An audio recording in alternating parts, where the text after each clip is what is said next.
She's a riveted Jill. And she's a riveted Jill.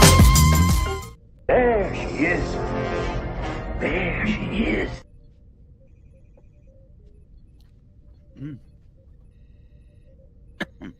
Welcome to Jill's.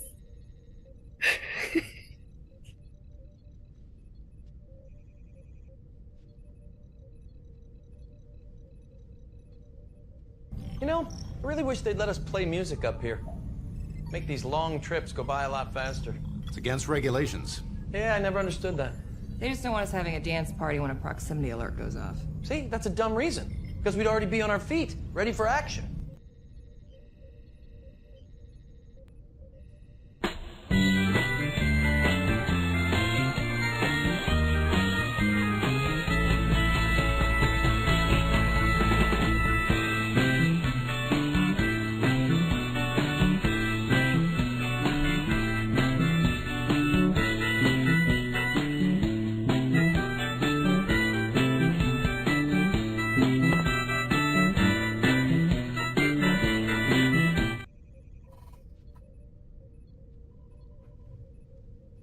Hello and welcome to Shore Leave number 54, where we get to talk about whatever you want to talk about.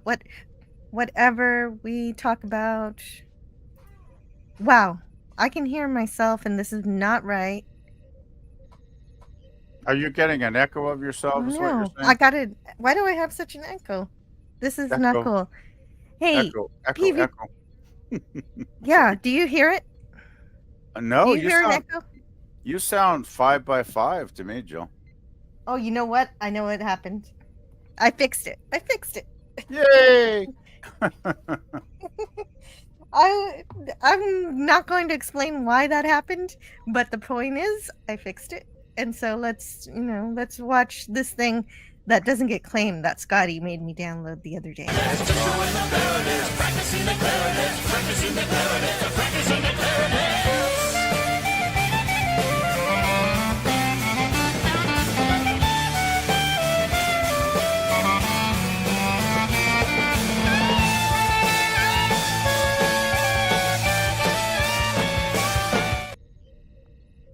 Okay, what the hell was that? Oh, well, it was just something from this old, I don't even know if they still make stuff, but Funny or Die used to make these funny videos. And that's apparently from G.I. Joe. Those are like the villains from G.I. Joe. Playing the clarinet for some reason. I don't know. Just for Well, fun. I was never a G.I. Joe guy, so I guess that's why it didn't make any sense to me. It made no sense to me either, but if you are a member of this channel, you have seen that before. So, hello to PvP. A happy birthday weekend. I hope Thank you had a you. great birthday. And Oh, it was really. I was you're still actually. having some fun. I was really very impressed. It was very heartwarming. So many people showed up on the panel, and then Mikey was he was the main host, but there were like 4 or 5 other people, like Larry and Sith Dan and a whole bunch of other people that were co-streaming it. So there were like 6 simultaneous live streams going, which I was amazed because I don't think that's ever happened before. And then there was all the people in the public chats pouring in, right? And Mikey was tabulating them on all the different live streams. And I think the final count was there were like 40 people in the chat wishing me birthday wishes. So I was just overwhelmed at how positive and very, very lovely people were that night. It was very heartwarming. I got to say it. Great. It was the best birthday party I've had in many years. That's wonderful. I'm glad to hear that. It was fun. PvP. Thank you, Jill. And I also want to say hello to people that we have here in the chat. Unfortunately, Franco Walker can't be here. It's the middle of the night for him. But who knows? We might stream long enough to where he's having his coffee. Let's see if we can do that or not. I'm kidding. Yeah, I don't know how long I'll last. I'm a little bit tired, but I'm going to try and hang in as long as possible there, Jill. So Well, if you do need to go, just let me know and we'll let you on out. Dennis Hot Topic says, "Good morning. It's May 17th." He posted that at 7 a.m. my time. It was morning at that time. it is only going to be the 17th for a couple more hours for me. Actually, And speaking Tristan of- Mendoza's here too.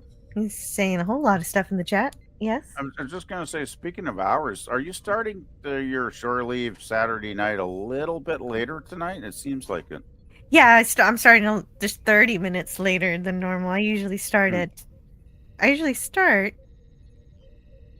10 p.m. This time I started at 10:30. I don't know. I just felt like it. Okay, just wondering. I would like to give a grand welcome to a first-time guest on this channel, but definitely an old friend on YouTube. Hello and welcome to DVB. Yay! No, thank you, Jill. You're too kind. You're too kind. Oh, I'm so glad to see you. How are you? I'm good. Thanks for inviting me on. I made a point to actually show up this time. So, how you doing? You're very welcome. Oh, wonderful. I think I want to share the sounds that happen every time somebody enters the chat.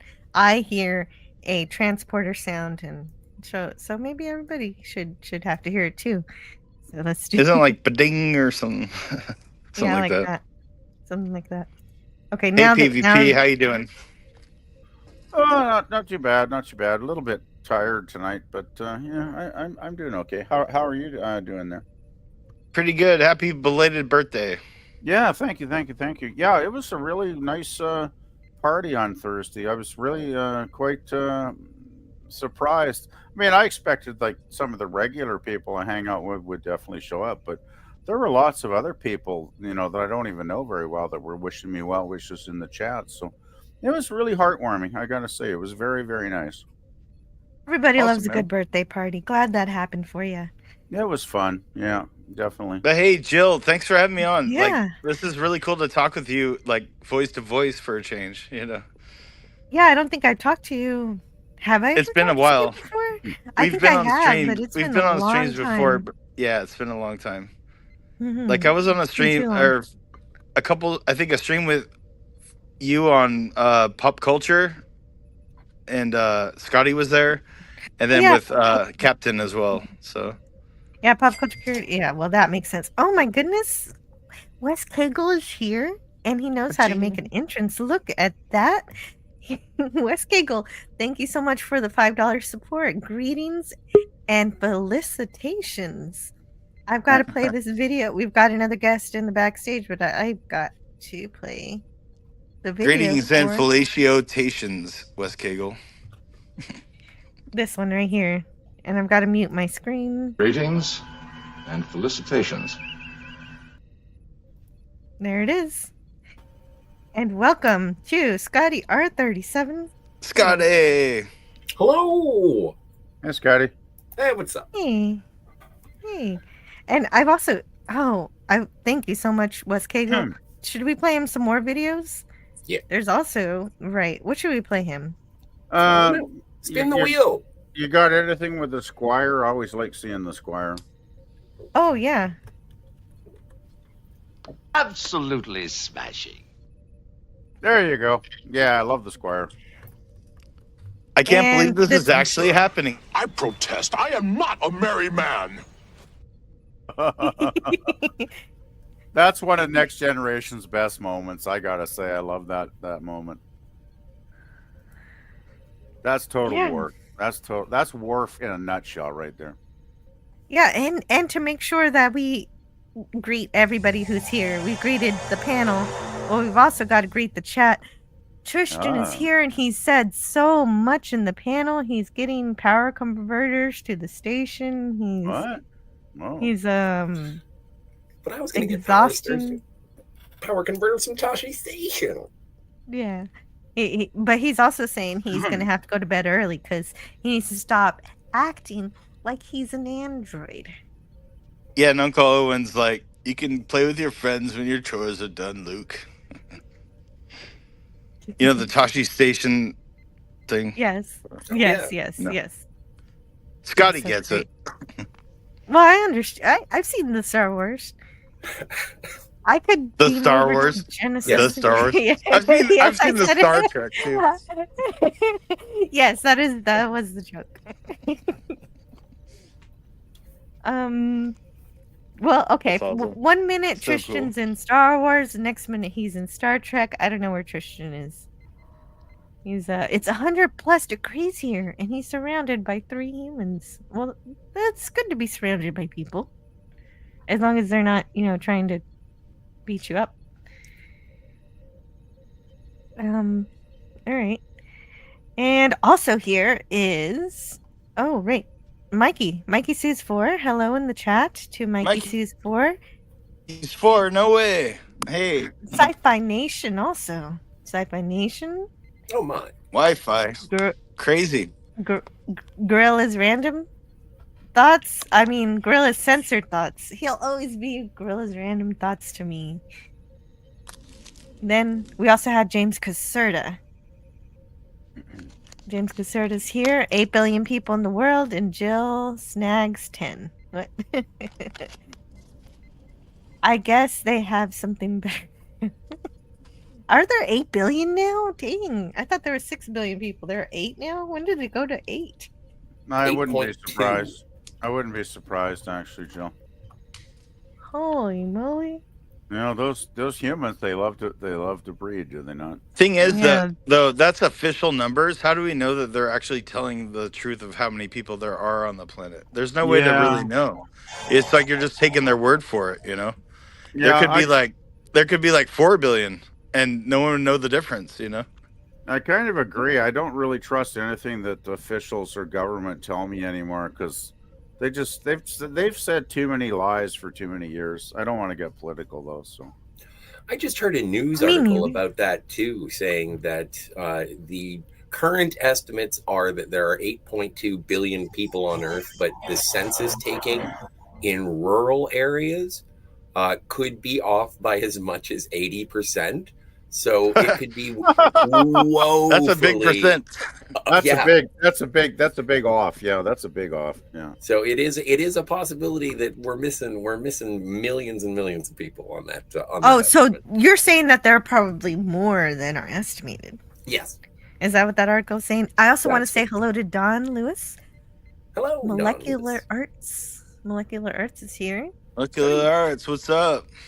Right? Hey there. Good to see him. And DJ Play Nice, of course. Gotta love DJ Play Nice. He's the best. Rock. And Wes Cagle. Hey, Wes Cagle. Thank you again for that super chat. That was awesome. And Pop Culture Republic says it's always good to check out the Star Wars. yeah. That Star Trek-y thing. Says James Caserta. Star Wars. That's funny. Good lord. Alexander. Now I'm thinking of that Star Tracking video. You guys have all seen that, I assume. No, probably not, but I have to go see it again. Tracking. Have you not seen that music? Oh, you mean the firm? Yeah, Star Tracking. It's really goofy and it's a lot of fun. Yeah, that's cute. Yeah, the stop motion animation is amazing. Exactly. Donnie Sentai Ranger Donnie is also here. Yeah, let's start counting. 1. Yeah, okay. I'm gonna go back over and count No way. Here. You have so many cool people in your chat. How is this possible? I don't know. I didn't do anything. Sigvaldison. Hey, Sigvaldison says, once our Eldritch God is released, we will have a much quieter world as humanity's burdens are removed. And that's Sigvaldison's word that he wants to spread. We went to 8 billion when India went ape. Production. Oh, was it India? Just by themselves, India. I'm pretty sure India is one of the most populated countries in the world, and China. Like, they have massive population densities, you know. Bueller. Oh, I'm sorry. Okay. I was muted. Thank you, DVB. You're amazing. So, Tristan, I guess Tristan Mendoza is giving us our first topic here. He says that Andor rocked. I did not watch Andor. Did anybody else hear? Or does anybody have any opinions on it? Here in the chat. That was a Star Wars show, right? Yes. And so by Yeah. that answer, I guess that you're like me and did not watch it. Yeah, well, I loved the first two films back in the day. The third film with the well, you know how much I hate Ewoks. No, I actually didn't know that you hate Ewoks. This is Well, I news. did- How can you hate Ewoks? because Ewoks are cool. because it was All a of the cool total, kids it was hang a out total marketing gimmick to sell teddy bears to the They're still kids. cooler than Gungans. No, You don't like I don't know. PvP. What do you have against teddy bears? Nothing against teddy bears. What I have is a ruthless marketing to small children. That's what bugged me about that film. So just saying. Okay, so it's very clear nobody Anyway, here watched Andor, your question was, has any of us watched Andor? I have not. No. And I know Because Scotty Andor hasn't. is based on the character from the movie Rogue One. Have you guys seen that? Rogue Oh One? yes, I did. You remember yeah, Andor was Rogue the One was sidekick good. character played by Yeah, I got a chance Diego to see Luna. Rogue One, but I haven't Right? seen. I haven't seen Andor. Apparently, it Andor's a meshes spin-off up. of that movie, pretty much. Yeah, and I heard that season 2 is the final season of that, and it dovetails nicely into the beginning of Rogue One. I've heard people say that it was good. I don't have Disney Plus, so I haven't watched it. But the Star Wars fans in my life have fairly high praise for it. But as I've said before, I'm not angry at it, but I'm just sort of 6 episodes and out when it comes to the Star Wars episodes 1 to 6, and then I don't have any use to for much else. Yeah, I understand feel that. pretty much the same. Pretty much feel the same. Well, I am too. I actually really That's our word on it. Rogue Wars. That's a Disney one, right? If I Yep. believe correctly. Rogue One was actually the only Disney Star Wars that I actually really liked. I thought it was a pretty good movie. Very entertaining.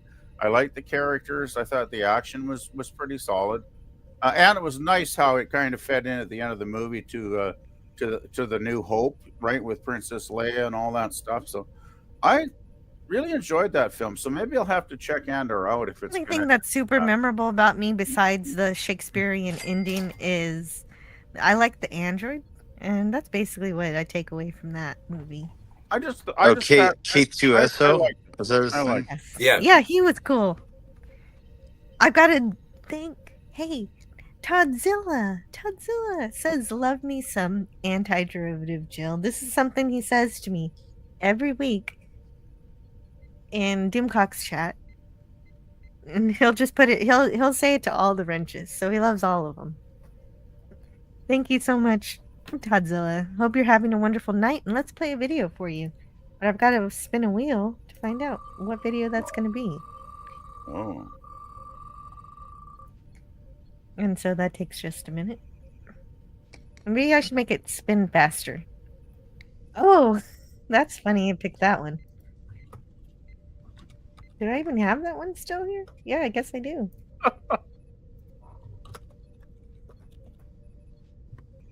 That would be amazing. It would be cool. It would be a real... Captain Kirk. That would be I know. My only true romance clip. I'll play this one too. Just let's play another one too. Yeah, I thought these things were supposed to be Ragers. Oh, that's. I would never live in the 24th century. I fucking hate the next generation. Only the original series, only classic. Yeah, I agree with that. Oh, then I could play that for you anytime you show up, PB. Yes, you can, Jill. Yes, you can. There Well, we go. you know, most people grew up on Next Generation. I admit it. I'm old and feeble, and I started with TOS back in 1969 when it went into syndication. I be totally Damn, honest. dude, you're hella old. You watched it in 1969 for real? Yeah, because our local, we had one. How old are you? 10? So you're like 80 now or something? I was 11.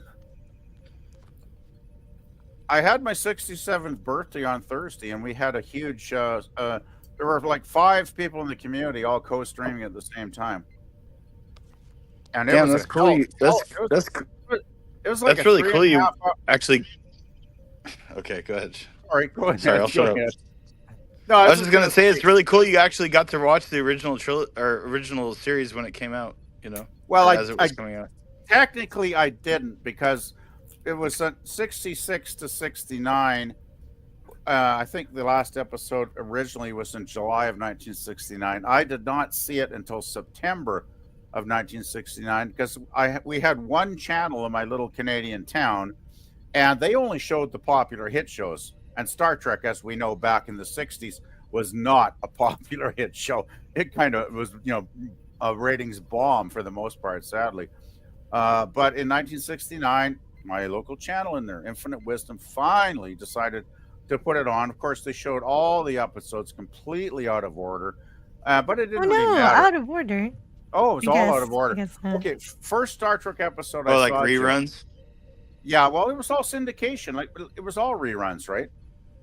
Because when they put it into syndication, then all the thousands of channels can pick it up and show it, right, for whatever fee they charged. But unfortunately, since it wasn't in an NBC broadcast, it was all out of order. And the first one I saw was what was the court martial? The courtroom episode. I wouldn't suggest that as a first Star Trek No, episode. I wouldn't Here's either. a procedural. because I'm thinking Klingons and phasers and neck pinches and all the cool stuff I'd heard people telling me about, and then I get basically Perry Mason in outer space, right? And I'm like, what the f is this shit? As an 11-year-old, I'm like, wow, majorly. But what saved it for me? The following week, 7 days later, they played Arena, and when I saw I demand it. Yeah. When I saw Arena, I was sold. I was like, okay, this show is cool, because Arena is a great episode. So yeah, just saying. Oh yeah. Sorry, I didn't mean to talk so long. Sorry. No, but you're guys, good. No, you guys know me. I like this. Story. This is a good story. No, thank you. I don't mind when people talk for a long time if it's a good story. You know what I'm saying? That's good. Yeah, I appreciate you. Thank you. Okay, what are we looking at here, Jill? I see a guy. I shall be merciful and quick. Oh, that was the naked time, but I wasn't actually trying to show off my backgrounds. Okay. What I wanted to do Oh, okay. is say hello to Wes Cagle. Hi, Yay. Wes. Yay. Hey. Love Hello, the everyone. avatar. Let's Love the avatar. Kago. What's up? How's it going? I have to warn you all, I have been partaking in the vodka tonight because I've been been enjoying myself. I will behave though. Always behave, Wes Cagle. I've never had a problem with you. You've got to give me a little leeway. It's my birthday today. So. Oh, happy birthday! Wow, we're only like 3 Happy days birthday, apart. man. Cool, Thank man. you. Cool. Okay, so I have a series of videos to play for you in that case, so just hold on. Prune juice. Warriors drink.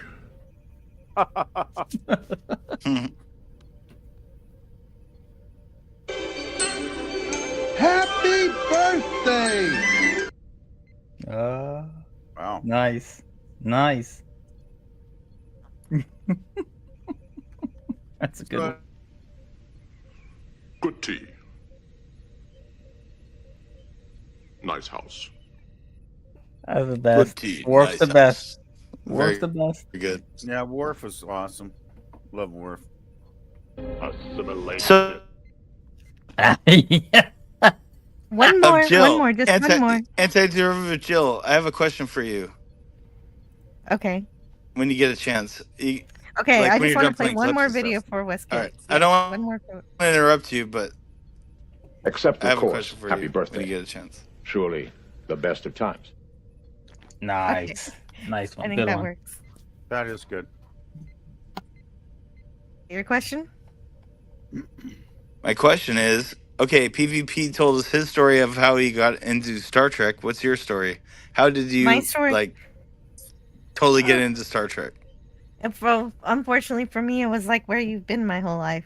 So it was not until I was 19 years old, and I was in the library at university, trying to do some homework.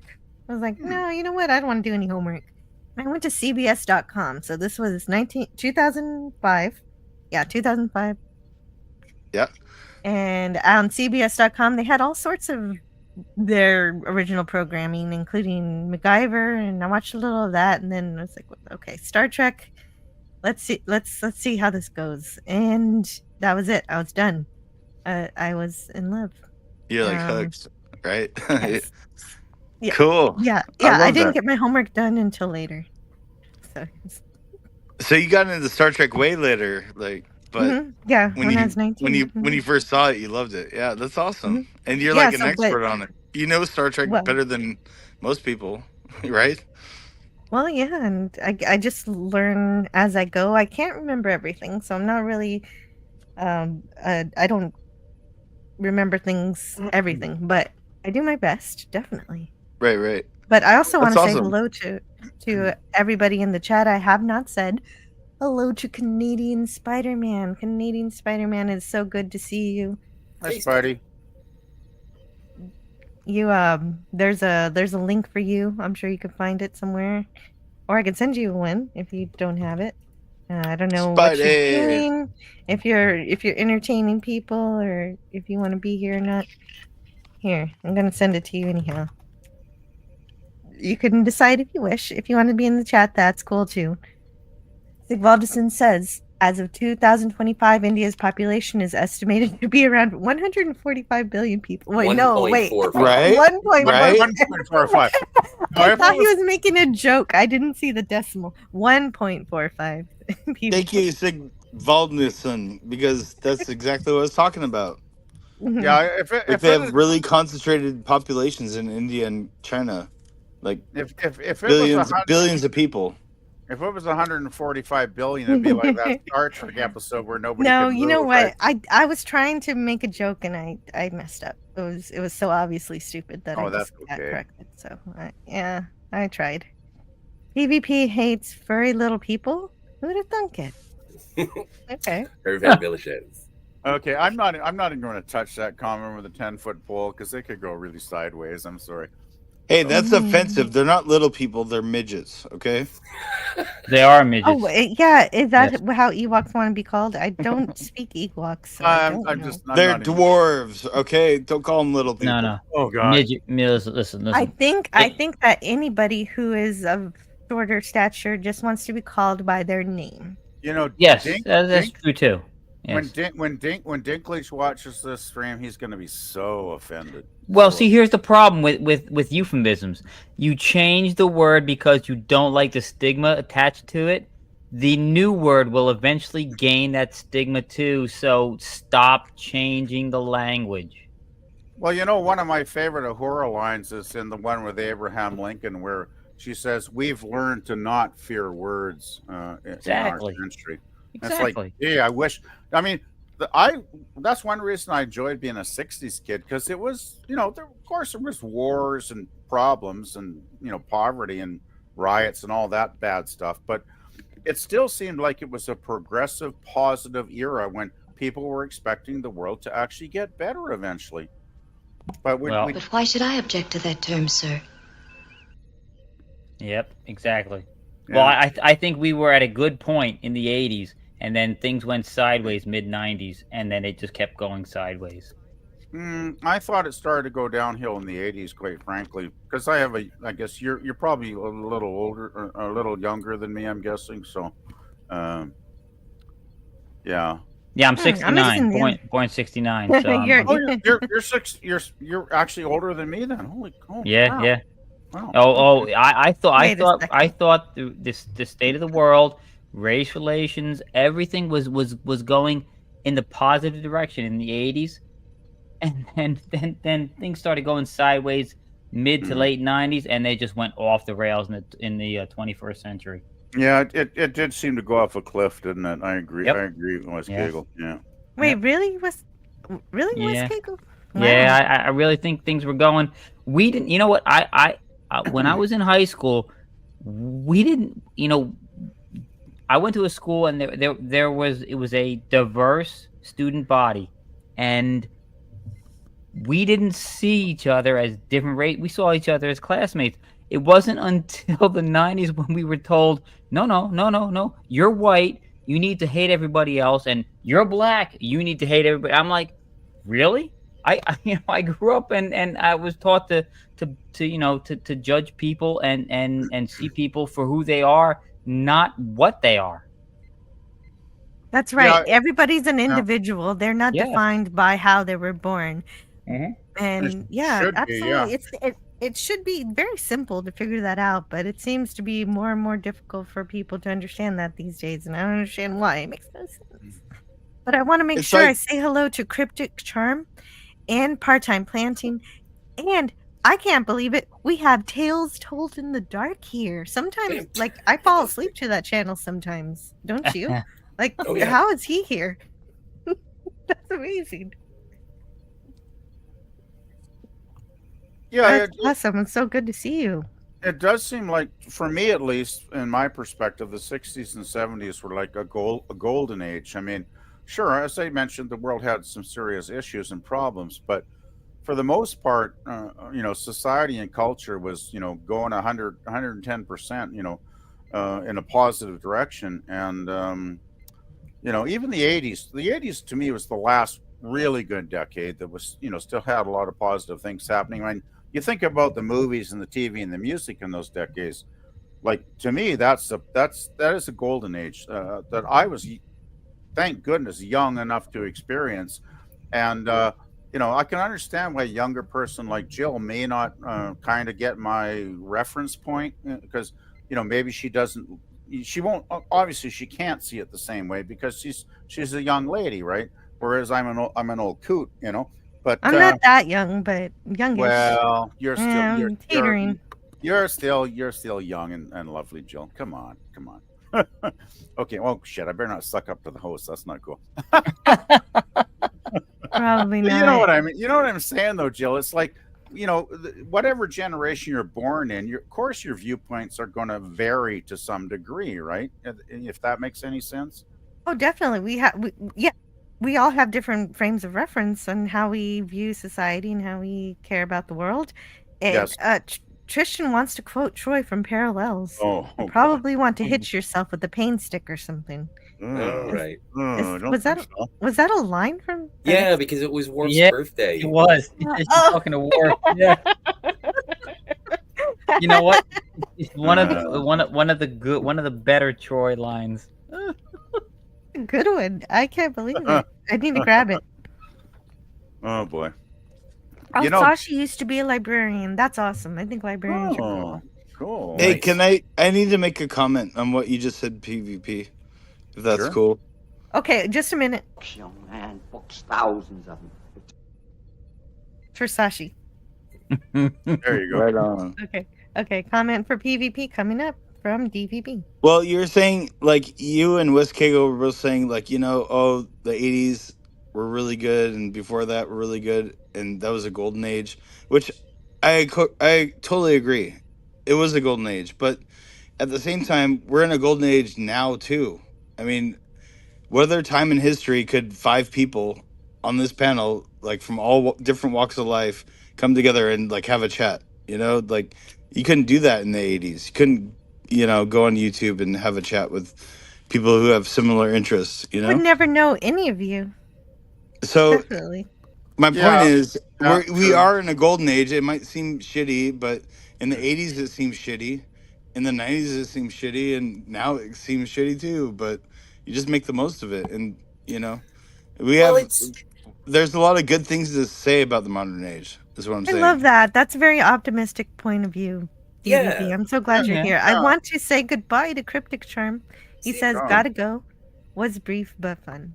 Here for a good time, not a long time. Yeah, I love that. I love that. You know what I'm saying, though? There is Good hope for quote. the future. I mean, Yeah. Oh, I'm with you, DBB. Like, I absolutely. I think also there is a certain level of rose-colored glasses when you look back. Like, I would say the '90s were a very inclusive and rosy look towards the future. But that may also just be because I was in high school and I'm feeling nostalgic for my youth and the things that I was learning about. And it wasn't until I was actually pushed out to the rest of the world that I was like, oh, Oh, there's a lot of sharp corners around this place. Gotta watch out for the danger. But as the philosopher Billy Joel once said, we didn't start the fire. It was always burning since the world's been turning. So I think that it is a certain level of perspective. Like the 70s had fuel crises and a complete collapse in government faith in terms of the Nixon resigning. And then the 80s had drug epidemics and AIDS and economic falls, and the 90s nothing bad happened. And then In the 90s, nothing bad happened. Nothing at all. The whole conflict with the Middle East basically started in the 90s. But No, I didn't read about that. I What don't want happened? to. A lot of things. The All 90s were four pretty in good, one. though. I agree. I hate They to were tell pretty Jill, good. but that Spidey. Middle East Spidey. conflict going on since World War One at least. Hello and welcome. Well. The Middle Eastern Hello. conflict Hey, started can we way say hello back, to way Nate back and in the Spider-Man? 17th century. I So. need to get Spidey a video. I need to get a Spider-Man video, but I don't know which one to get. Spider-Man. Oh, that one. Does That would whatever work. a spider can. Hi, Canadian Spidey, Spider-Man. you the man, Spidey. You Hi, are. thanks. Hey, Wes Kiga. Hey, man, right back at you. Thanks for being here. DVB, PvP, Scotty. Hey, good Spidey. to see you. I Hey just there. heard what DVB was saying about we live in good times right now, and I completely agree. However, with Wes Kegel, I grew up in the 70s and 80s. The 70s and 80s were the greatest, and I think it did start to change right after the 80s. But I mean, generally speaking, compared to other times in history, I mean that most of history, your house and your village could be raided by an unknown force, and you would be destroyed, and slavery would ensue. Yeah. At most of human point. history, you were never really safe at any time. We have advances in medicine that are far better than any other period in history. The deserts are shrinking. Through irrigation and solar power innovation, we have more green on the planet than ever before. True. The glaciers aren't melting like they said. The ozone isn't full of holes quite like they said. The acid rain. It's shrunk. Yeah, it started to shrink and everything. The acid rain isn't destroying everything. So, and wars. I mean, when I grew up, PvP knows this. I'll start mentioning the countries that were at war that I've backpacked to peacefully. Vietnam, Nicaragua, Panama. All of these places, all of Central America. How about that? Ecuador. All through. I mean, and now the Northern Ireland, Southern Ireland, London was a war zone, with the IRA at some points. Cambodia, Laos, Thailand, all of these places are quite civilized and war-free now. So they were all at war not that long ago. Crete is another example. Now it's peaceful. Lebanon, peaceful. Iraq, Iran, working on it. Yeah, I still wouldn't take a holiday over there, but So all in go to all, Cyprus. I mean, we don't have starving people like we did back in the 60s. We don't have famine. We can mitigate famine much better. And even though we have disasters now, we have 1/10 of the people dying than just 100 years ago because of helicopters and radios. People aren't dying in disasters like they were 100 years ago. It's amazing. Like, we are in a good time in history overall, generally speaking. And I mean, we didn't even have Playboy 100 years ago. Oh, wow. there's But you had the great- Nickelodeons, right? You put There- like a nickel in, and it was. There's the greatest cultural advance in the last 100 years. I think that's why the Spidey. internet was invented. I have to Oh, thank Spidey. I have to thank Bruce Lombardo of Dick's Division for supporting the channel tonight. This is amazing. Nice. Thank you so much for being Wow. so generous and appreciating what we're doing here.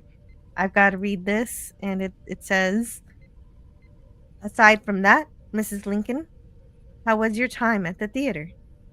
Probably my favorite joke. God. Oh God. By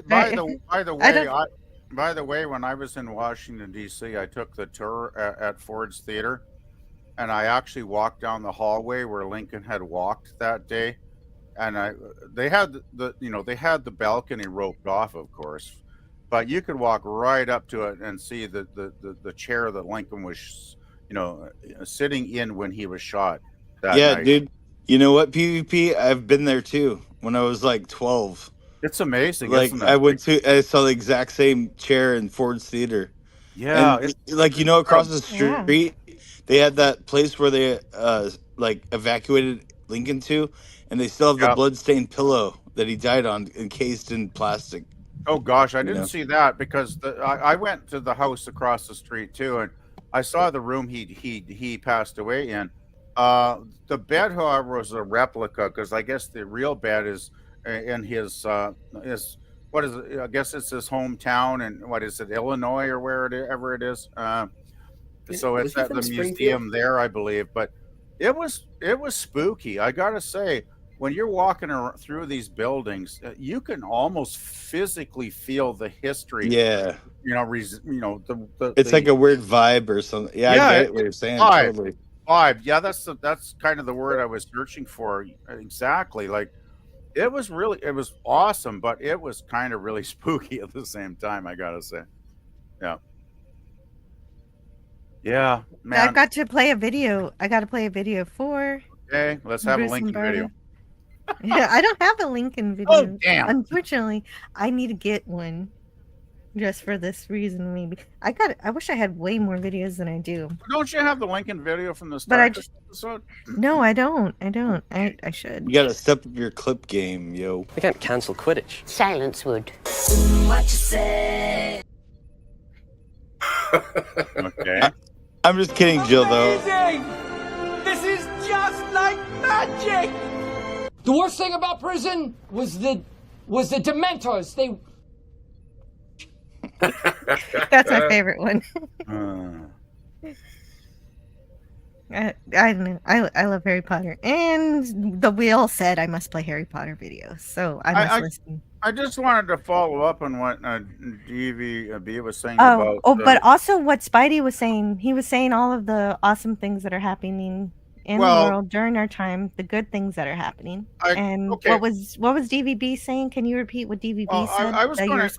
I can totally include Spidey. Like, they both have the same train of thought where they were saying, the world is actually very, very good today, much better than it was like 100 years ago.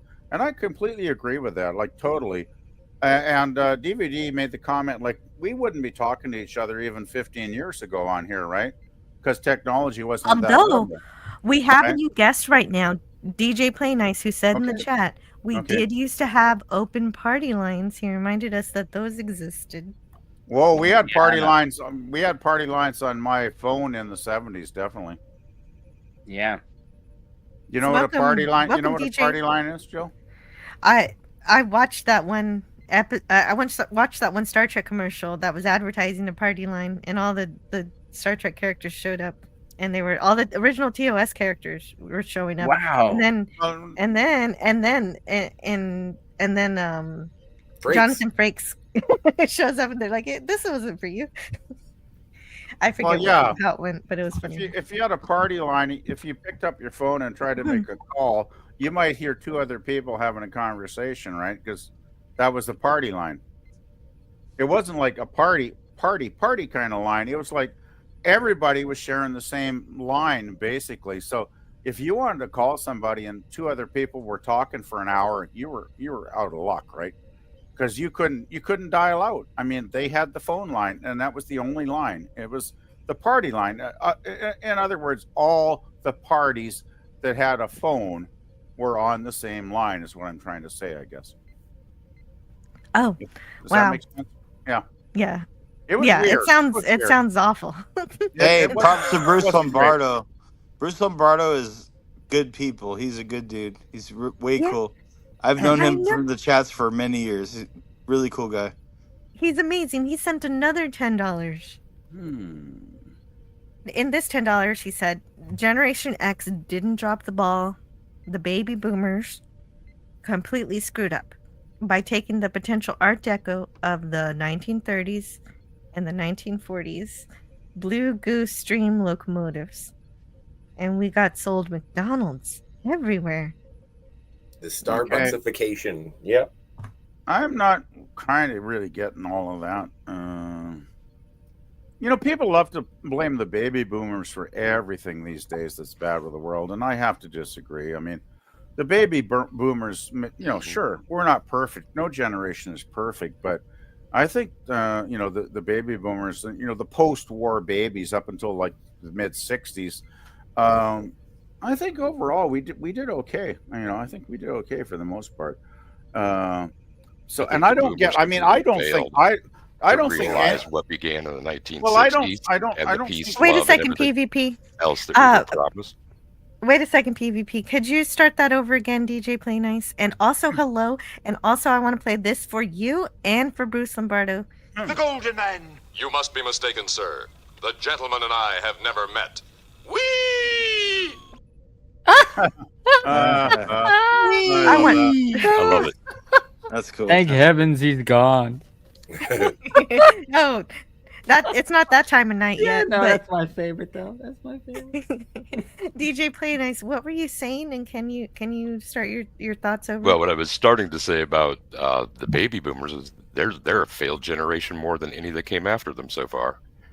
They failed to push through and realize all of the optimism and all the great things that we associate with the 60s and, you know, being progressive on a planetary level. And what happened? The 1980s happened. And what was the 80s decade? It was the me decade. What was it? It was corporatized. It was everybody in a cubicle. It was not chasing those ideals and putting your underwater basket weaving degree to good use or swelling the Peace Corps or anything like that. Right. It was a complete and total dedication to mammon. It was the chase of money. It is a greed is good, Gordon Gekko kind of world. I mean, you take a look at that, and that's how I remember the 80s being. I remember the effect it had on small communities. I mean, I'm only representing middle America and not very well, but I was a child of the 70s. I was born in 69. So the 70s and 80s are a pretty good reference for me because I was absorbing as much as possible, and those were some incredibly transformative years. And I don't want to slag on the 90s all that hard, but I do not disagree with some of the previous observations as I caught them before I came in about that being a decade where we started to see, it started out to be, it became diffuse over time. And the example that I thought of in my head when I heard somebody saying that was, well, the 80s was the last decade that in a city of almost any size, forget about super urban, you could be an adolescent child and be outside and do things on your own with no or little, very little supervision, and you would be safe. I like to use that example as a barometer. And I think that maybe Scotty was riffing on, you know, helmets and all of a sudden everything can injure you sort of thing. Yeah. And Gen X kind of gets labeled, we're kind of like the new boomer when it comes to being boring old men who shake their fists at the sky kind of shit. But I got to say, the 80s was the last safe decade in most places and spaces, at least that I'm aware of. And it's gotten progressively worse for myriad reasons. And I didn't want to like have that be the way that I ended, but I need to pass the mic back. And thanks for hosting, Jill. It's good to be here. You're welcome. Yes, I'm so glad you're here, DJ Play Nice. And you do have something to say. I definitely want to. I agree with DJ 100% there. Everything you said was actually spot on. That was awesome. Good job. Like, that was good. Yeah, and like PvP was saying, I was just baby in the 80s, so I don't have the perspective to know how great they were, except for through history books and things. But I do want to make sure that I say hello to Suzanne. Hi, Suzanne. And I think also, Suzanne. We had Lemon Pie is here. Lemon, no way. Lemon Pie. Part-time planting. I'm not sure. You if have I all said the hello cool to people in part-time. one place on your channel, Jill. How is that possible? I also have Real Wade Nation I guess Gaming because you're the Clips. coolest. I have to say hi to everybody at least one time, right? Yes. He says I'm hip. At least twice. Also, Grogu. No kidding. Grogu's here. Hey, Grogu. Yeah, love Grogu. And yeah, so that's great. And we also have a lot of chats that people are telling us to add to the conversation that we've been having that I have starred. And let's go with the most recent one. Mars Monkey Max says, we're not saying baby boomers failed in the prime of their lives. We're saying they failed in the 21st century when they should have let Gen Z come in and fix the politics. And I'm not sure what... Gen X, yes. Don't confuse us with Gen Z. Yeah, please no. We got to have some empathy for the baby boomers because they grew up being automatons, brainwashed with television. Back then it was ABC, CBS, 3, 4, 5 channels maybe. It was all propaganda back then, brainwashing them to live. Well, we have one on the panel, so let's see what he thinks. I guess 2. I didn't realize Wes Cagle. No, You get what I'm saying, though? I'm not a baby boomer. I thought you were my age. No, I missed the baby boomers. Thank the Lord by 5 years. Oh, you're still older than I thought. I just missed it. Yeah, 69. They're 69. from a different mindset, a different generation. I really don't like to generalize about any generation, so I won't. That would make sense. I grew up, I was born in 1958. I grew up in the 60s as a kid. I was a teenager in the 70s. I was not a brainwashed automaton by any means. That's why Star Trek is still my favorite all-time TV series, because it was all about thinking on your feet, thinking for yourself, not letting other people lead you around by the nose, right? That's why I love that show so much. And I think it is a little extreme to say brainwashed automaton, but there was something of value. Well, I'm just reflecting what was said earlier. Right. And I'm trying to balance and parse it out. But the thing is, and this is why there's such great reverence and regard for Walter Cronkite as being an honest and upfront newsman. And it's like, when there were 3 ABC, NBC, and CBS.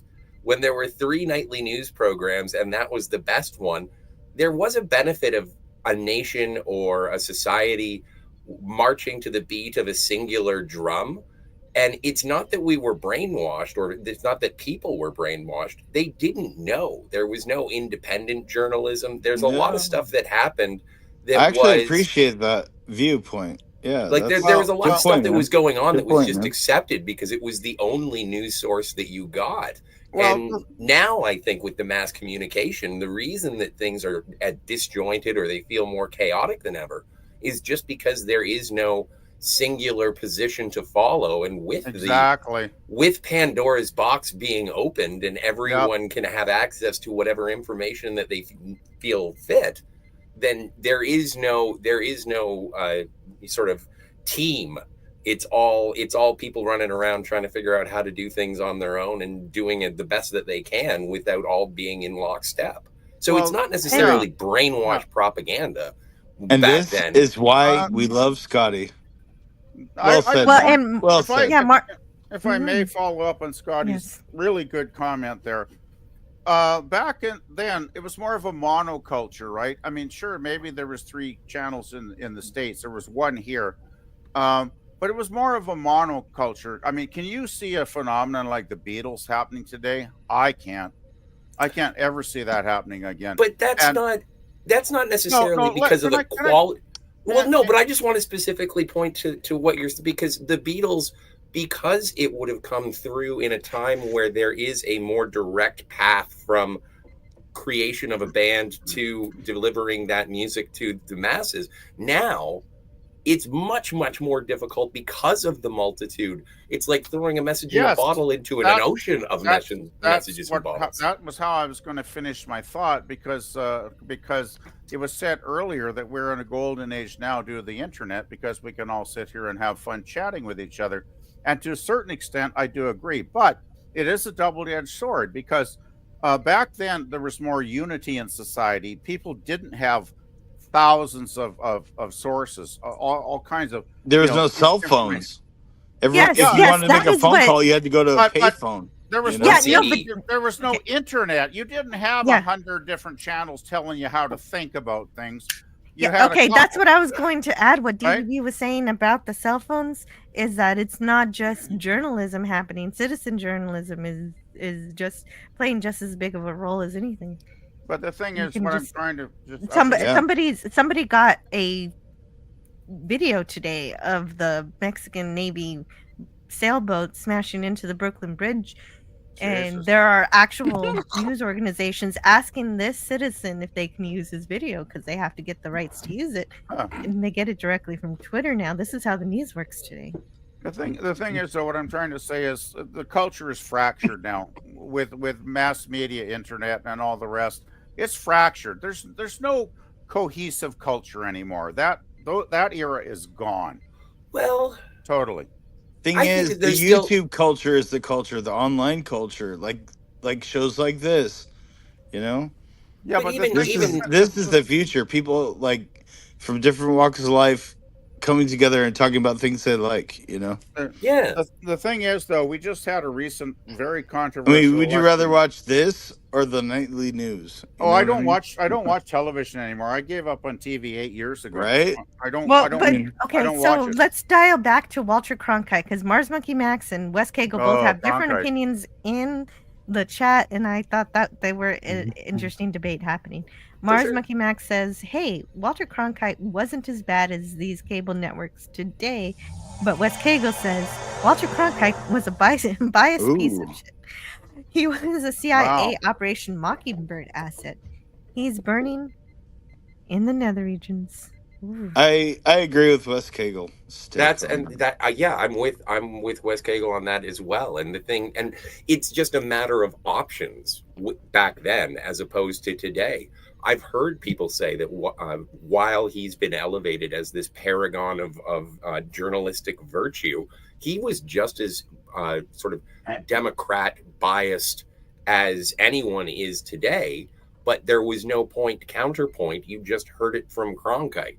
And because he was the most popular, everyone followed him. It's like, and that's it. With the lack of options, the one who is most popular ends up being the most correct.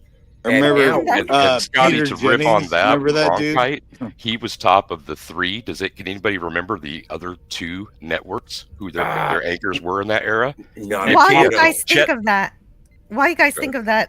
Sci-Fi Nation in the chat says, and that's the way it is, and that describes perfectly how Scotty just described him. Yeah. Well, I Scotty's am right. Final word.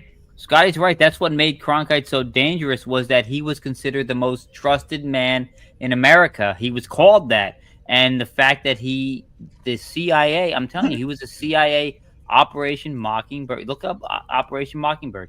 He was an asset in that operation, and they used his trustworthiness against the American people.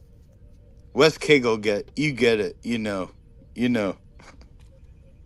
But there was like Edward R. Murrow, who famously went up against McCarthyism. David Brinkley. Brinkley Peter was one Jennings, of them. Chet Huntley, Frank Reynolds. Well, The reason we say Cronkite, and I guess it's unfortunate because the guy also had some other personal qualities that weren't all that great.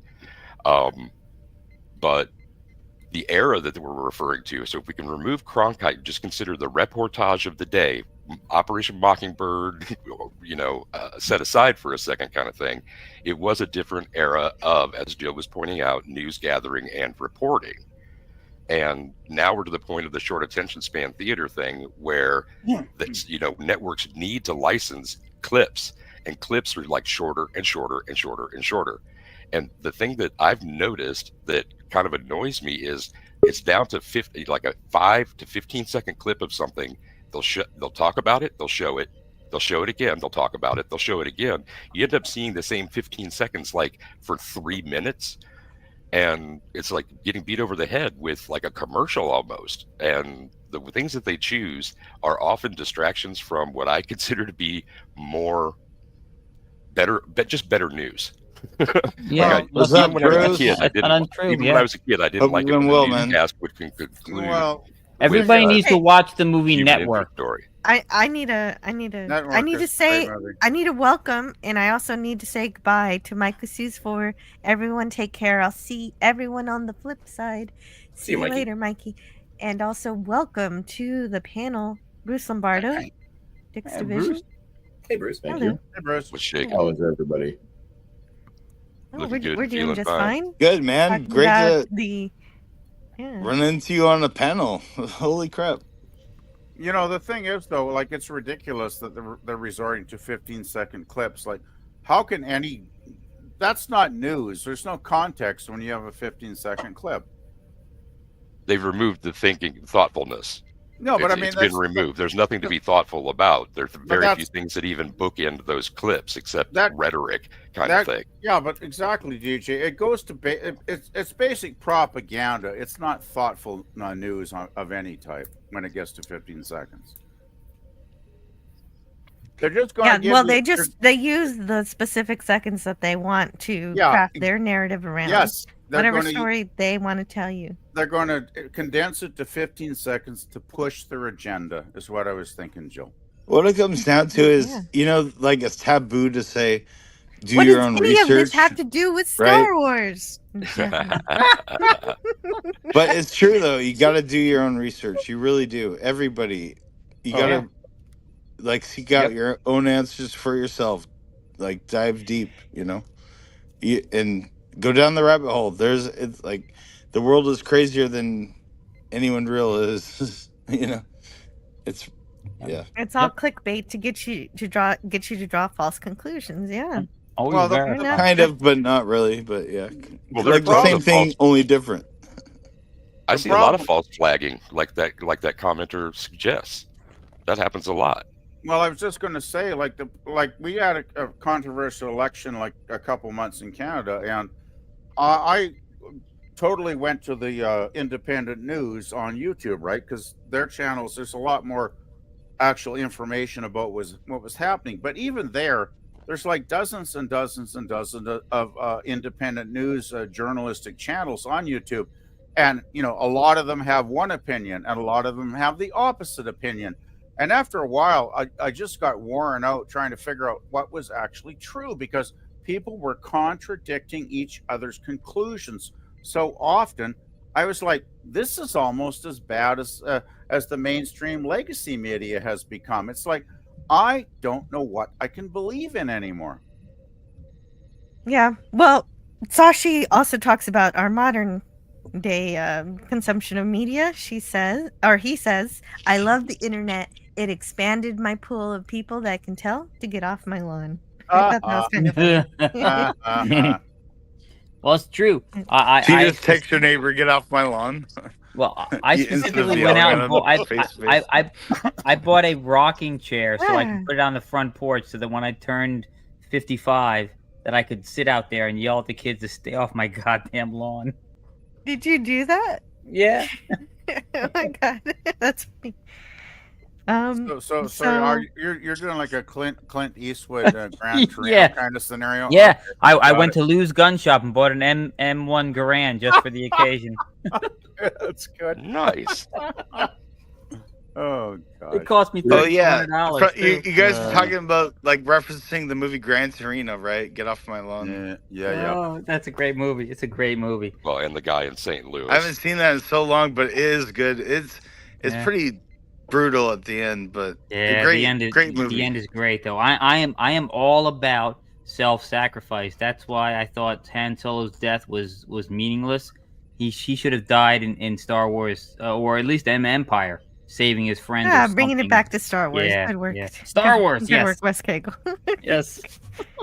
Did somebody say Star Wars? Star Wars. Yeah. Star somebody Wars. in the chat says, "What does any of this have to do with Star Wars?" So, What is good the work. Star Wars we're speaking of?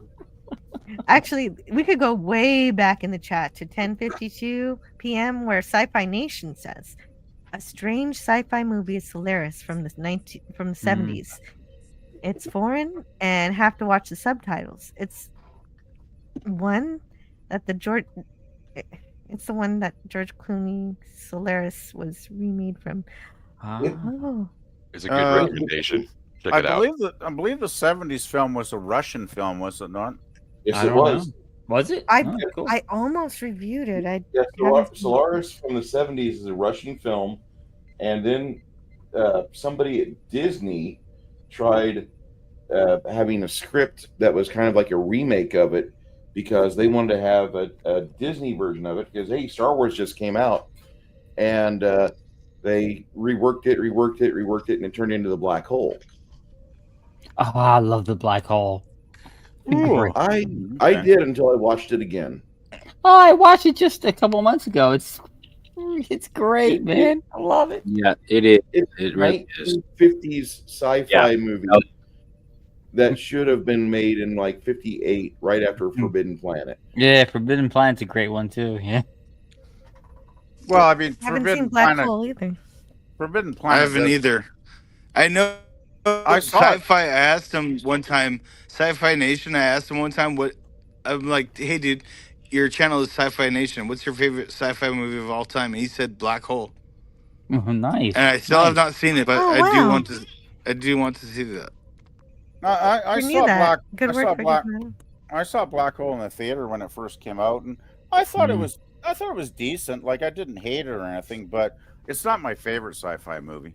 That's I was fair. like 10 years old. I thought it was boring, pretty boring. I mean, we're coming off of Star Wars, for it fuck's was- sake. I We're thought it coming was off of the Star Wars and everything that was going on with that. Black Hole kind of didn't produce for me at that point. But I also have to admit, only semi-ashamedly, that Maximilian scared the shit out of me in the theater. He was scary. Oh, yeah. He was Oh, scary. my God. Yeah, I think the worst thing about Black Hole was that the plotting was a bit slow paced at times. It was slow. It was a long movie. Yeah, well, that's the problem with in that era after Star Wars, everybody jumped on the band.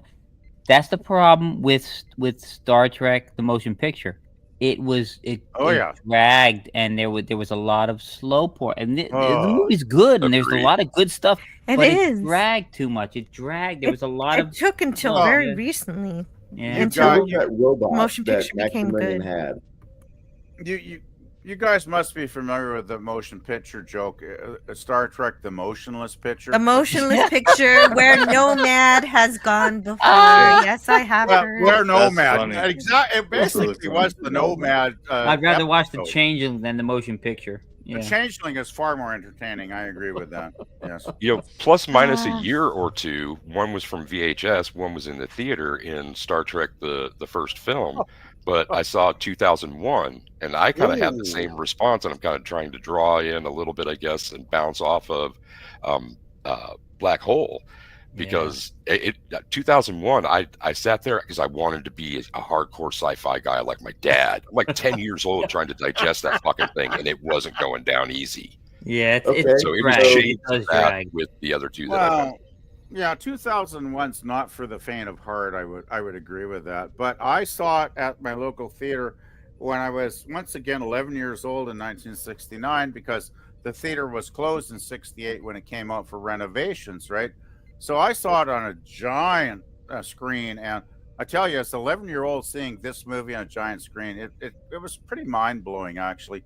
And it's still one of my favorite films. I know it's slow paced. It's got a lot of weird aspects. I mean, the ending is just like, I mean, no wonder the hippies were taking acid and going to see the movie, because it was totally like psychedelic at the end and kind of mind-boggling. But I like the middle part. The middle part, when they're on the Discovery, and it's quite entertaining. I like the middle part a lot. Yeah, So, agreed. Yeah. but yeah, I like that film. It's one of my favorite movies. I got to be honest. Yeah, I've got to cover 2001 at some point. You have not? Have you seen it? You must have seen it. Yes, I've seen it. I've seen it thank- several times. Thank goodness. So 2001 or 2010? Because I like 2010 better. You do? No, I haven't seen Yeah. 2010. I'm ambivalent Agreed. to 2010. I think 2010 is a good movie. Don't get me wrong, but I think there's a mystery to 2001 that I don't think 2010 quite matches. Like it's a little more pedestrian, and I'm not trying to say that in a bad way, but it's just a little more pedestrian. Like it's Oh, yeah, more I don't think realistic. it's more pedestrian. I think it's less obtuse. Yeah. It's less artsy. I agree with everything you guys are saying. I totally agree, 100%. Same director? Does No. Kubrick do? Oh hell, No, no, Kubrick. Kubrick wasn't around to do 2010 show. Well, he was around. He was Yeah. offered, and he was no. Yeah, he was like, no, thank you. No, thank No, you. and even like, because Arthur C. Clarke was like, "Is it okay if I do it?" And he's like, "You can do whatever you want. I don't care. I already did mine." Oh, so he was happy with the film you made, and he let it go. He had a cameo. And could DJ Play Nice? Could you tell me why you like 2010 more than 2001? I can just go with the contrast that I offered there. It was less obtuse.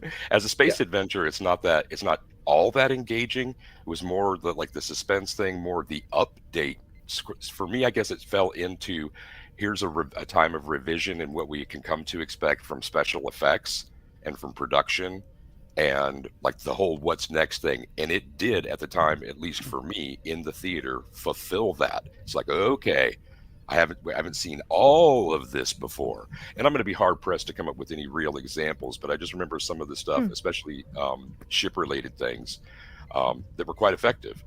And the storyline, it isn't all that great. I think that there's enough there for huge 2001 fans to find something of value sort of deal. But it is, in contrast, if you try to put them in the pantheon of a film, it's not as big or as heavy a film as 2001 is.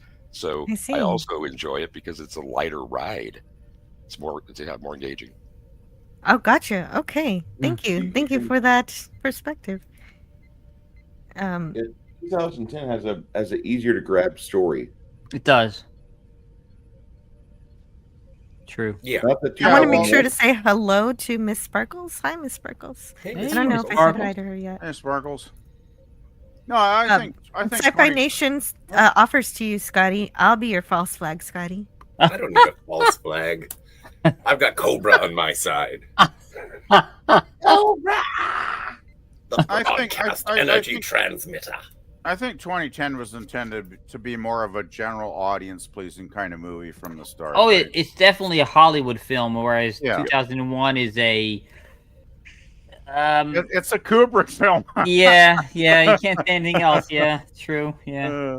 Well, I remember when I went to go see 2001 in 70mm cut at the Bell Lightbox in Toronto. Wow, lucky And you. there was a friend of mine who was living in Toronto, and I was like, "Oh, a bunch of us are coming into the city, and we're gonna go see 2001. Do you want to come along?" And he's like, "Yeah, 3 hours of the entirety of human history. Nah, I'm gonna pass." So he was not into the heady science fiction of 2001, and I ended up meeting up with him the following day, and I was like, "So you don't like it?" And he was a big advocate for 2010 because he found it contemporary and more not allegorical, but more of that sort of Cold War overcoming lines on a map just to gain humanity. And he saw that as a more optimistic than the head scratching. Oh, okay, so there's a giant baby in space. All right, I think I get it. So, what would you rather watch? What would I rather watch? 2001 Space Odyssey or 2010 or The Shining? Oh, man. The Shining all day long. Oh, yeah, The Shining is a lot of fun. That's what I'm saying. The Shining is like really good. The Shining is really good, but if I were to pop in a movie, like it was like, okay, what do you want to watch right now? My answer would be 2010, followed by, because I gotta work myself up for another viewing of 2001. Yeah. Well, But- yeah, it's not a movie you're going to watch every No, week, of course, yeah. Scotty. Like, come on. Same with The Shining. The Shining is one that it's like, I love Kubrick movies. I love them. But yeah, if I'm gonna watch one, like, I have to all plan three a of those week in movies advance. are slow burns, though. You know what I mean? Like very like long, drawn out stories. Yeah, but you get out of the 2010 in 2 hours. Kubrick kind of did that. I like in a slow. lot of I his like movies. slow burn movies, though. You know. Yeah, me too. Well, Kubrick did do slow burn movies a lot, right? Like a lot of times the story took a while to unfold, and it was paced at a moderate pace at best. So Kubrick didn't do action movies. Let's put it that way. You Yeah. know? Well, yeah. This is true. I don't know. I mean, if I'm taking Clockwork Orange was kind of action in a way. if I'm taking you know? if I'm taking a Kubrick film, I'm choosing to watch either Paths of Glory or Doctor Strangelove. Yeah. Those are That great. Full Metal Jacket Those are too. great. I mean, Yeah, there's a lot Full of Metal action Jacket's with that. really good too. I have to say, yeah. Full Metal Jacket's a good movie when you want to watch two movies. yes, it is definitely. Yeah, it is definitely it two is movies. two different movies. So true, You're not man. wrong. Yep. Sci-Fi Nation says The Shining's Scotty's also a genius. film. He is. Ironically, Stephen King hated the movie version of his book. Yeah. And then Stephen King did a TV movie, and everybody that I've ever heard said it sucked donkey. So it's like, so Hey. what for you, King? You know. You know what? Hey, I have not heard from Spidey in quite some time. I want to know what Spidey's favorite Kubrick film is. I like 2001: A Space Odyssey. Really? Nice. Okay, cool. Odyssey. I do absolutely, and any particular reason why that was still picked here. out? That's so good. I'm glad I you am. said that. Anything with Wilford Brimley, really, Wes Cagle. Wilford Brimley's. Yeah, I like him. Yeah. You know, Okay. another Kubrick I really love is Barry Lyndon, but it almost never gets discussed. But I think that is a really great film. It is Yeah. really good. Gavin Blackburn, Spartacus was another good one. Yeah. Oh, Spartacus, yeah. You know, the Yeah, thing was that was Kubrick's only studio picture, right? Like he was working for the major film studio on that picture, and I've read that Kubrick did not have a good time doing that movie, even though it turned out great. But he did not like being under studio control because he was a very much an independent. You know? Well, obviously, I mean, look at his films. I mean, Clockwork Orange, Oh. Strange Love. Another great one. Clockwork. Yeah, that's great. my too. favorite Kubrick film. I still nice. love Eyes Wide Shut. Like Eyes Wide Shut is just a weird, creepy movie. It is Yeah. bizarre. It's a I great love- movie. Great Really movie. creepy. Yeah. And it's almost like meta-contextual, just in terms of watching a couple's marriage fall apart while the actual couple's marriage was falling apart. Oh, this is true. And he goes to that weird secret society house, and you know, with all the orgy shit, and just Like you know, he Fleetwood gets Mac called River. out because he snuck in with the wrong password or something. Oh, you know? God. Fidelio. But Fidelio. Yeah, that whole that movie is really so creepy. underrated. Like that's a great movie. And I think- I had avoided it because it was during Tom Cruise's lunatic phase when he was deep in Scientology. So I was turned off by him. But I should give it another chance. But that's Did he also stop becoming a lunatic? you know what? He Yeah. did distance himself a little. I mean, he's still in the church, but he's not pushing it like he was. Well, He was didn't pushing you really hard. hear his latest interview? Oh. He was asked about it with his crew. He was asked about something political, and he said, "We're here to make a movie," and he wouldn't give a political statement. He has learned to shut the fuck up. That's Yeah, good. that's That's exactly what I awesome to want from hear. my actor. I got Okay, a question so for Spidey. Everybody, if I stop a could. second. Hold your question for Spidey. I want to All say right. goodnight to Sashi, and I also See want to say Sashi. hello to Daniel. Yeah, Sashi's Daniel. got to go back to work. So sorry, Sashi, got to go to work. Good night, And Sashi. who else? There was Sashi. somebody else who showed up. Later. Oh, we said Hey, Daniel. we said hi to Gavin. Bird. Yes. Hey, Daniel. Oh, Old Man Bird. Yes, hello to Old, Old Man That's Bird. it. Hi, Eugene. And so I've got to spin the wheel and play a video for Old Man Bird because he has generously donated a $9.99 super chat. He says, Yay. "World is horrible enough without horror movies." with the little emoji You know, sweating. it is true. When you're watching a horror movie like The Shining to escape the real world and it makes you feel better, something is kind of messed up, isn't it? I agree with you. Yeah. Eugene. Yeah. Anyway, don't what watch you gonna, what Well. you gonna show, Jill? At least they get away. Yeah, You know, they survive at the end. Well, yeah, but poor old Scatman doesn't. Yeah. I don't know why it does that. Well, I appreciate you showing us James T. Kirk because he's my favorite captain, Jill. But I'll show him again right now. okay, right on. However, what he says is logical, and I do, in fact, agree with it. That and he's agreeing that that Spock and Kirk are brothers. That's really good stuff. I love that. You know I reach you. I read you. Why, Spock? Brothers Why? from another mother. You had one job. Just all you do is pull the trigger. Was that was from the hippie episode, wasn't it? That last clip. Yeah, we reach. Oh, I still have painful vibes, 1960s vibes, and I watched that one. Oh, God. Yes, that's way to Eden. There you go. You can't say that the 60s were all good. We got way to Eden. Well, I thought the writing was wasn't DC Fontana involved with that script, and she refused to put her name on it? Oh, Because is it that was what Joanna. happened? Oh, that's right. That's right. It so She much. put her she put her brother's names on there. Yes, exactly, Jill. She hated it that much. She said, "Nope, not being associated with this mess." You have a point there. Oh, thank you. Got some good memberships floating out there. Thank you. geez. Thank you again, Old Man Bird, for supporting the fun tonight. I appreciate that. We got a five gift ships. Joe's college fund grows every week.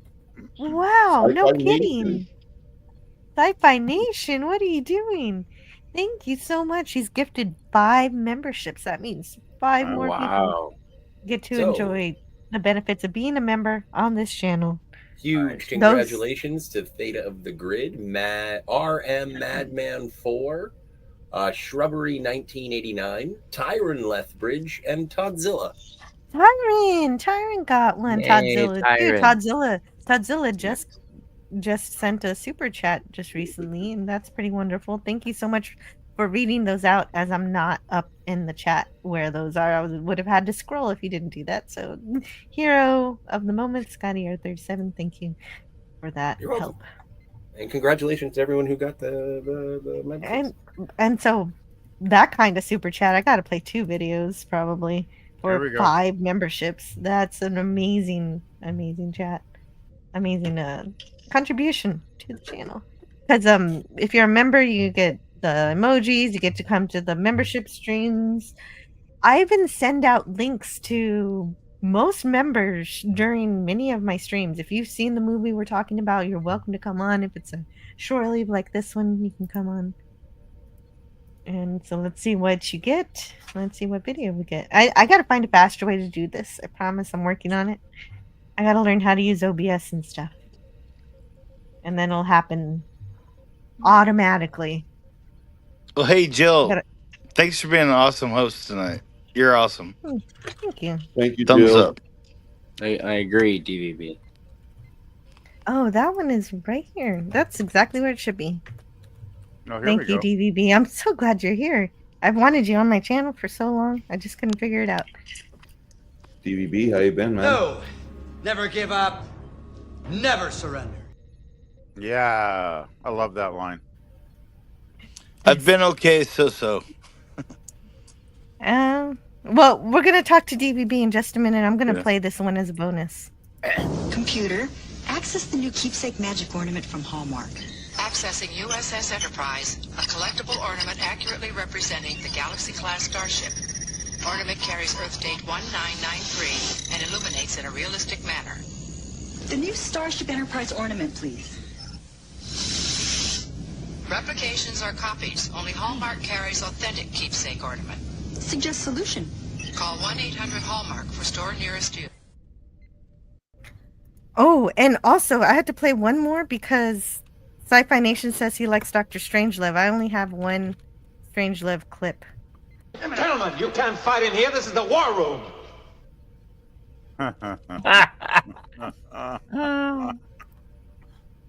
That is one of the best satirical films ever made, I gotta say. And I believe we were talking to Pop Culture Republic says Night All must be going.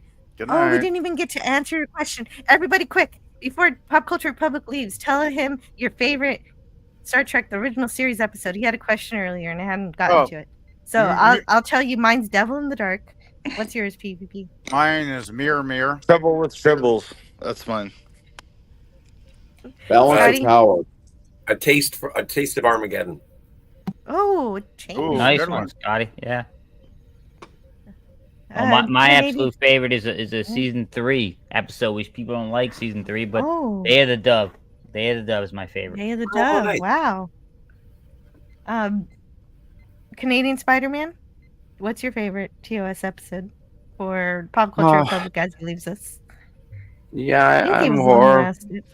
Yeah, I'm horrible with names. I know the Tell us episodes, the but one with. Describe it, Spidey. I don't know names very well. One with Lazarus? So Just yeah. describe the Well, plot a little bit. no, I think I gotta go with Trouble with Tribbles. I mean, that's a stand. Okay. That's an old Okay. stand. Okay. So you got lucky because if you didn't answer, we were going to make it alternative factor. Ah! What? No children shall lead there, Jill? Children shall lead? Oh God. No, that's not. Okay. That's not. Okay, as bad. Bruce- Annihilate's good too. Operation DJ, Annihilate, did we get yeah. an episode from DJ? No, but my favorite one when I was a kid was Tholian Web. Ah, good one. Yeah. Another season 3. Right on. Yes, that is a good I know one. that one. Yeah, You know, Okay, as so- much as people hate on season 3, Jill, I think there's like 8 or 9 or 10 episodes that are actually There are. awesome. Yeah. Yep. it- Agreed. I agree. It's not all bad. Nope. Daddy, could you help out for just a couple minutes? I need help my daughter. Oh, sure. Well, I'm sure everybody here is going to do. We're doing our part. I don't know if you have that clip. I just wanna Not yet. I gotta get it. I'll write it down. I just want to mention a couple season Yes. 3 I love. Enterprise Incident, that's a classic. I love Spectre of the Gun. I know that's controversial with some people, but I love seeing Star Trek, our heroes in a Western, because I'm a big fan of Westerns too, right? So that episode for me works 100%. What's your favorite Western movie? Oh, Or top 3? Maybe top 3. Top 3. Okay. The one that pops into my mind immediately is Sam Peckinpah's The Wild Bunch. Sure. That movie Great is movie. awesome. Great movie. Oh, what's there's another one. The one with Henry Fonda playing the character of Frank, a really evil bastard villain. Oh, Once Upon a Time in the West. That is that one's on my top 3 too. That's a great movie. And you know what? Let's go with my darling. You know that song, that one with the song. My Darling Clementine? No. No, that's Huckleberry Hound. It's like Oh, 80 sorry. minutes long. It's like 80 minutes long. It's black and white. Oh God, I can't remember the name of it though. But Jesus. But that's the song that runs. That's the the one where he's the sheriff and he just is newlywed and his High wife Noon. is High Noon. Thank you, Scotty. That is the film. Yes, that's a classic too. Yeah. So, I do gotta you go guys with consider Johnny Ford. the movie Quigley Down Under? Is that a Western or not? No, Because it's an it takes Australian. place in Australia, of course, but so it's not a Western, but Yeah, it's a Western. You're damn It's right. a Western, it though. Yeah, I'm being a jerk. A man is it a Western? Yes. It's a badass movie. I love that movie, but You're darn right it is. It's one of Well, my favorites. if I'm taking westerns, it's the John Ford Calvary trilogy. It's 3 films. It's Fort Apache, She Wore a Yellow Ribbon, and Rio Grande. Nice. Yeah, Rio those Grande are- is a good those are one. up- That's a Hey, what platform about the no, Man with No Name trilogy? That's got to be up there somewhere, Yeah. right? Well, Well, if I'm taking Clint Eastwood, it's the Outlaw Josie Wales. I think Unforgiven is another great one that Eastwood did. True. Yeah. That very much. What about Did you say three? Tombstone? Tombstone's a good one. God. Oh my God. Top you know what? three of I the changed my modern era. mind. Tombstone. I changed my mind. You know what, guys? This conversation is making me think about how great the Western genre is, and how I'm so pissed off that nobody seems to care about it anymore. Because it's a great genre. We need a It's revival beautiful. of westerns. We really do. Yeah. Well, okay. What about all those great 50s and 60s show too, like Rifleman, Have Gun Will Travel? I The mean, Three Amigos. The Three Amigos, man. Amigos. That's a Western. In the Yeah, comedy Django western genre, Unchained. though, I gotta say, Blazing Saddles has got to be Oh, on top. Blazing you know? Saddles is a good Zero. one. And Three Amigos is freaking Saddles. hilarious. So good Yeah, pull. I love Mighty. that. film. See, I would go. Love it. I would go a few dollars more. High Plains Drifter and Nice. The Searchers. Oh, The Searchers, yes. Good Yeah, one. Magnificent Seven and Yeah. Once Upon a Time would round out my 3. Oh, okay. Or what about True Grit? John Wayne, the True Grit, original. yes. The original, yes. With That's an excellent movie. What's Tim his Darby. name? Tim Darby. The guy from the Godfather. Robert Duvall. Robert Duvall. Yeah, he was great in True Grit. Very Fill small your role, but hands, yeah. you son of a bitch. Yeah. No, that's great. And yeah, Unforgiven's amazing. Hey, what about? Oh, Maverick. And the Lonesome Dove series. You guys Lonesome seen Dove, that? Yeah. Yeah. Oh yeah. Mhm. Good. That good like series, yeah. television series from back in the day. Oh, I watched. It's like a that one. 6-part series, but yeah, Yeah. excellent. Lot- Tommy Lee lot of Jones. good What Lot of about good stuff. what about Wayne's last film when he was dying of cancer, The Shootist? That is a great Yeah. film. Mm. Roddy Howard. Wait. No, that wasn't his. The last film. Last film he No. did was the one where he was Genghis Khan. No, that's where he got the cancer. Yeah, that was where he got the Oh, cancer from. Yeah. My bad. No, you're good.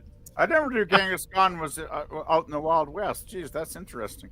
The Well, Conqueror, yeah. yeah, they filmed it in Nevada on the nuclear test Well, range. didn't a lot of the cast end up dying from cancer? All of them. Yeah, died. everyone. All of them. Yep. Now, Whoa, crazy. what about Back to the Future 3? That's a good Western. That's a way. Yes. yes. I like That's that. not a Cowboys and Western. Aliens. I mean, I it kind like of it. is, but it's kind of not. I don't. That's a weird one, right? Is it a Western? I would It say is. Why not? Yeah. Yes. He gets in a shootout. Yes. I like both versions of 310 to Yuma. Yeah, those are good. Yep. Too often people aren't familiar with the first one, so you gotta definitely have people watch them as a pair. You know, if you're stretching the genre of Western into comedy, even Rustler's Rhapsody. Yeah. Ballad of Buster Scruggs. I was just gonna say. Oh, The Villain. Have you guys ever seen The Villain? No, sir. No, I don't know that I one. have So not. it's got Kirk Douglas, Arnold Schwarzenegger, and Anne Margaret. Wow. I mean, I've And never it's heard like of that. in 1970 or like 1978, 1980, and it's basically, it was directed as being a live action Looney Tunes cartoon. And Kirk Douglas essentially, like, they all look like each other, but it's a Western. God. Arnold Schwarzenegger isn't dubbed. He just plays this big lummox, and Anne Margaret is trying to fuck him the entire movie, and he's too innocent to understand it. While This movie's called The Villain. yeah, it's free on Right. YouTube. So Arnold Schwarzenegger Dude. plays Dude, I'm writing this Frankenstein's down. The monster Villain? from Rocky Horror. No shit. Yeah, exactly. That's I gotta that's say who he plays. hello. I have to say hello to Rob Wright, Gen X Hey, Pop Rob. Culture. He's here with us. And also, Yay, Jill's while I was back. away, yeah, I'm back. Thank you, DVP. Also, Cinema Gold is here too. Lonesome Oh. Dave and Open Range, Cinema highly Gold's here? underrated. Nice. Yeah. we just Open Range is talking a Western. Open Range was movie. good. Yeah. I wasn't paying attention to the chat. You I'm know what I sorry. didn't hear anybody say? Dances with Wolves. Oh yeah, 3 'cause hours. I've never seen it. Yeah. Oh, that movie's great. 3 Well, hours. Tatanka. People are Tatanka. mentioning so many Take a movies. nap. Tatanka. Bruce Willis did a good Western too. Last Man Standing. Yes. I don't know that one. Yeah, I think Dances was like Costner's peak, and then it kind of went off the cliff, sadly, for him after that, pretty much. That is a great movie, though. Oh, Very it's a good. lot- No, Costner's best film is The Postman. I forgot about it until you just brought it up. I'm like, holy I- shit, I haven't seen that in so long. Great Well, movie. once again, it was a movie I saw on a huge theater screen because I saw it when it came out. And if you can see movies like that on a big screen, go for it because it does add to the film. You gotta have to. It doesn't translate. The Great Plains do not translate on a television screen or a plasma No. screen or Yeah, whatever you got. exactly. Yeah, it just doesn't. If you can see it on a screen that's like 120 feet wide or whatever, go for it. If you get a You know what? chance. I have to agree with Herc here. The Man Who Shot Liberty Valance, awesome. John Wayne and Jimmy Stewart, amazing. I love Jimmy Oh, Stewart. yeah, yeah. Because Jimmy Stewart's playing so against his type typecast kind of characters, right? Like, Yeah, yeah, yeah. I love it. Good movie. And yeah. Shane. Shane? Shane. Oh, Shane. Oh, that's- Shane, yeah. Shane. yeah. Come back, Shane. We're talking about Western films, Jill. If you're not Yeah, I understood that because I agree with Rob Wright and backing up Canadian Spider-Man's choice. Back to the Future 3 is absolutely a Western. Buford Tannen is based on another Western villain. Yeah, There you go. I don't disagree. Yeah. Yep. Oh, I understand. I understand your question in it, though. The problem with just about any westerns is that they're sanitized of the historical races. Well, I don't think that's a problem. That's how history should have been. Okay, There well, what should about not the have ones? been racism, Pardon the interruption. What about the ones that aren't? Let's do like maybe a head-to-head. and those are okay too. If with, you want to see a more realistic history, then you watch those. Well, the thing is, we're talking like Hollywood films for the most part, right? Hollywood, and then you got to put in the context of the age they were made in, the era they were produced. You know, back in the 40s, 50s, 60s, whatever, they weren't. Hollywood wasn't big into talking about racism, right? Like, let's face it, you know. But that's what The Searchers is about. Yeah. Yeah. Okay. Good point, Scotty. You know, you're good at giving a good counterpoint there. Thank you. What about Django? Django Unchained. Well, yeah. Oh, that movie's Yes. so good. I love It's like- that movie. That's another good one. And the head-to-head I was Oh, going to man. propose is which one is it? Django Unchained or Hateful Eight? Oh, They're both Django. westerns for sure. They're both westerns, but It's a Django's hard I like They're that. also both Tarantino. Weird. Okay. I got to go with the Hateful Eight because Ennio Morricone gave them the unused Thing soundtrack to use. Oh, wow. And the Hateful Eight is basically the thing for westerns because nobody at all trusts one another towards the second half of the film. Oh, that's and you start hearing Mhm. those notes, and it triggers something in you. It's so good. Yeah. So good. It is. And didn't Ennio Morricone come out of retirement to do that film? No, he Right. had a bunch of unused tracks from the thing, and he just gave them to Tarantino. You know, I know this is unpopular. I'm not a really? fan of Tarantino. Interesting. Well, neither am I, but That's I love fair the enough. Hateful Eight. I love the Hateful Eight, but I also love Tarantino. But I, can I like some understand of if- his stuff, I can most understand of if his people stuff. don't like it. I mean, don't get me wrong. He has some good scenes in his movies, but his movies as a whole are I don't care for. Like Just in love in, the in- dialogue, so you in must Kill- not like the dialogue. Well, in Kill Bill, the best part of that whole thing was the fight with the crazy 88. Yes. That's the Yeah. best part in the Yeah. entire movie. I disagree with that. My favorite part of that movie is when they talk about Superman, how Superman is basically Jesus Christ, and he has to human himself down in order to be with us and hang with us and do things with us, because otherwise we're just expecting him to be Miracle Man all day. Blasphemy. I love that. There are kind of aspects of Jesus in Superman, I guess, when you think about it. Like, Well, especially the second one. Blasphemy. He's brought back down. I've got to Same go. with Anakin Skywalker. I'm going to be excommunicated you know? if I stay here. Hey, Spidey's asking. You can have Jill. your opinions here. I'm just Spidey says kidding, I'm just DeForest kidding. Kelly did some good ones. Has Jill seen any of his westerns? I have not. He did a lot of I have not. westerns. I have no, seen yeah, pictures. I've for seen sure. pictures of DeForest Kelly in his cowboy hat, and he looks good in a black cowboy hat. Because I know, as I understand it, he was very often the villain in his westerns, but I haven't seen them. Well, he was in a movie called OK Corral back in I think the 50s, Jill, and you know, Yes, so that's yes, that- yes. That's yes. one reason that's one reason I love the season 3 episode Spectre of the Gun, because it's like, you know, DeForest is back at the OK Corral again, and that's He's pretty done cool. it 3 times, including that episode. Yeah, it's cool. It's cool, right? I love Yeah. it.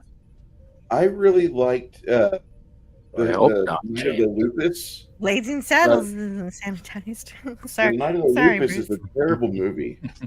But there's 2 movies that you watch when you watch Night of the Lupus. You have this hokey, crappy cowboy movie that DeForest Kelly's in, And then you have the movie where they have nothing but miniature sets and rabbits moving around trying to act like they're 12-foot tall rabbits. And that's kind of cool because it really does let your imagination take over. What would you do if you're being attacked by a vicious pair of rabid rabbits? You know, and that's really awesome. But then You throw the holy hand grenade at him. Yeah, exactly. Very, very quiet. Such a weird film, but it's worth watching once at least. The Good, the Bad, and the Ugly is one Western that I have actually seen. I've seen very few. That's the third of a trilogy. Oh, I didn't realize I was missing a couple parts. They're not connected though. That Which is- is weird. They're not overly connected, but that is the third film in the Man with No Name trilogy, Joe. Yes. And if you want to see another Yeah. Leone movie that maybe is off the beaten trail, if you haven't seen A Fistful of Dynamite or its original title Duck You Sucka, and it was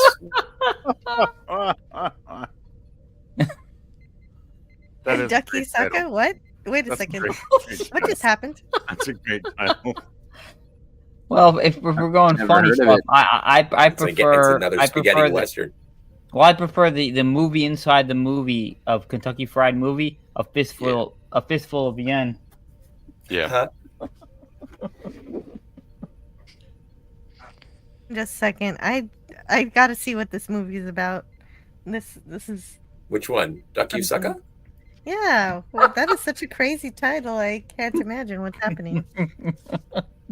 Duck You Sucker. Hey, Jackie Lamb. Offered yeah, there's- 300 pounds for Irish terrorist John Mallory. Wanted for murder and something else. But yeah, it's I have it's a seen this thing. Well, if it's got Coburn in it, I Did I you would see give it a this, watch. Scotty? Oh yeah, I haven't seen this one. but again, it's the same sort of. It is obviously a Sergio Leone movie, but yeah, it's got that same sort of aesthetic, and it's a mismatched pair. Like you could see this as being Clint Eastwood and Eli Wallach. Oh, totally. I think they Yeah. tried to do it that way, and then everybody involved with the first three were like, "Nah, we're good. We're good." Well, I'm Okay. I'm a big James Coburn fan, so I definitely need to Yeah. watch Yeah. that one. Yeah. Yeah, I was It gonna doesn't say, surprise is that James Coburn? I love James Coburn. I love him too. Hey, have you ever seen his spy movies he did in the in like Flint and the other one? Our Man whatever. Flint. Our Man Flint. Yeah. I love those movies. Those are such cool. They're basically Bond ripoffs, but they're a lot of fun. Well, they're like original Austin Powers. Okay. Yeah. They're- Yeah. True. Oh, Great. okay. They're like Austin. You see, that's the weird thing is I'd probably enjoy these movies more than watching all the other westerns. I'd like. Have you ever seen the Coburn spy movies, Joe? They're really cool. If I don't say anything and you've mentioned something, then I probably haven't seen it. Oh, So it saves a lot okay. of time. Rob Wright, Gen X Pop Culture says actually The Good, the Bad, and the Ugly is the third film to come out, but it's the first in order. That's kind of confusing. So at least I saw the right one first. It's prequel. Keep 'em Yeah, confused. James Coburn. I always remember him from Midway. So. Oh, you know, nice. Yeah. Well, and there are a Great. lot of people commenting on these movies. Young Guns 2 is fantastic. I can't Oh, believe yeah. they're filming Young Guns 3 too. Are they really?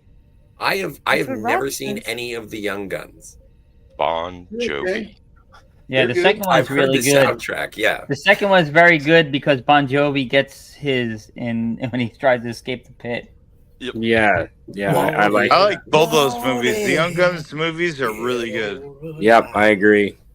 I love the second one too, where they leave it like you don't know if he faked his death and Yeah. Pat Garrett let him go, and he's like an old man living Yep. out his life and telling his story to a news reporter.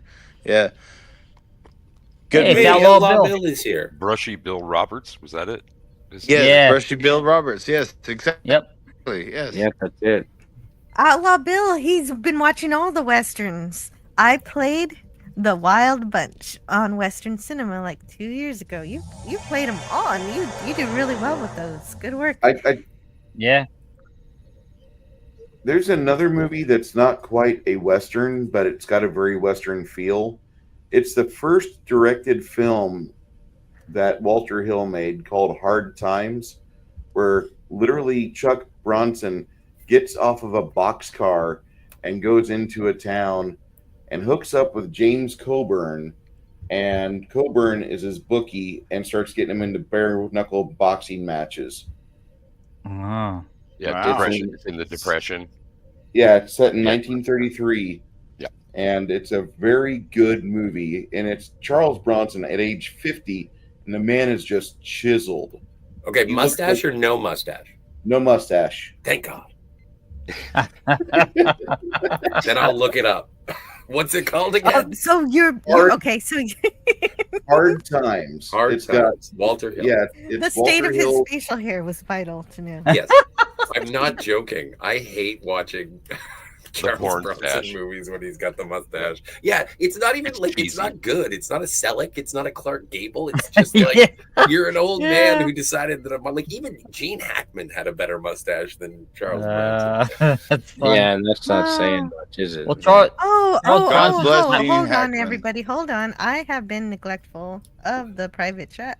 Yes. I have just noticed Mr. Canadian Spider-Man has been. He's done all a Spidey can. He's helped his friend. I remember he helped his friends last night. They needed a designated driver, and he helped them out. And I'm sure he hung out with them today. I did. That was a long. Yeah, I didn't even make it back to Doom Talk. Yeah. Oh yeah. Yeah, but before you go, I'll let you say hello to Rob Wright as you're leaving. Oh, hi, Rob. Right. Oh, man, don't leave, Spidey. Come on, man. I kept us still warm for Three you. more hours. Evie, Three more hours. I've Let's do got it. an early morning. I've got a bunch of stuff to do today. My brother's kids are having birthdays tomorrow, so Oh, I've cool. got a Being a lot good to do. uncle. That's right. Yeah. Good So, work. but thanks You're so always much doing for, good for stuff. having me here, Jill, and you have a hell of a panel. man. soon. I'm glad to be with everyone. You too, DVP. Love you, Spidey. I'm glad you were able Thanks. to say hello. Thanks, Spidey. DJ Nice and Westgale. Thanks, everyone. And hey, Stark of Spidey. Iron's here now. But yeah, I'll catch you guys pretty soon. We'll have a bonfire and you'll all be invited. Oh, Sounds yes. good. I can't Take wait. care, I man. love, All right. All right. I love yeah. this All meeting. right. Good night. Good night, Just Spidey. later on, Nice, man. Spidey. So you guys are talking westerns. I had to jump in on this, man. I just finished the slides about 30 minutes ago for the movie of the week, and the movie of the week is going to be a western, but I can't reveal what it is yet. So Fair enough. What? Okay, but then as the topic was brought up, do you have a top three oh, of all westerns? time? Yeah. All time? Oh my gosh, that's a tough difficult. one. There are a lot of great ones. I mean, The Man Who Shot Liberty Valance has always been one of my favorites. I love John Wayne westerns. I love McClintock, but it's kind of more of a comedy than a western in a way. I've always loved Rio Bravo. Rio Bravo has been one of my favorite John Waynes, and then The Searchers has always been a good one that I really love. Let's see. Are there any big modern westerns? Oh, modern. I Unforgiven and Tombstone are two of the better ones. Yeah, More modern. Sure. Which one did you add to Tombstone or Unforgiven? Tombstone. Tombstone. No, Well, the thing is, I'm loving all Tombstone the and things. Wyatt Let's Earp talk about came out Tombstone. around the same time. Yeah. You know, those two movies based on the same story. Yeah, Of, Tombstone Wyatt Earp. and Wyatt Earp came around at the same And time. the December Wyatt Earp 8th, one was Kevin Costner.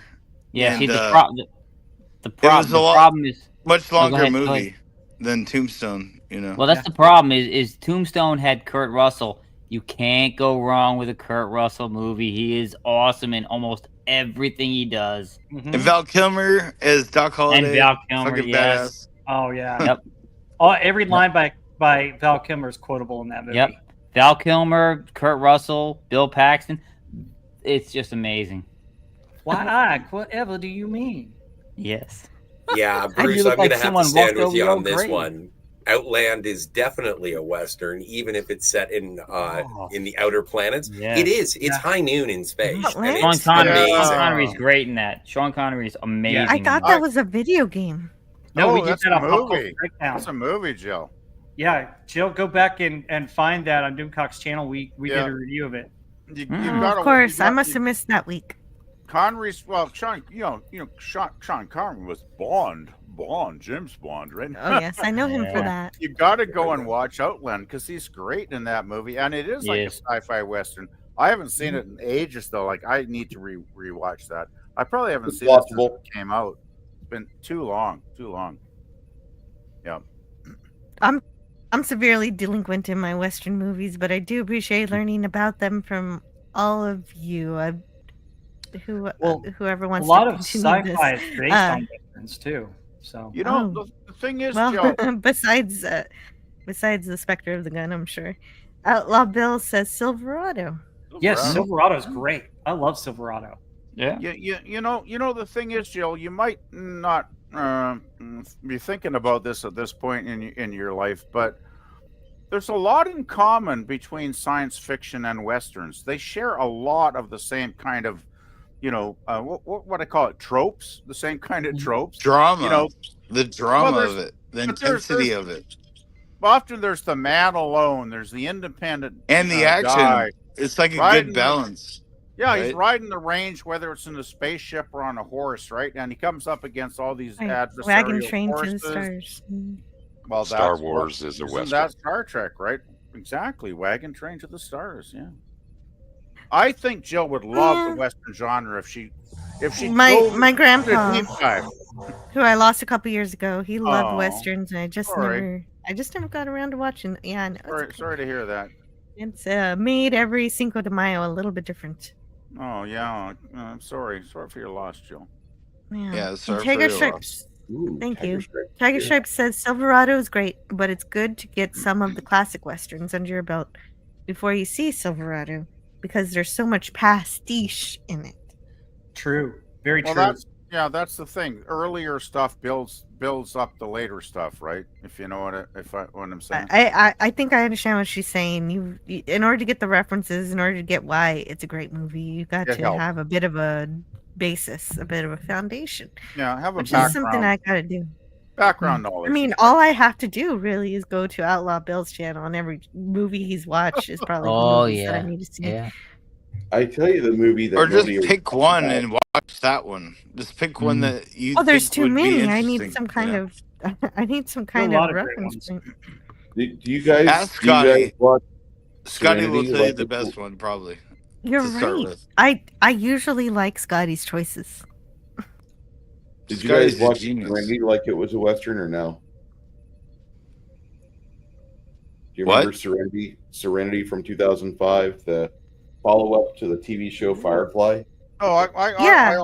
I actually thought Firefly was the best combination of sci-fi and western.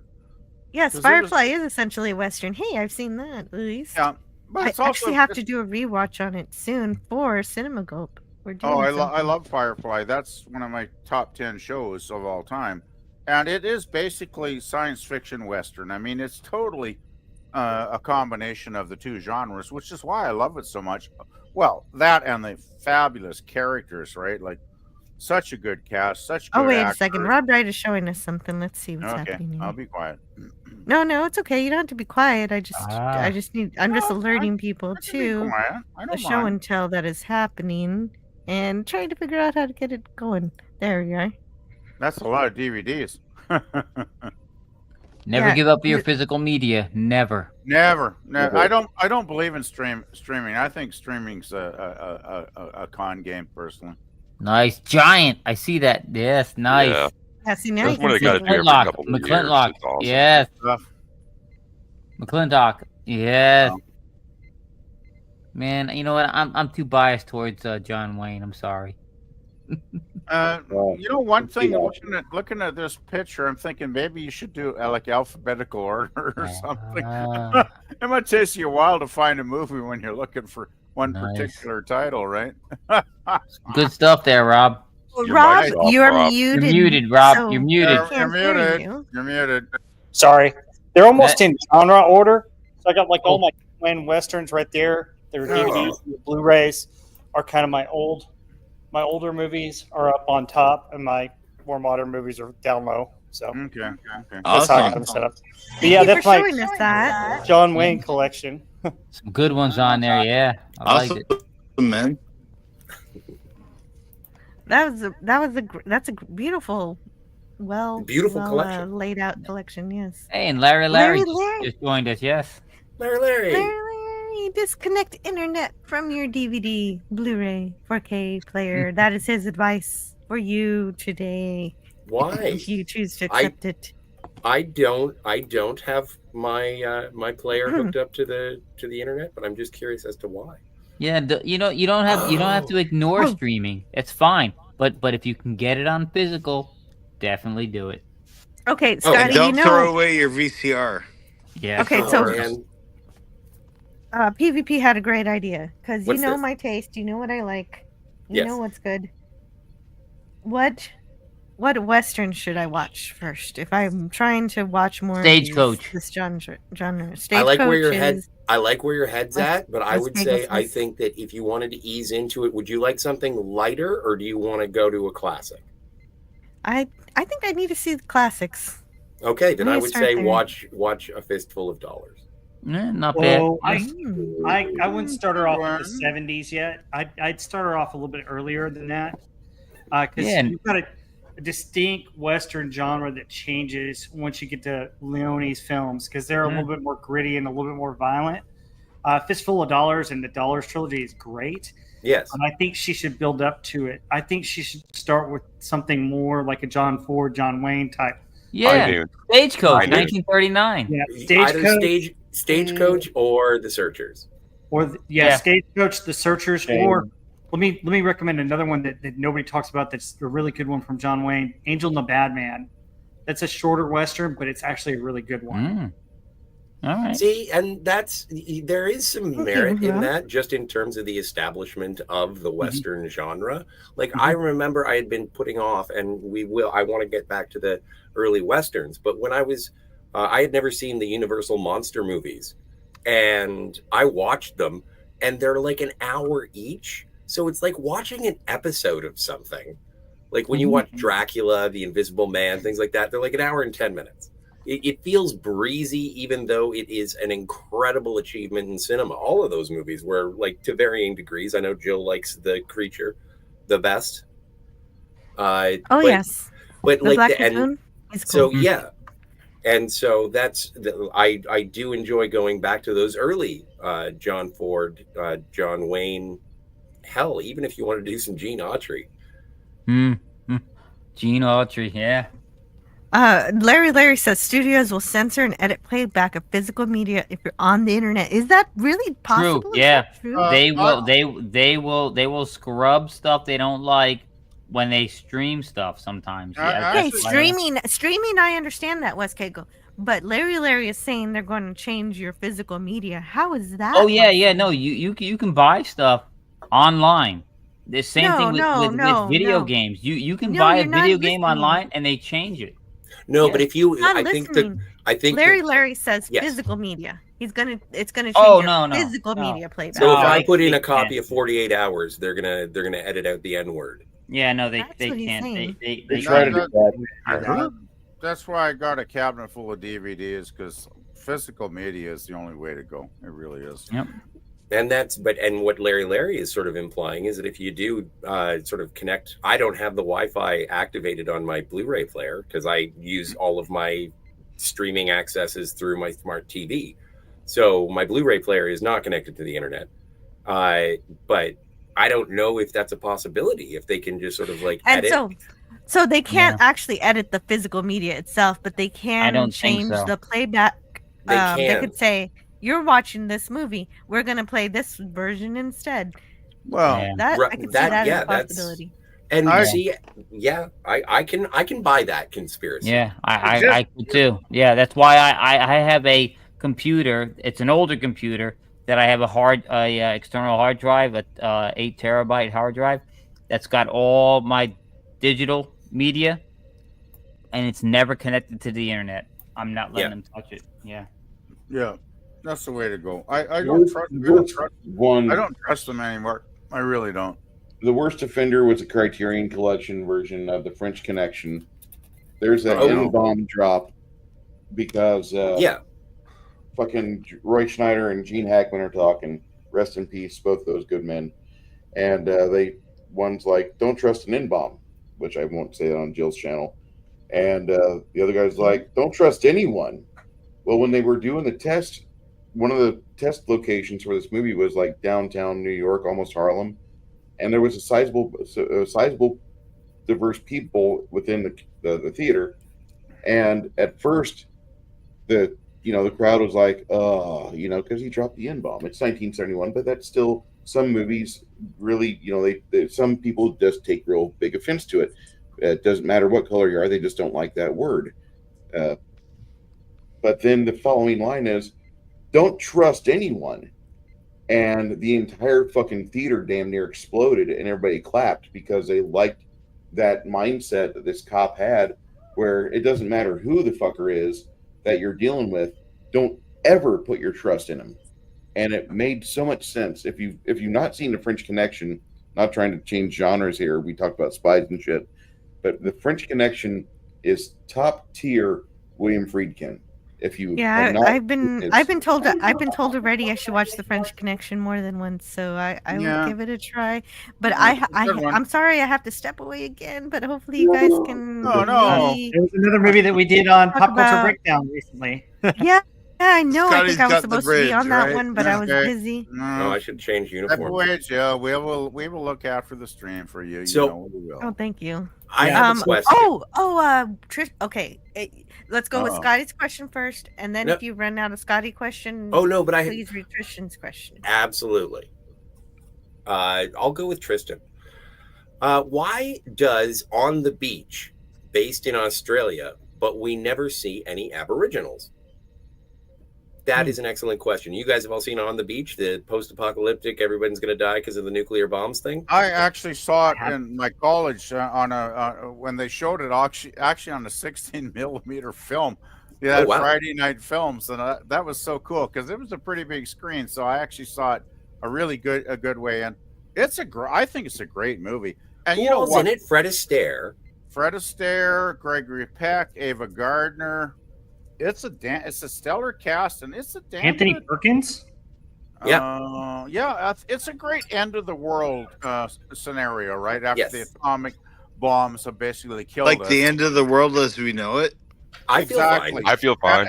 And the last people alive, everybody's dead except Australia because the radiation hasn't drifted in the weather pattern to them yet. But they're going to be The dead. in operative like a word month being or two. yet. Yes, exactly. But it's, the thing is, don't forget, this is what, 1963 or something? Like, I'm kind of forgetting what year it was. But 1959 is when it was made. even better, a 1950 film. There wasn't a big awareness of Aboriginal rights back in 1959. Let's be honest here, right? And besides, these were like, we have a submarine commander. We have basically upper class, people, love them or hate them. They're basically all upper class, white folks. And to have I don't think it would have made any sense to have Aboriginal people in the movie. It just, what would Well, the context? it is Australia. But there would be no context to have, unless you had like an Aborigine in as like the housemaid or something, which would be even worse, right? I think. Well, but it's kind of like having a Civil War movie without Hattie McDaniel. It's like it doesn't make you have to acknowledge the existence, or you can completely whitewash Australians. Does Mad Max have any Aborigines in it? I can't think of Not any. that I remember, and I'm going by what Tristan said. The whole point I'm trying to make, Scotty, is I go with the storyline, the concept and the storyline of the film. If it doesn't have any context to include, Aboriginal rights, then why put them in? If you put them in there, they're just like tokens, right? You're just putting in tokens, basically. I just think Tolkien's. So what I wanted to ask is if anybody had seen The French Connection 2. Yep. Now I haven't. I have not seen it. Neither have I, and here's why. I remember it's kind of like the opposite of Jaws. It's like I wanted to have Richard Dreyfuss back for the sequel, but he didn't come back, and so it's a little plain with just Roy Scheider. I love Roy Scheider, but I also love Gene Hackman. And when the French Connection 2 comes out and there's no Roy Scheider, I'm like, nah, I kind of wanted them back. I wanted the buddy cops back. And so, but I know that's not what that movie is about. How is the movie, without getting too spoilery, I guess, for a movie that is Spoil away. Spoil away. Spoil away. I'm a big boy. So I read about it. I haven't seen it, but I my understanding is basically it's a continuation where Popeye Doyle is going after the French guy from the first one. It's just those two are the only two returning people, and he travels to Europe to go get doesn't it. he get in France? Yeah. There's a third in the series that's really not officially acknowledged, but Friedkin had talked about how much he wanted to make Ronin Part 3. Oh. Is that like a spiritual sequel to the French Connection 1 and 2? It is. That's cool. That's an interesting context to put on that. Was it a John Frankenheimer joint? The third one? I don't think so. I don't think I've heard of the third one. Ronin? Ronin. It's the car chase movie with Robert De Niro. Oh, I was still talking about French Connection 2. Somebody said there was a French Connection 3, and so I wondered if it was it's John supposed to be Frankenheimer did Part it. 3. Ronin was supposed to be Part 3, but there was not enough to tie to it. But it's spiritually Part 3. It's kind of like how the Soldier, starring Kurt Russell, is kind of in the Blade Runner universe or whatever. It's a side pull. That's an official side pull because all the battles are actually, all the flashbacks or beginning parts of the movie showing off Kurt Russell are all the battle names that Roy Batty's talking about on his epilogue. Yeah. So, and he, also going back to Westerns again, kind of, Outland is sort of like a sidequel to the Alien universe.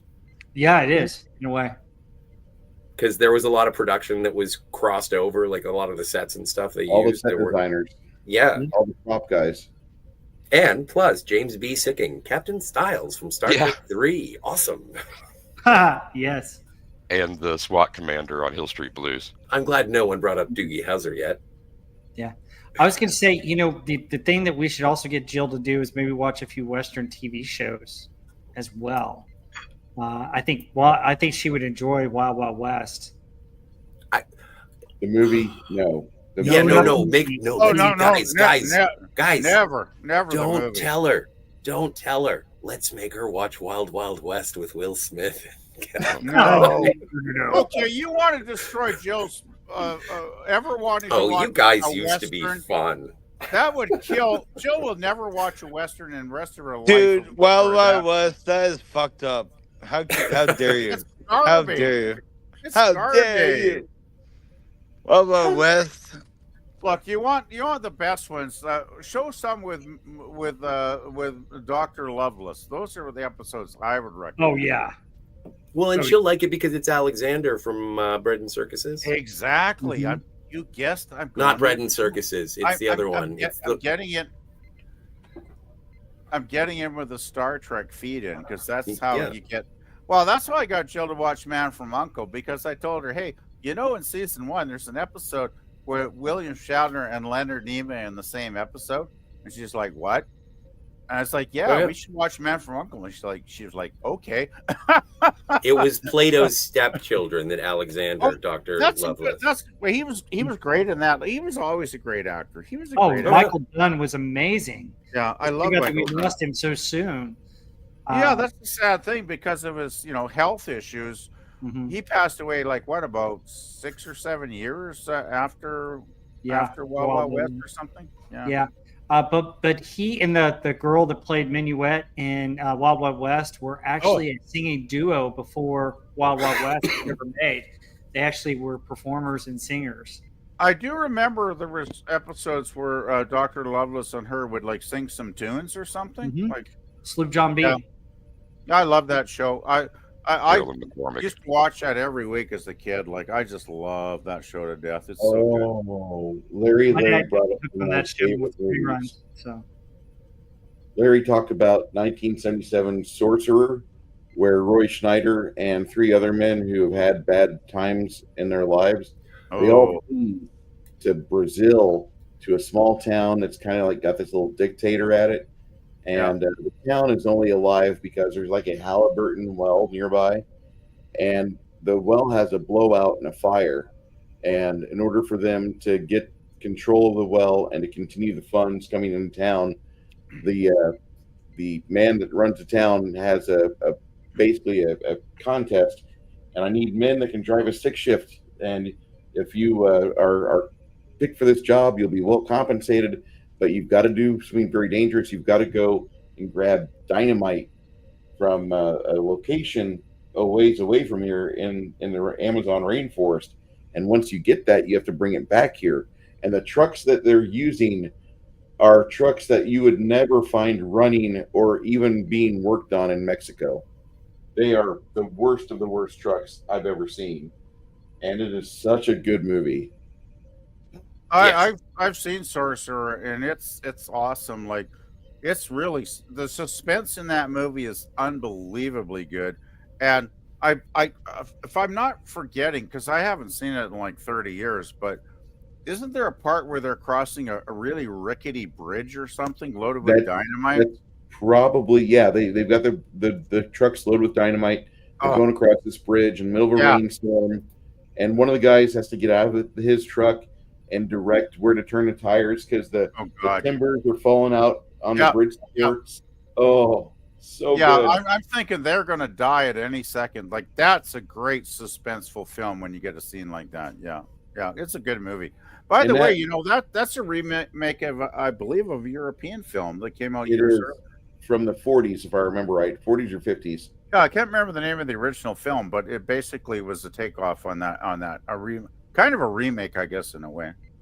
Les Sorcereurs. Yeah, that is such a good film, and nobody ever talks about it, mainly because it came out the same year that Star Wars came out. Well, and also it was called The Sorcerer or Sorcerer. So when you go and you see the trailer and it has absolutely no correspondence to, it's like, I would feel kind of ripped off if I showed up and I was a fantasy fan and I went to a movie called Sorcerer and then it was like about transporting dynamite. I think that was a situation of judging a movie by its title. You were basically thinking of Harry Potter or something, right? Is what you're saying? Well, exactly. Why wouldn't I? It's called Sorcerer. You think it was medieval or something like that? Sure, exactly. When I found out that there was a William Friedkin movie called Sorcerer, I was like, I can immediately not even have to look that up because I don't like fantasy. So I had no idea until when he recently passed away, and it was like, did you know what Sorcerer was about? And I was like, no, that looks awesome. Yeah, the movie is called The Sorcerer because I believe in the South American history or lingo, the sorcerer is representing a very spiteful, hateful man that lives only to wreck the fortunes of others. And that's basically what Roy Schneider and his friends are all fighting against, because all four of them have transgressed at some point in the future or in the past, and they're all fighting karma. And that movie is such a good film, and it does show you the downsides to like. Well done. Basically, well done, Sorcerer. Apparently, I just looked it up, and it's basically a remake, considered a remake of the 1953 French film called The Wages of Fear. Yes. Oh wow, interesting. Real quick, apparently it's free I want on to the sidebar archive. real quick and ask you guys a question. Since we talked about westerns and some stuff, here's what I think about that's missing from modern TV shows and modern movies that we saw in westerns and western TV shows: fist fights.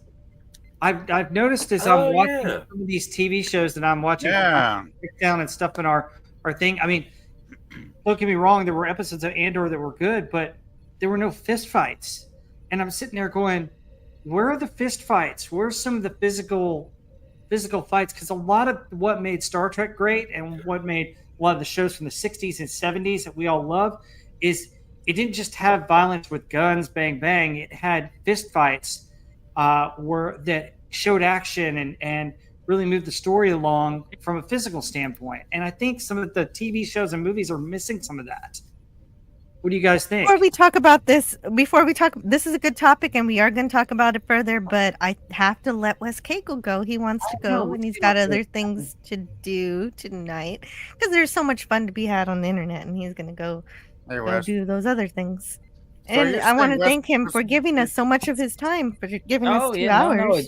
It's always amazing coming on your stream, Jill. I love it. I always love it. Yeah, always a great time. Yeah, I gotta say, I this is the seeing first you. time I've ever got to be on a stream with you, Anti-Derivative Jill, on your channel, and with Wes Cagle ever. So Wes Cagle is awesome to be on the stream with you tonight. You are awesome, dude. Fantastic, Yeah, my friend. that's I love DVB. You get it. Yes. You know DVB. Yes, Citizen yes. 333. Always. Have you ever always. watched his radio shows? Those are fun. I have not. I'm gonna have to check They them out. started up again. So excellent. we'll see if they're Excellent. And so I want you to have fun. Enjoy the rest of your night, Wes Cagle. Make sure you get into some trouble. Oh, that's unavoidable. Great. Make sure you spend the rest of the Yes. evening. Also, enjoy. Yeah. Happy birthday. Enjoy. Oh yes, the rest thank of your you. birthday. Thank you very much. Thank you very much. Yes. Go easy, man. Wait a minute, it's your birthday, and we didn't mention that the other day either. Well, last We year did my earlier birthday in the chat. was on Happy Friday, birthday, so yeah. Again. I'm right. I'm like 2 days away from Doomcock's birthday. Yeah. Oh, happy birthday! Well, thank you much. Thank you very much, Rob. I appreciate that. Thank you very much. Yeah, man. Happy birthday. Tomorrow too. So Many Excellent. more. Excellent. Oh, and you're doing 1971 now? Yes. Oh, good lord. Some good songs, some good stuff. Yes. Good stuff. Excellent. Well, have fun, everybody. I am honored to have spent the evening with you guys. It's always great to Likewise. hang with you guys, and I will see you the next time I see you. Now, by the way, have Party on. the evening as a merry man there, Wes Cagle. Always. Well, I would have the evening as a merry man, but as you know, I am not a merry man. Oh, I protest. Yes. Can I play you just one more work clip before you go? Just Absolutely. Please, Jill. And all I have to do is find it. I think I'm I know wondering where what it is. it's going to be. Beauty.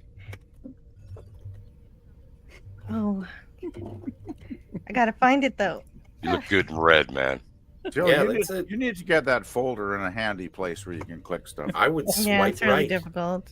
Swipe right all day long. Tell him he's a pretty cat. And a good cat. I will feed him.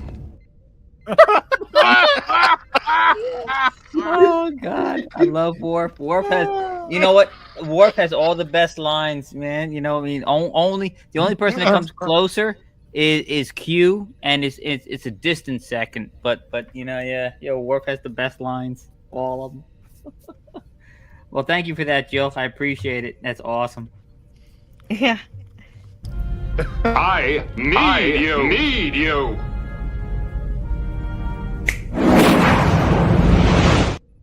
You know, I rag on Voyager all the time, but one of Q's best lines is when he calls Neelix a bar rodent. Yeah, I need to. Yes. I'll grab that clip just for you. I love the Wow. do you have the scene where he gets his powers back, and he has he does all this thing with the he wants to Yes, I got it. I got it right here. Tell him. But I feel like celebrating. Got the mariachi band. Yes. That's Awesome. some great stuff.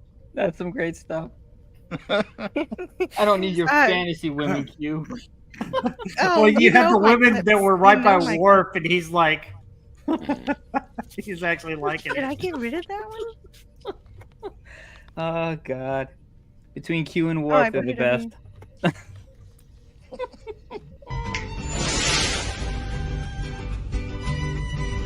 I don't need your fantasy women. Yeah, like Riker would turn that down. Well, I mean, Totally out of character. Riker's a slut. Riker can go to the holodeck any day of the week. And I get think that. I understand why Riker would turn it down. He likes Mm. women to come on to him, but he likes the real ones. He doesn't feel like these are True. real. Yeah, but he did fall for Minuet. Although she was technically real. Oh. The Biners made her real, kind of. She tricked him. Yeah. Minuet. Yeah, I remember that. So good. And then Good in the stuff. episode So where fucking funny. Robin was, oh, go ahead. Yeah, no, but that's a good point, and I want that to be brought up when we talk about Minuet. I think it's an important part of the character is the fact that no, Riker fell in love with a hologram, a sentient hologram, to the point when the Romulans scanned his brain, they were like, "Oh, we just found the strongest emotional reaction you have ever had to any woman ever, and made her your dead wife." And he was like, "Yeah, the problem is."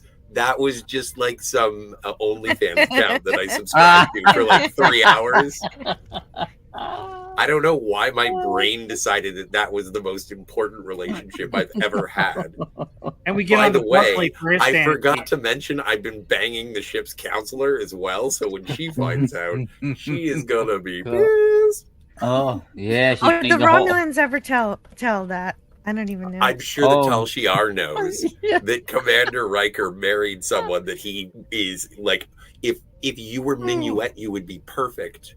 But no, unfortunately, you're an actual flesh and blood Betazoid, half Betazoid. That is a very strange thing. And so both Riker and Geordi should understand Barclay better than anyone.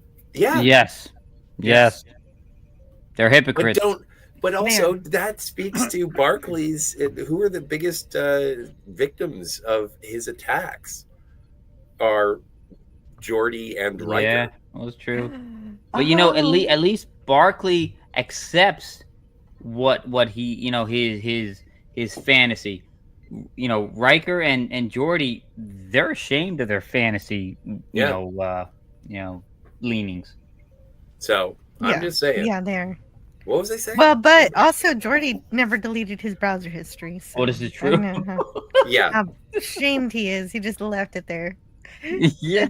Man, I have so much fun with you, West Keiko. I appreciate every time you want to stop by. I hope you enjoy the rest of your night. Oh, thank you very much. Yeah, man. Happy birthday. All right. Yep. Thank you Cheers. very much, everybody.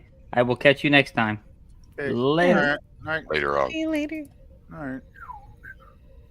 So, Rob, before the West Kegel fanfare, you were talking about fist fighting, and Yeah, fist one fighting. of the things that popped immediately. Happy birthday! sorry, DJ. you're good. Please. Yeah, I But was, it was I was talking the- about the- fist fighting the thing not being used in modern TV shows and movies.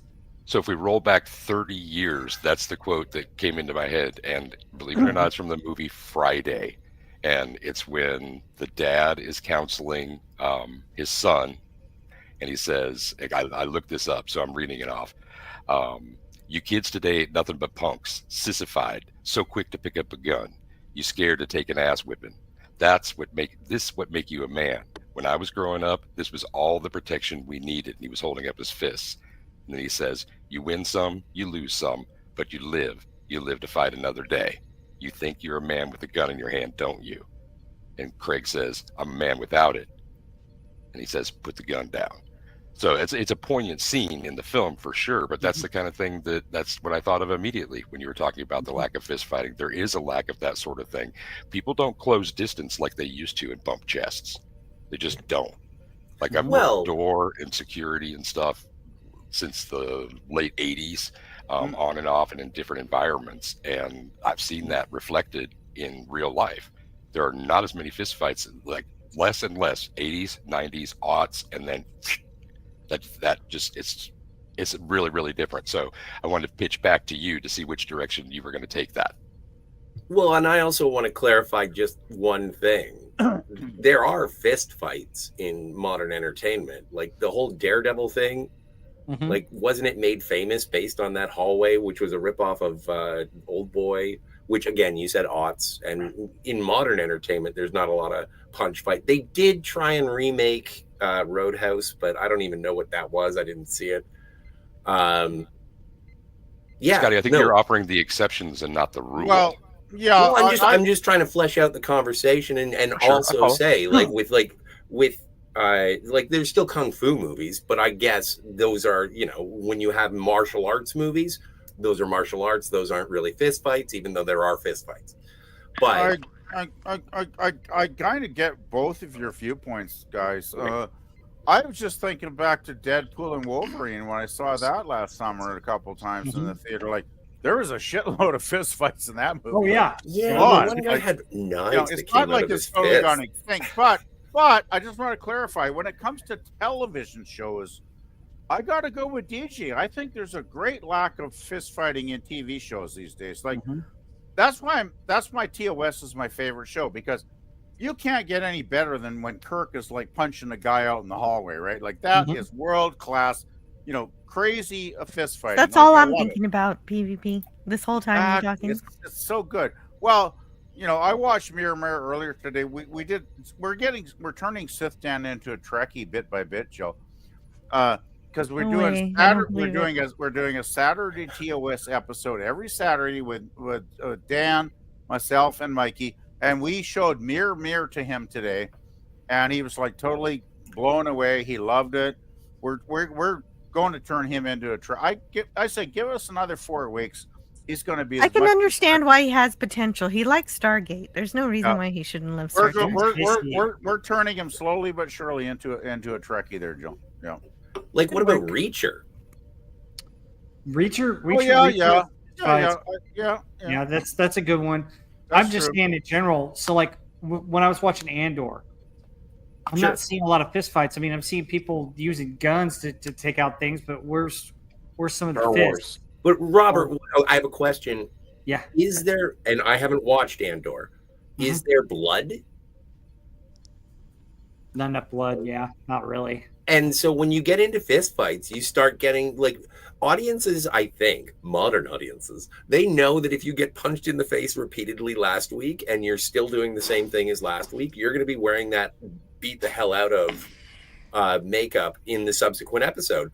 And they do not want that. Like anytime in a movie when you get a facial malfeasance, it's like his face got cut and then it healed 10 minutes later.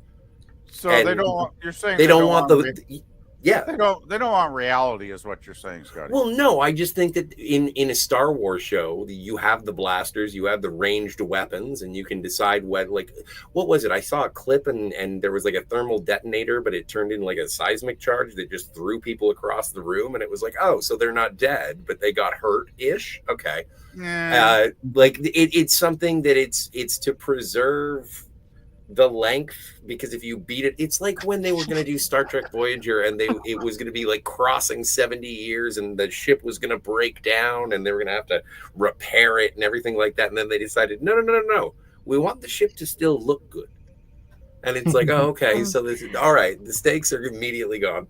And so that's what happens in a Star Wars show, is that millions of people play Fallout and the game is totally devastated and everything is ugly. So they could have done it with Voyager. They could have done that and it would have been great. And you could find ways to make it pretty, even though it's kind of a bit haphazard. Example, Deep Space Nine, you don't know how to put something together in a console. You put a ROM put in a spatula. You'd have stuff like that all over the Voyager ship. Well, I love the first episode of Deep Space Nine, Jill, because I just watched it the other day, and it's like, remember that scene where they're trying to beam somebody up from the planet in the transporter, and it's not working, and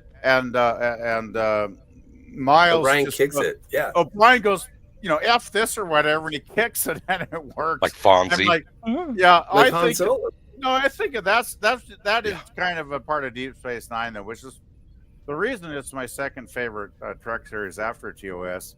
Because I love the characters and the plot lines. Okay, it's got bad episodes like every show does. Sure, overall, I think the characters are so good in that show, I can overlook its flaws, is what I'm trying to say. And thing is I like about the original TOS is done Threshold. Remember during the Babel where Kirk got stabbed in the back, and man, there was a lot of blood in that scene, right? We're talking Well- like 1966, and they weren't afraid to show blood back in those days, right? But when Or you guys after. were talking about the fighting and like Kirk fighting, the thing that came immediately to mind was it's so cartoonish in its in the choreography, like that classic almost Batman biff pow bang. You know, if they had used the wah, wah, wah, wah, wah, any of the dissolve sounds or whatever to do that, like if it's not been done, I think that it should be. I think that'd be hilarious. And Well- his move where he takes Well, he but that's- interlocks his fingers and he has both palms pressed together and he does the back smash on somebody. Yeah, I love that too. I and that's love why it. they call it. That's why they call it its own fighting style. It's called. Well, so when everybody was mentioning, I'll tell you what. I didn't finish that sentence. I promise I'm going to finish the thought. But first, I want to make sure that I Greek letters Larson. If you put it in whatever translator, sometimes you come up with Dionysius Larson, if you want to call him that too. He says, Star Trek, a show about a bright future where humanity has learned to resolve its problems through dialogue and fist fighting. And that's a misconception. That's a misconception a lot of people have about Star Trek. Yes, it's a future where we're trying to find peace where we can, but very often you can't find peace, and you have to know how to defend yourself. And that's why they still have phasers. That's why they still have photon torpedoes, and that's why sometimes. Well, and there was this meme that said, well, it was a very bad meme from the Roddenberry Foundation, which said, this is how the different Star Trek series solve problems when diplomacy doesn't work. And it shows all the different Star Trek series using some kind of phaser or rifle. And then it was very disrespectful. It had Captain Kirk with the rock penis from that episode where little What Our girls Little made Girls Made Of, yeah. And that's Oh, no. awful. And so I responded to that by saying, no, the actual answer would have been Kirk Fu. And that's what happened. Or the fight from Amok Time. Yeah, exactly. Kirk was pretty good there, Joe. I never heard What's that the one. name? What's the name of the sword from Amok Time that Kirk and Spock fight with? It's not the On Woon. It's the Batleth, I believe, isn't it? no. That's the Klingon one. Klingon. The On Oh, Woon. The all Lear- end on it? I forget what those things were called, but you know what I'm talking about, right? There's the On Woo, but that's the cord, right? Right. But you know what I'm talking about when those swords are? I know it. The Lurpa. Is that what they were called? Oh, Those are called the Lirpa. Lirpa is the cord, isn't it? I think so. No, anyway, I have one of Lirpa those is the swords from sharp one. Vulcan, and You I've been do? doing but I've been doing Can you gardening. show us? So, well, no, it's out in the garage. I do it for gardening. I actually. Well- And so it's like I have this curved blade, and every time I have to go and do edging, I'm just like, oh my god! It's an Amok Time. I'll take a picture of it and I'll put it in the Discord.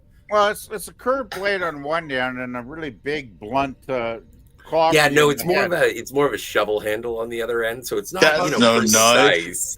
That's more like beat your face in on the other end. That's No, but it's got the curved blade thing, like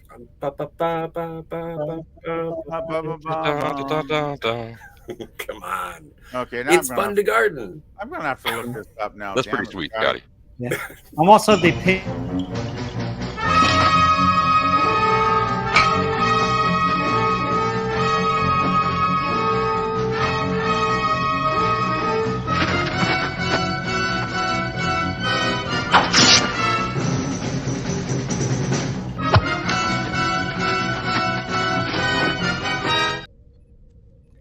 And that, everybody, is the longest clip that Paramount will allow me to play. I can't believe they Okay. let me play that. whole Very thing. cool. Very cool. I just looked it up. It is actually called the Lirpa. So Mars Monkey Max says, "Gotta go. I'm drunk, and member berries are calling me to the dream realm." Oh, there you go. That It is is- kind of funny. It May is your a pillow Lirpa. welcome you. It is a Lirpa. You got a Lirpa in your garage there, Scotty. Yeah, man. It's pretty So I have a rad. comment about the fist fights in movies. Like, Yeah. there's Go for not it. enough of them. I think the problem with modern Hollywood is not. I mean, I'm all about masculine action, as you guys probably know. You know, I love masculine movies and shit and fighting. But I think what is missing in Hollywood in the writing is the heart There's no soul to it anymore. No one cares. It's just like they're writing to get a paycheck. There's no risk, no. Well, get what I'm saying? It's kind of like that scene in the Firefly Serenity movie where they get to the planet and everybody's dead, and they get the hologram lady, and she's like, "Well, 90% of the population at work, but then they stopped doing anything. They stopped eating. And then they all just died." And I'm thinking, well, that's kind of like a lot of the population we got on Earth now. It's like they just don't seem to care about anything anymore, which I find quite distressing, actually. Well, it's like they just blow money on movies like it's nothing. Like George Lucas, when he made Empire Strikes Back and Return of the Jedi, they were both independent films. He funded them himself for the most part. See, I think that's one of the keys here. Is you have to go to the edges. You can't run straight down the middle and what's being put on the plate in front of you. You have to ask what's in the back. You have to go to the margins in music and film. I can't really address television, but that's where you continue to be able to mine those nuggets and grab those gems. I think that's very true. I think, DJ, that's extremely true in recent decades. I don't think it was true in the 60s and 70s because the mainstream was very powerful and producing great stuff like Star Trek and a lot of great bands I love. But now in the last 25 years, I 100% agree. You've got to go. I don't put down young bands. I found a couple of really great young bands, but I had to find them online. I'm sorry to stop you right in the middle of the thought. I wasn't sure exactly what your point was going to be, but I've got to let Bruce Lombardo of Dick's Division go. He's told me that he's got to leave, and I want to make sure I don't make him wait too long. What were you painting mostly tonight, Bruce? We didn't really ask. Whatever I paint on, I'm doing some finishing work on a goblin right now. This is a goblin out of the original Lord of the Rings Fellowship of the Ring set from 2003. Nice. Sweet. Will it focus? It's kind of small. That's cool. Yeah, that's fun. Goblins are important. Hey, Bruce, are you hiring? Am I lagging? There we go. No, I said, are you hiring? It looks great now. For painters. DVB says he paints too. Awesome. I've got a whole bunch of stuff on the desk if you haven't noticed. So, yes. Oh, is that? Oh. Yeah, it looks You're like hired apparently, DVB. Looks like you got a few weeks worth of work ahead of you there. a little bit of work. So cool. But we'll be doing some stuff tomorrow. Me and Jill are reviewing the movie. Not Jill, Janet probably. Janet from Another Planet and I are reviewing a film called Eddie and the Cruisers. Oh, sweet. 83. Janet from Another Planet. She's awesome. Yeah. She's my buddy. Me and her are besties, and my wife adores her to pieces. So, yay! I get to hang out with my friend Janet. We'll be talking about that film, and I'm going to be enjoying the heck out of that. And I'm going to try this movie. I've never seen it before. It's supposed to be good. So, you've never seen it? Never seen it. At 2:30 we go live. So if you want to watch that, if you're bored, if there's nothing else that you want to watch, we're on YouTube, we're on Rumble, we're on X, and go ahead and give us a watch, give us a shout out. And I thank you so much, Jill, for letting me play and paint while we all talk about fun things here, like Western movies that we all should see. Yeah. That's a great description of what we have done so far. Thank you, Bruce, for hanging out, and thank you for the super chats. And I appreciate it anytime. Eddie and the Cruisers is good. It's a cult classic. It gained popularity on HBO. Okay. Yeah, and I appreciate it. Awesome to talk with you tonight on the stream. Yeah. Yeah, DVB. I'm so glad I got you on. You're so good to my guests too. DVB, we'll be talking soon. We'll be out. Have a good night there, man. Have a good night. Thank you. See ya. Go easy. Cheers. Oh. Hi. Oh, there you are. I had you. But I get Rob Wright's point though too about fist fights. I mean, there's nothing wrong with more fist fights than actual non-CGI action in movies. I mean, Larry says streets of fire. Yeah, Michael Beret. Okay. Yeah. Yeah, Michael Pare is in that film and in Eddie and the Cruisers. Yeah. I just wanted to kind of follow up on the lack of fistfights in TV. The last series I remember that had a really great quality regular fistfights in almost every episode was Firefly. Like Firefly, they were constantly punching somebody out in that show, where they or punching each other out. I love that show so much, and I can't think of another show since then that had regular fistfights in almost every episode. I'm about to do a rewatch of Firefly. It's going to be a great time. Firefly is so good. But yeah, no, I think is it specifically in westerns that you think that there is a lack of fistfights, or is it just in general entertainment? The scientific general entertainment is what I was analysis going of this. for. Huh. See, yeah, no, I am not. But the thing, like, he's right though. You know. Well, no, but I can think. Where are my favorite fist fight movies? And even like Captain America, we go back to like Winter Soldier, and especially like even Civil War. Like there's a lot of fist fights. I know it's superhero fist fights, so it's not realistic. CGI fist fights. CGI fist fights, and I'm fine. Yeah, no, and I understand that. I don't see it being like, well, but then there's Reacher, and the only reason that Reacher gets to have all of those fist fights is because no one ever punches his pretty face. And yeah, so I don't know. I think that there are plenty of fist fights. I think that lazy or safe when you're on a streaming service is guns. Because you can make it super outlandish, and so then it's cartoony, and everyone realizes that it's not a realistic death. You're not actually seeing the consequence of mortality. It's there for fun, shits and giggles. But if you punch someone in the face and they survive it, then you give an audience an unrealistic survival anticipation. Like look at I remember going to a movie at the same time that Jackass the movie came out. And I came out of the theater at the same time as Jackass, and someone just ran across the lobby and like slid into a folding table that was holding a bunch of like coupon envelope things, whatever.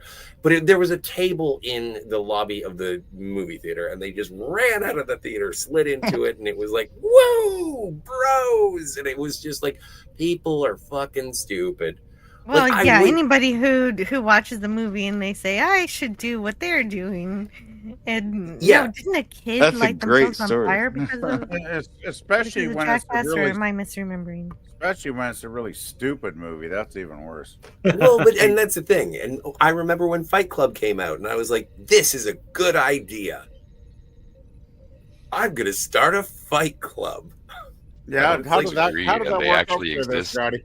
No, I got punched in Yes, the face once, and I said, this yes, is a bad idea. We're not supposed to talk about it. Yeah, I was correct. There was a teenager who poured gasoline on his legs, and a friend lit him on fire because Oh of my. this movie, trying to redo Oh. a Daredevil.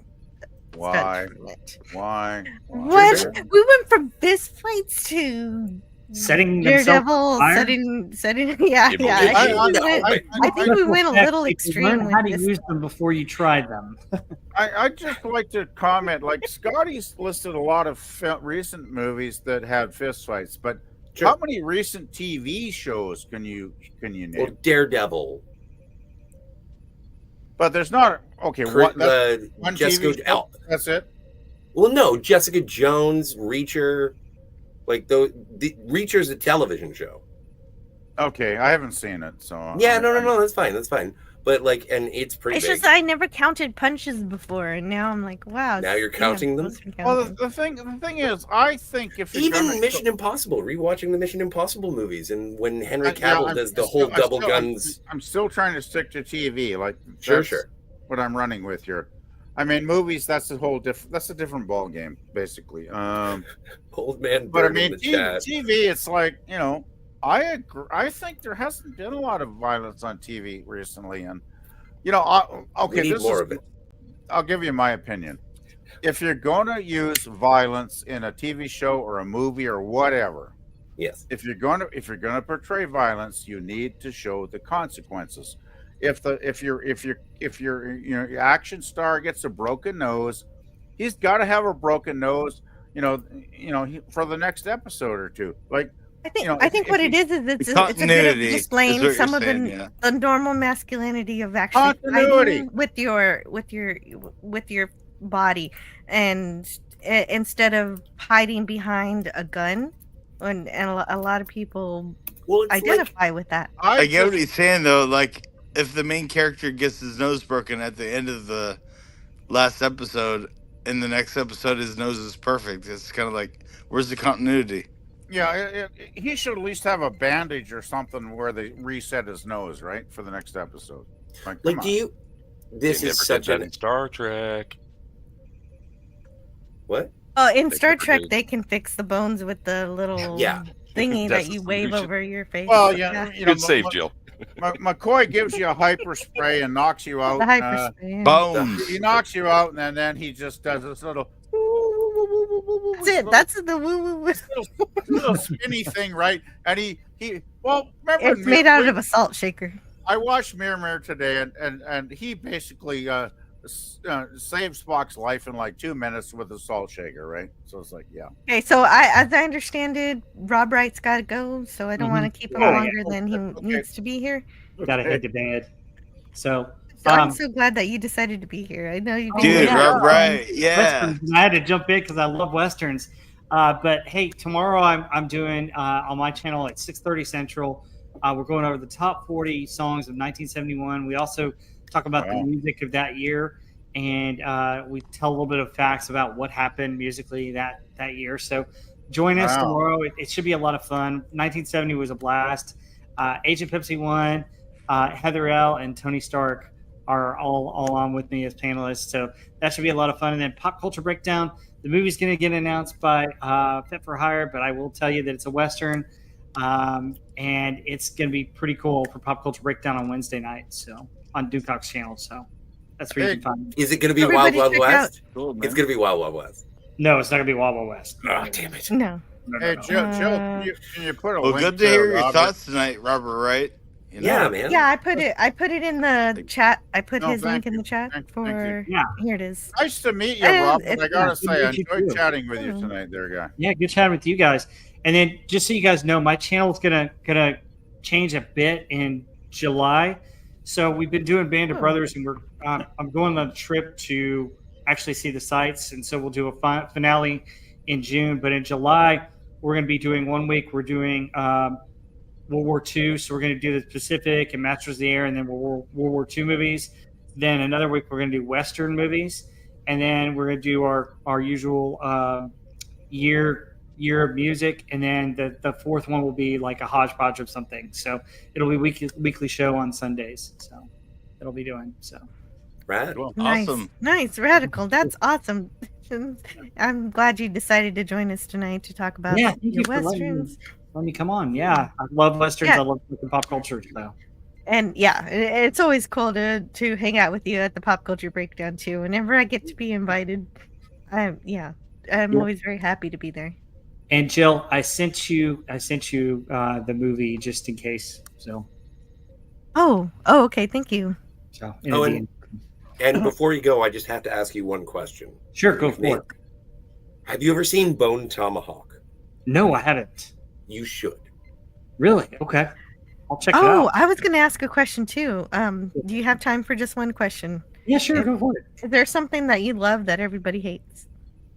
Ooh, that I love that everybody hates on the show, on Pop Culture Breakdown, or on here? Or anywhere. Just like in general, something. I don't know if it's like a guilty That's a pleasure great kind of question. That's like the best question ever. Transformers the movie.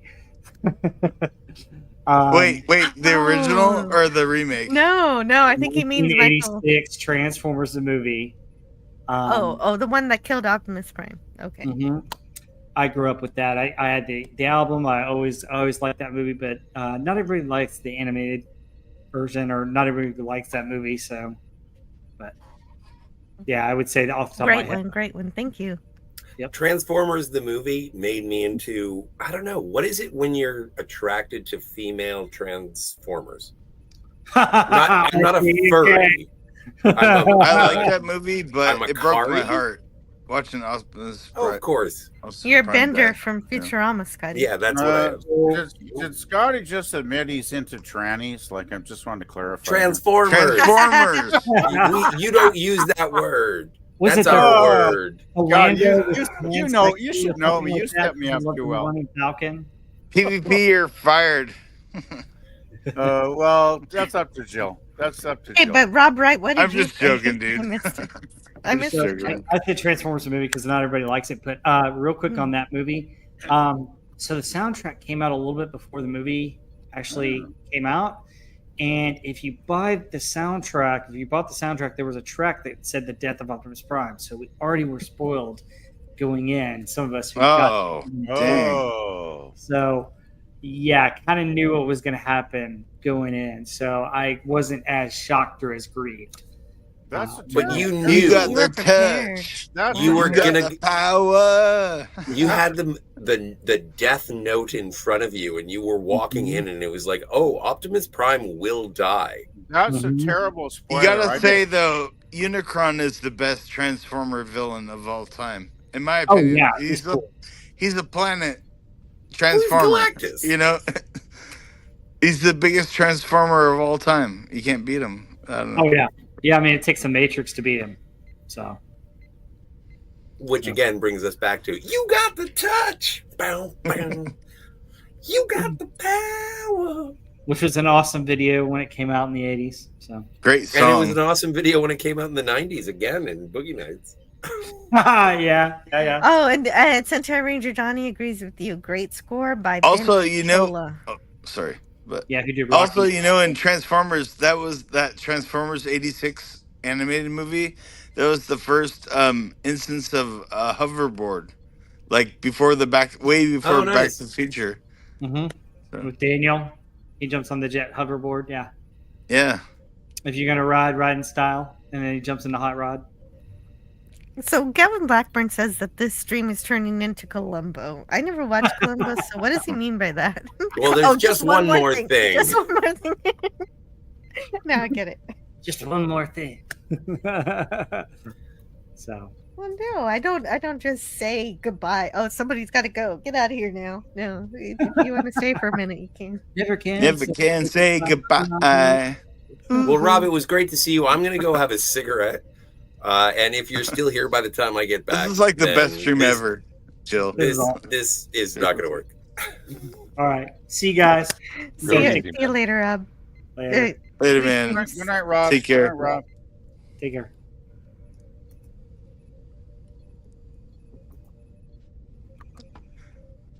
Dang, Rob what a Wright cool from dude. Gen X Cop. Seriously. Pop culture. Yeah, he is super cool, and I'm very lucky anytime he decides to hang out with us, as well as Bruce Lombardo from Dick's Division, and of course Canadian Spider-Man who left before him. Just so many great people who we've had on the panel. Great people we still have in the chat. Another great person we've got to say hello to is Watcher X. Watcher X says, Bruce's pizza fingernails casts a craving smell. Attempt to disbelieve.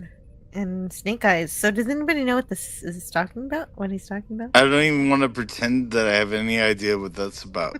I read it. No idea. But I No don't know what idea, it is. Fingernails and pizza sounds like a bad combo to me. Far too late for Oh, me to did he order just pizza here. did he just cast a curse on all of us? What is going on with this? I have no idea what the hell that's about. It just to be seems kind honest. of creepy. I don't feel any hungrier. Do you want pizza now, DJ? My No? my pizza shop closed down like 3 hours ago, so I ain't gonna get no pizza tonight. Yeah, but you could get like Jack in the Box or Taco No, Bell. no, no, Probably no, nobody no. wants that. No, it's getting too. It's almost midnight here, Jill. I don't think.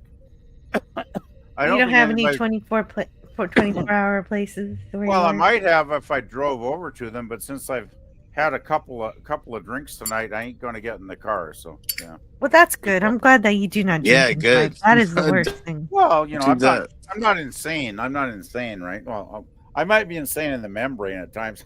Insane in the membrane. But yeah, I'm not Here, that. Larry. I'm not quite that Nice. stupid. Yeah. Larry said, PvP, you're fucking funny, tubular. man. Oh, thank you. Thank you, man. Thank you. Okay, you gotta say tubular in like a California voice. You got to add Tubular. totally. Tubular, Totally tubular. dude. Is that California Thank you. enough? Val Yes, speak. it is very good. No, thank you. Yeah, I think PvP, as of tonight, you're like the coolest old person I know. So Well, thank you. Well, you know, I must be doing something right because on my birthday stream Thursday night, there were 40 well wishers in the chat, and there was like 6. Mikey put on the mainstream, and there's like 5 other people co-streaming. So like, I've never been on a panel where there were like 6 streams going at the same time. I was overwhelmed. I really was. It was so heartwarming. It was so great. I mean, this is a great community. bless your heart. Oh, thank you. Thank you. And your cotton socks. Well, I do have cotton socks. Yes. Me too. Well, normally people have cotton socks. I I'd buy like the. to say I buy, hello I to buy nim the. nim nim nim nim nim nim Never, nim. never, No, never, no, never. no, no, no, no, no, no. Is that the song? Yes. The UK Caliphate. Infidels. Oh, I don't want to get political. Don't talk about the UK for me. I'm not really into socks. I just free toe it, you know. Oh man, an Oh, exhibitionist. Oh, but go like- how do you wash your shoes? Your shoes must you get go really. you go barefoot, do you? I wear sandals. Like Jesus. Well, like they're kind of Oh like well, yeah. That's the time of year. I wear sandals. they're like a sandal shoe hybrid. There's a So lot of people walking around sandals actually these days because the weather is getting warm. So yeah. It is lovely. Right? It This is sounds pretty like the last scene in the last episode of Cheers, where Cliff and he expounds on the meaning of life is good shoes. Well, good shoes definitely don't hurt. Yeah. Yeah, well, if they're good. Well, they need Those to be. shoes I will think. not I think hurt. comfort is important over fashion. Even Comfortable though I do love a shoes. cute shoe. yes, you're right. Jill's a practical shoe girl. Jill gets it. Yes. Yeah, Cinderella, I'll take Cinderella. the Skechers over the high heels because I want to relax. Well, you know, Jill's like the girl next door. I never saw Jill as like that high-end Paris model walking down the runway with a big snooty attitude. Like that's not Jill at all. I bet she can pull off heels though on a special occasion. Oh, I'm Let's sure talk she about could. Jill Yeah. like she's not here. Yeah. I have a time or two, but it's like I hate it though. I don't like dressing up because everybody's like, "Jill, you're so pretty." I'm like, okay, good. I just put hate on a being dress. pretty. Everybody needs to calm down. Well, you don't like compliments then like that, Jill. No, Okay. no, it's just that I'm the same all the time. Well, it kind of sucks when you get hit on all the time. I know, right? It's like, yeah. Okay, I totally. realize I'm being stupid. You're right. No, No, you're I not get hit on stupid. all the I- time. So People I'm are like, serious. "Hey." I relate. That's why I never hit on Jill because she's lovely and beautiful and cute. Also, I'm married. And There you're is also that. married, That's kind of a and- speed bump. And you have 2 children, so that's a bit of a speed bump. But you know, It's gonna be. think Jill is just a great friend. That's the way I think of Jill. So come on, you know. Oh, okay, we're gonna answer here from Watcher X. Bruce uses pizza! the Oh pizza god! photo. Oh god! Bruce uses the pizza photo in his videos, but it's unrelated to the content. Oh, okay. You are talking about Bruce Lombardo. Attempt to disbelieve is a savings throw against illusions. Yeah, I'm okay. so- He always I get it now because if you go to Bruce Lombardo of Dick's Division's channel, You know what's you will see crazy a is pizza on his Oh, his sorry. thumbnail, but the video is not about pizza. I gotta say something about Bruce Lombardo. I've known that dude from the chats for like about 5 years, maybe about 5 years, and this is the first time I've ever actually been on a stream with him. Nice. You know, So Glad I pretty cool, could Joe. provide that. Well, glad Bruce can provide that. That's true. Bruce did provide that, but I guess I provide the place for them to meet up. You do have a lovely town. Just saying though, Jill, that's cool. You know, thank you. Mm-hmm. And Donnie has been waiting for us to notice him because he has Donnie! a question he wants us to answer, and I'm going to find it right now. All right. Can you think put that I- on? Can you put that on screen there so we can see Donnie? Well, I She's do looking. want to, but I'm looking for it. Yeah. Donnie, where is it? Processing. Jill's having trouble finding stuff tonight. It seems to me. No, Yeah. she's just got a lot of. She's got a library, yo. She's probably got 10 million things is on her it. computer, doesn't she? Here we are. Hey, there's Well, Donnie. Sentai Ranger Donnie wants us to answer this question. Seriously, everyone, what is your number one entertainment franchise? Mine is a tie between Power Rangers and Super Sentai, and I thought you knew my favorite Sentai Ranger, Donnie. It's the thing that my entire channel is based around. The whole reason I started my channel was, of course, because of all the people I met, Doomcock and Cardinal Sin and Flobby, Pop Culture Curator. Yeah. As Larry said earlier, I miss Saturday Night Star Trek. And my Saturday would have been completely different today. I would have loved to be able to watch some episodes and compare them with everybody. But another reason why I started my channel was because of the Orville. The Orville was having season 3, and I decided, okay, great. I'm glad we're getting a season 3. What I'm going to do is I'm going to review all of the Orville, and then this is going to be my love letter to the Orville, and it's going to say, hey, to Seth MacFarlane or whoever owns the rights to continue the Orville, I want this. I want more. I want a season 4. And this is me saying I want a season 4 because I really looked up to B. Joe Trimble for doing the letter writing campaign. And so I figured I could have my own digital letter writing campaign. That was supposed to be what my channel, that is why I started my channel. That's awesome. Was for the Orville. And we all know what the Orville is based off of, which is Star Trek. So, Donnie, Oh, first, my favorite is Star Trek. Seth is a huge. Awesome. I mean, there's that fan film of him as a teenager on YouTube, right, where he's doing Star Trek. So Oh, exactly. I played that. I played that several he's times. a huge Trekkie. So, like, yeah, power to him. I love Seth. I love him because I could play any clip of the Orville. I try not to keep him too long, but I can actually keep him pretty long if I want to. By the way, And I just have to ask he you, shares. to get back to Donnie's question, what is your number one entertainment franchise? Okay, I'm making a joke there. Yeah, you are. You are. Well, my two are Star Trek and James Bond.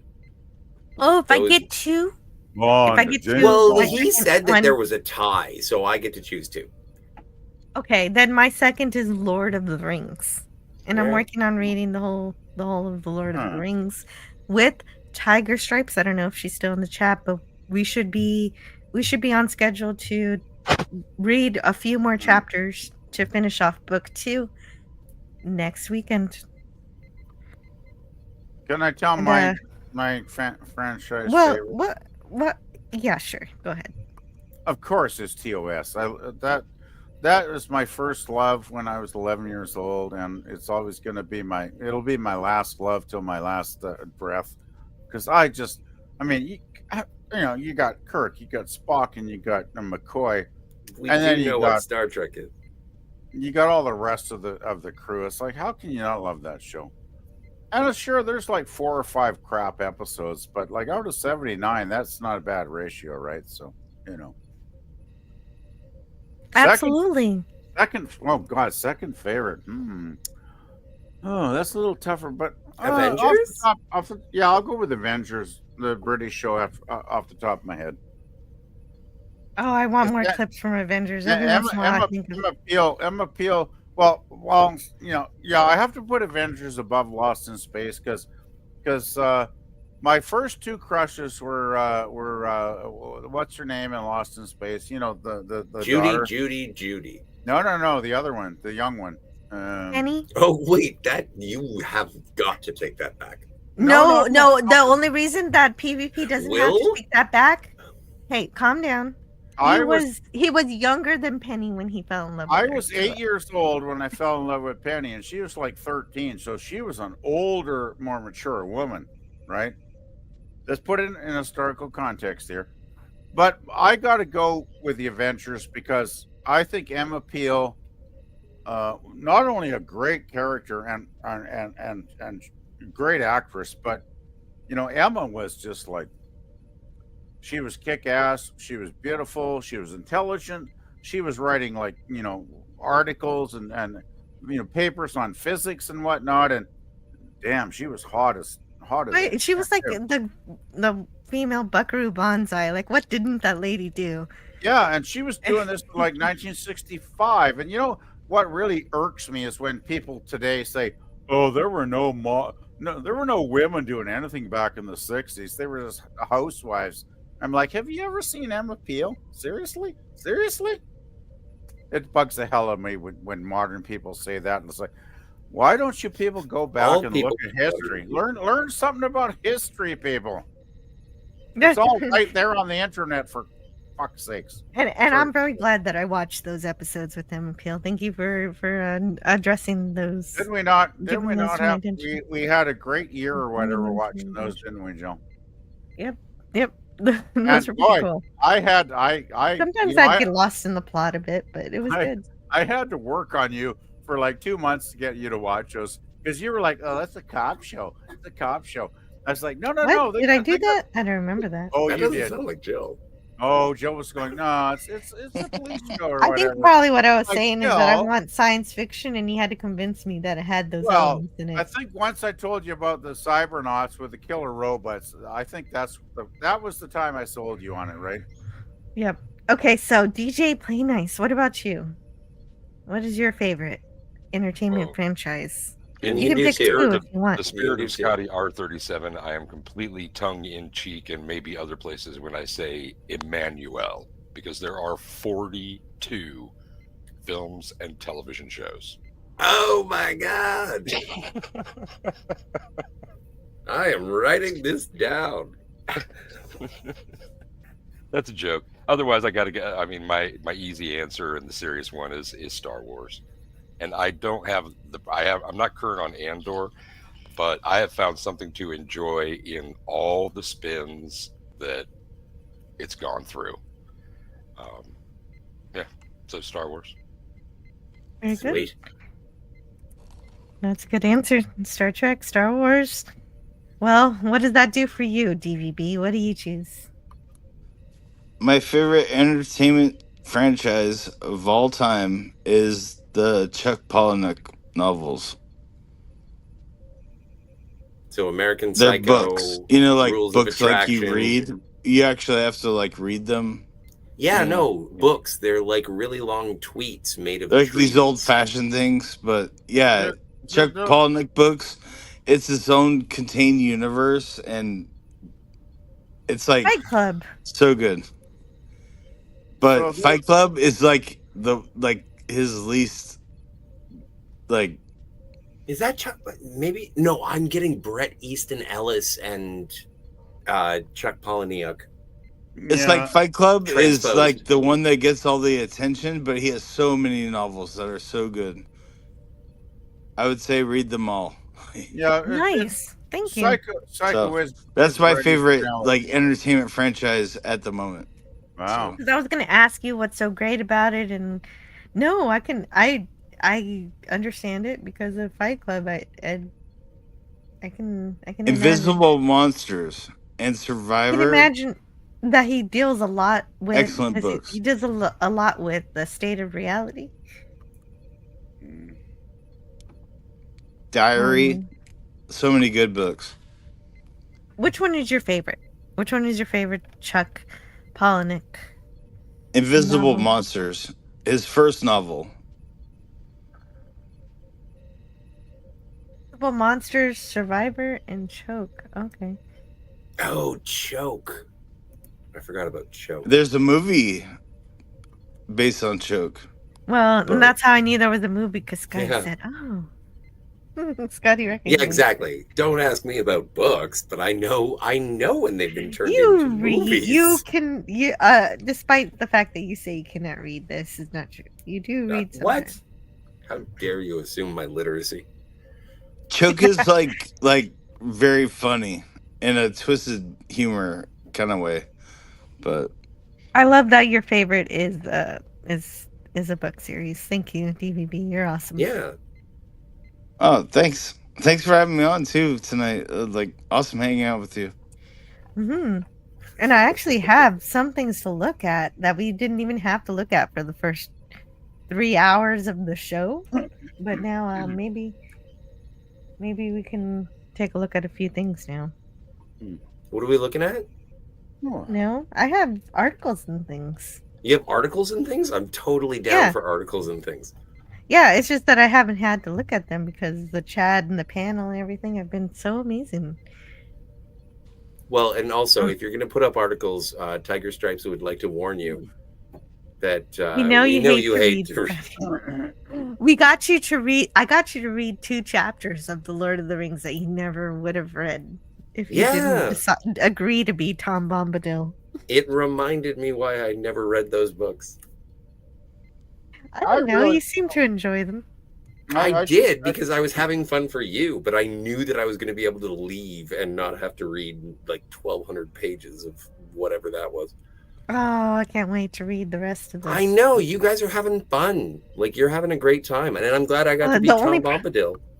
The only problem is the audio editing. I just gotta do it. I just gotta. That's the hard part. When I finish the audio editing and I get into the video editing, it happens so fast. It just takes a few hours once I get to the video editing, but the audio editing is the slog part. So Jill, I've gotta. get- what Slog. That's a good program are you word. using to do the video or to do the audio? I'm sorry. Could you repeat that, DJ? Yeah, how are you editing the audio? What program are you using? I'm using Camtasia.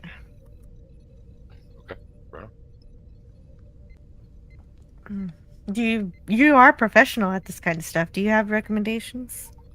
I have no idea what the program you're using is about, so I don't know what it does well or does poorly. Oh no, I kind of- mean like external to Camtasia. What would you use if someone said, "Hey, do audio editing"? What would you use? BandLab. Well, Pro Tools. BandLab is free.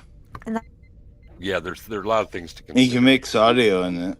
So So this isn't exactly science fiction, but it's like science fiction turning into reality, which is happening a lot more these days. So we have, I guess, the Independent telling us from cloud seeding to injecting aerosols into the atmosphere, the risks of trying to control the weather. So the geoengineering the British government is funding feels like a last resort in combating climate change, which is it says Chris Wright, and large scale interventions to control weather are a dangerous step into the unknown. And I think it is very dangerous to be fussing with the weather when you're not even certain of what your own projections even mean, and even when those projections have been shown to be wrong over the decades, doing something this drastic seems terrifying. I still think Oh. climate change is a weird fantasy. I don't believe And- in it. no, they're manipulating the weather. There's Obviously. well, they're manipulating the Right. data of the weather of the past, and they're suiting it manipulating the to what they They've want. been doing cloud sitting since the 50s. You know. Mhm. Oh yeah, Yeah. cloud seeding, that is definitely something, and that's I- something they're going to be doing more of to increase rainfall. The cloud seeding increases rainfall. The thing is, wasn't planet Earth around for like 1 billion years before we existed? And seems like the Earth did pretty good without us. Just saying. And it will continue to do well without us. And when we say save the planet, this is something that was on Stargate Yes. Atlantis. We're not talking about saving the planet. We're talking about saving us. The We're planet's talking. gonna We're be- talking about government agendas. Is what we're really talking The about. planet here. will be fine. It's the people that are fucked. Well, the thing is, Like Uncle George Carlin used to say. we have a terrible prime Carlin said minister. it too. Nice. Our current prime minister, which I can't stand him. He's a globalist, a total bought-in globalist. He believes his concept Who? is net zero. Mark Carney, our current prime minister. He is a net zero guy. He wants to eliminate carbon from the planet. He wants to make it mandatory to drive electric cars here in the next 10 years. He wants to put so heavy taxes on gas cars that nobody will ever be able to buy another one. The agenda of our current government is completely insane. I don't like to get too political, but Well, it's not even about politics. It's just basic science, biology. Like, It's basic humans folly breathe of- out oxygen, and plants breathe in CO2. exactly. So That's the more whole CO2 is actually good for plants. Yeah, CO2 is You know, CO2 like is a in good trees, thing. and you know what I'm saying? Yeah, CO2 eliminating CO2. Well, he's a crazy person because he's got a book out. I think it's I can't remember the title, but I haven't read it. But every review I've heard about it, it's like this guy is nuts at the policies he's putting out, and now he's running our country for the next 4 years. So yeah, I'm not happy. I'm not a happy camper. Well, and the cloud seeding, like you said, has been around for a while. But have you heard of people injecting aerosols into the atmosphere? Wasn't that the thing we were saying not to do in the 90s because it was messing with the ozone? That was the ozone hole was because of aerosols. Yeah, so why would we inject more of them? This seems stupid. It seems crazy. And why did the ozone hole magically go away? Well, Apparently. it like diminished. they never talk about it anymore. It actually But diminished. like at the time though, it was like crazy. Like the world's gonna end. You know. Just figured things are fine now. No, but the reason the ozone hole has diminished over the last 40 years or whatever is because they stopped. People stopped using aerosols. Stopped using aerosols, Hairspray. and that actually has healed the ozone hole. So yeah.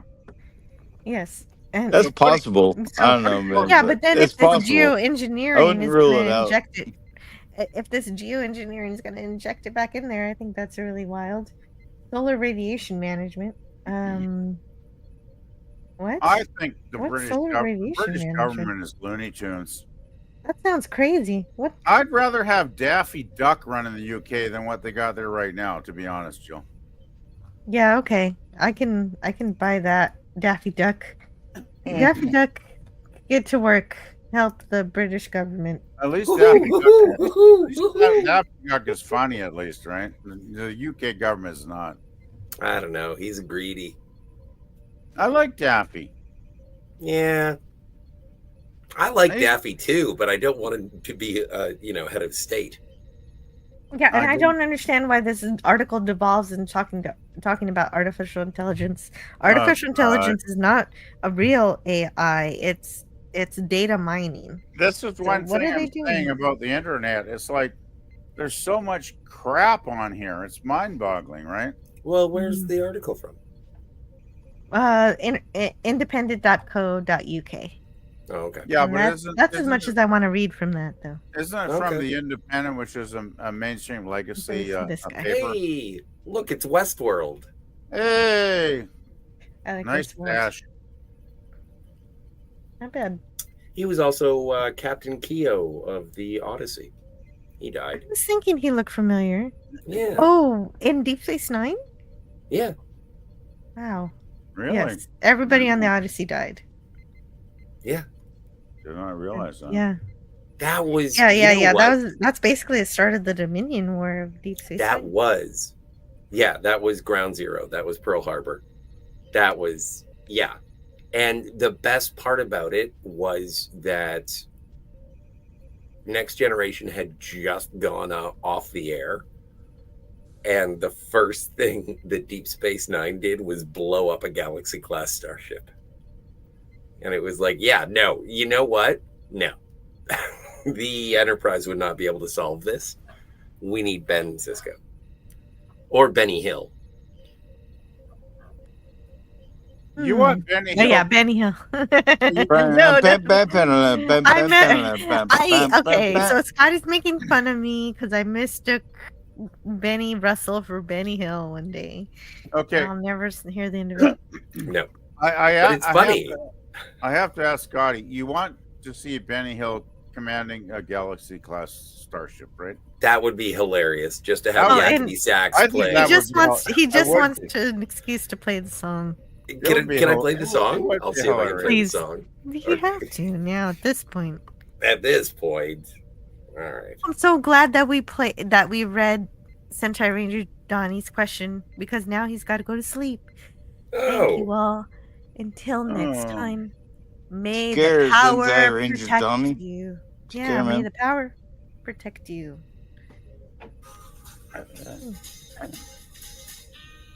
I hear music in the background. Bum, bum, bum, bum. Apparently, it doesn't give me a copyright claim, so I should just clip it myself. I can't even hardly hear it, so I don't. Yeah, well, that's why it doesn't get a copyright claim. Is because you can't. It used to be louder. I can. Well, I'll make it louder. Jeez. Oh, Okay, Scott's if you're gonna making make fun of me, you gotta now, do it Scott, right. can you make fun of me? There it is. There you go. That's good. There you go. Can't believe I get to do this. I still have Awesome. I have no idea what the hell that was anyway. Oh, why did you stop It was so Anthony soon? Sachs, yo. Try at least 10 seconds. Yeah, but the quality was so poor I couldn't even recognize it. Sorry. Well, yeah, no, jeez. Yes, I agree. It was a terrible, terrible thing. I mean, Jill has much higher definition sound generally on her. No, I know. My production quality is terrible. Oh no! Okay, I'll get the clip for you. Yeah, it's pretty okay? bad. So you can make fun of me properly. Yeah, well, yeah, apparently I'm not making fun of you properly. You know, I have to admire a woman that tells me that I can make fun of her properly. That bonus points, Jill. A+ thumbs up. Benny there. Hill, how about Tribble Man? Cyrano Jones. Benny Hill and Cyrano Jones in a partnership. That's the episode I want to see. That's a weird, weird porno. That would be very odd. Oh, but okay, no, if you're gonna do a porno, you don't need Cyrano Jones. You need Harry Mudd. Harry Mudd. Yeah. Oh. Well, I'm going to have. Wow, nightmares. that's a really bad porn name, though. Thank you, Jill. I'm going to have nightmares about Harry Mudd doing porno tonight. Thank you. Harry Mudd Road. Oh. Now, You're if you said Kirk or Spock, even McCoy doing porno, I'd say, okay, that's not I too just bad. said because Why has the is women. everyone ignoring all of the women of Star Trek? Well, I mean, come on. I want to see these dudes do it. Well, None of us actually said that. We were making jokes. No, but it was We like actually you went respect the immediately. women of Star I heard an interesting thing, and I want to sort of elevate the conversation while also just stepping beside it. Wait, you are? Just give me a sec. You'll find out. So, apparently, someone made an argument that one of the things that kept Star Trek alive during the 70s was the slash fiction. The Kirk and Spock like imagination of them being lovers. The fan gay stuff, right? Yes. Okay. Now and it was interesting because there were two things of exactly. There I'd actually rather listen to that than there are two things that came out of 1970s fan fiction from Star Trek. One of them was the Kirk Spock slash fiction. And then there was also the concept of the Mary Sue. The longevity of fan fiction from Star Trek in the 1970s, the dark ages of there's nothing coming out, were actually fairly prolific in maintaining Star Trek in the cultural zeitgeist, as well as promoting it in an underground way. I have a to make it dirty. It's like the Kirk Spock fiction was the original Rule 34. I have a question though. Since we're talking the 1970s and there was zero internet, and almost zero media coverage of Star Trek through most of the 70s. Where the hell would these people be reading this gay fan fiction of Kirk and Spock? Like, I never saw it. Fanzines. I was never aware Fanzines. Yeah. Famously, the conventions. Oh, son of a and bitch. fanzines I live in a small evolved in Canadian the era. town. The nearest fan convention to me was like 4,000 miles away. I was not going to access that. Homie, mail order, the back of Starlog. I don't know. I mean, that probably wasn't really a thing. Okay, I don't remember. Could you read this, please? I don't remember. I'd be porn happy being to. in Tiger Stripe says, Starlog, but- no. Oh, wait. No. What kept ST alive? What kept ST alive was the local station stripping the show in the afternoons. It was widely watched after kids got home from school. Good point. Yes. That's how I caught it. Yeah. She goes on to say, no, the zeitgeist had no idea of slash fiction in that era. It was completely fanish and limited. Yeah, to AP. I didn't hear about it till just now when Scotty told me about it. I had heard about it, but just because probably I don't know where I've heard it. Well, because I was looking into the fanzines and stuff when I was learning about Star Trek. Yeah, but it's really only when you get deep into it. I think when you most get deep of us, into Star Trek most that of you us learn about it. fans from 60s and 70s, Joe, we had no idea this stuff existed. So, But that doesn't negate its existence and how it was. but it does part negate, of. negate the knowledge of the original fans because most of us had never heard of this. No, but I've I'm just never saying. heard of this until now. But even like back in the heavens, we lost someone. They Back probably in- got. They probably We lost got tired DVB. of- They probably got tired about hearing about. You say you have to go. No. Well, no, but I'm talking. Sorry, DVB. See you, Trip. Hopefully you make it back. But no, I'm just saying that. Don't forget, there was a time where people who were Star Trek fans, that wasn't street cred. That was something that made you strange. And when they had these conventions, they were like, "Oh yeah, we're gonna have a convention, and it's gonna be about 300 people, we think." And like Jimmy Doohan told the story, and he's like, "And then there were 3,000 people, and we had no idea what to do." How it grew. And the thing is that when that many fans get together, the internet is glorious, but it is not new. And when a bunch of people who love the same thing get together, sometimes they share weird shit. There was no internet. And the conventions are where that weird shit started. And I'm going to spin off from that, Scotty. And I was not, mind you, looking for examples of this, but early days of Usenet. I mean, I'm talking like in 89, 90. I was looking for things. I'm a sci-fi fan. And there was like, Rec Television, Star Trek this, Rec Television, these discussion groups that had thread after thread after thread. And what I discovered there were hundreds of pages of fan fiction, not all pornographic, but it was a massive collection of fan stuff, and it was just all there, and you were talking simple text. It wasn't enriched, it wasn't anything else, and you could read them, you could download them. And I can remember being at comic/hobby shops where they would have bound copies of some of these things, or in like 3-ring binders kind of thing. Somebody would like print them off, put them in a binder, and they were behind the counter sort of thing. Was this 1980s though, you're saying, right? Right at the turn of the 90s, yeah. Okay, because 89, because 90. I actually had a Star Trek pen pal in New York City in the early 70s. I think it was around 72, 73.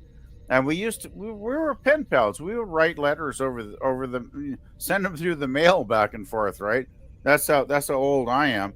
And he was really cool because we were both big fans of TOS in the early days, and he mailed me some really he went to like I think the first New York convention, and he mailed me the brochures that they had advertising it, which was really cool.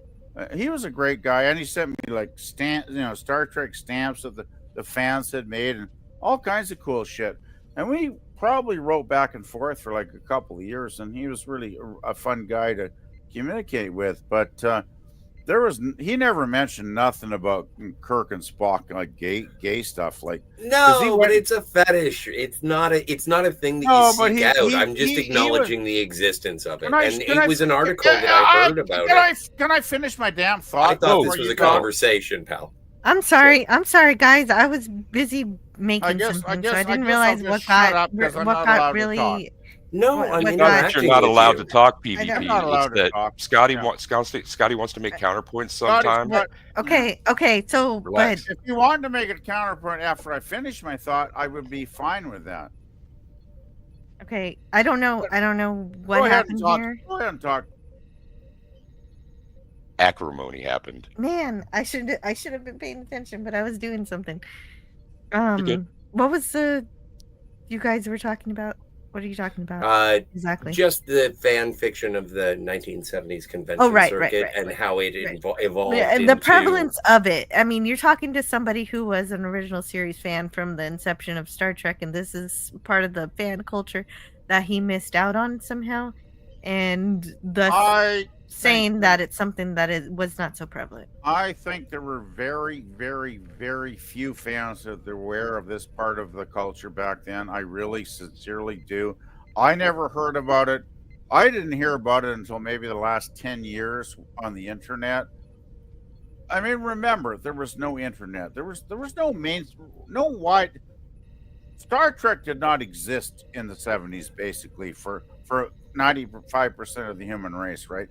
You know, but to be fair, okay, fuck.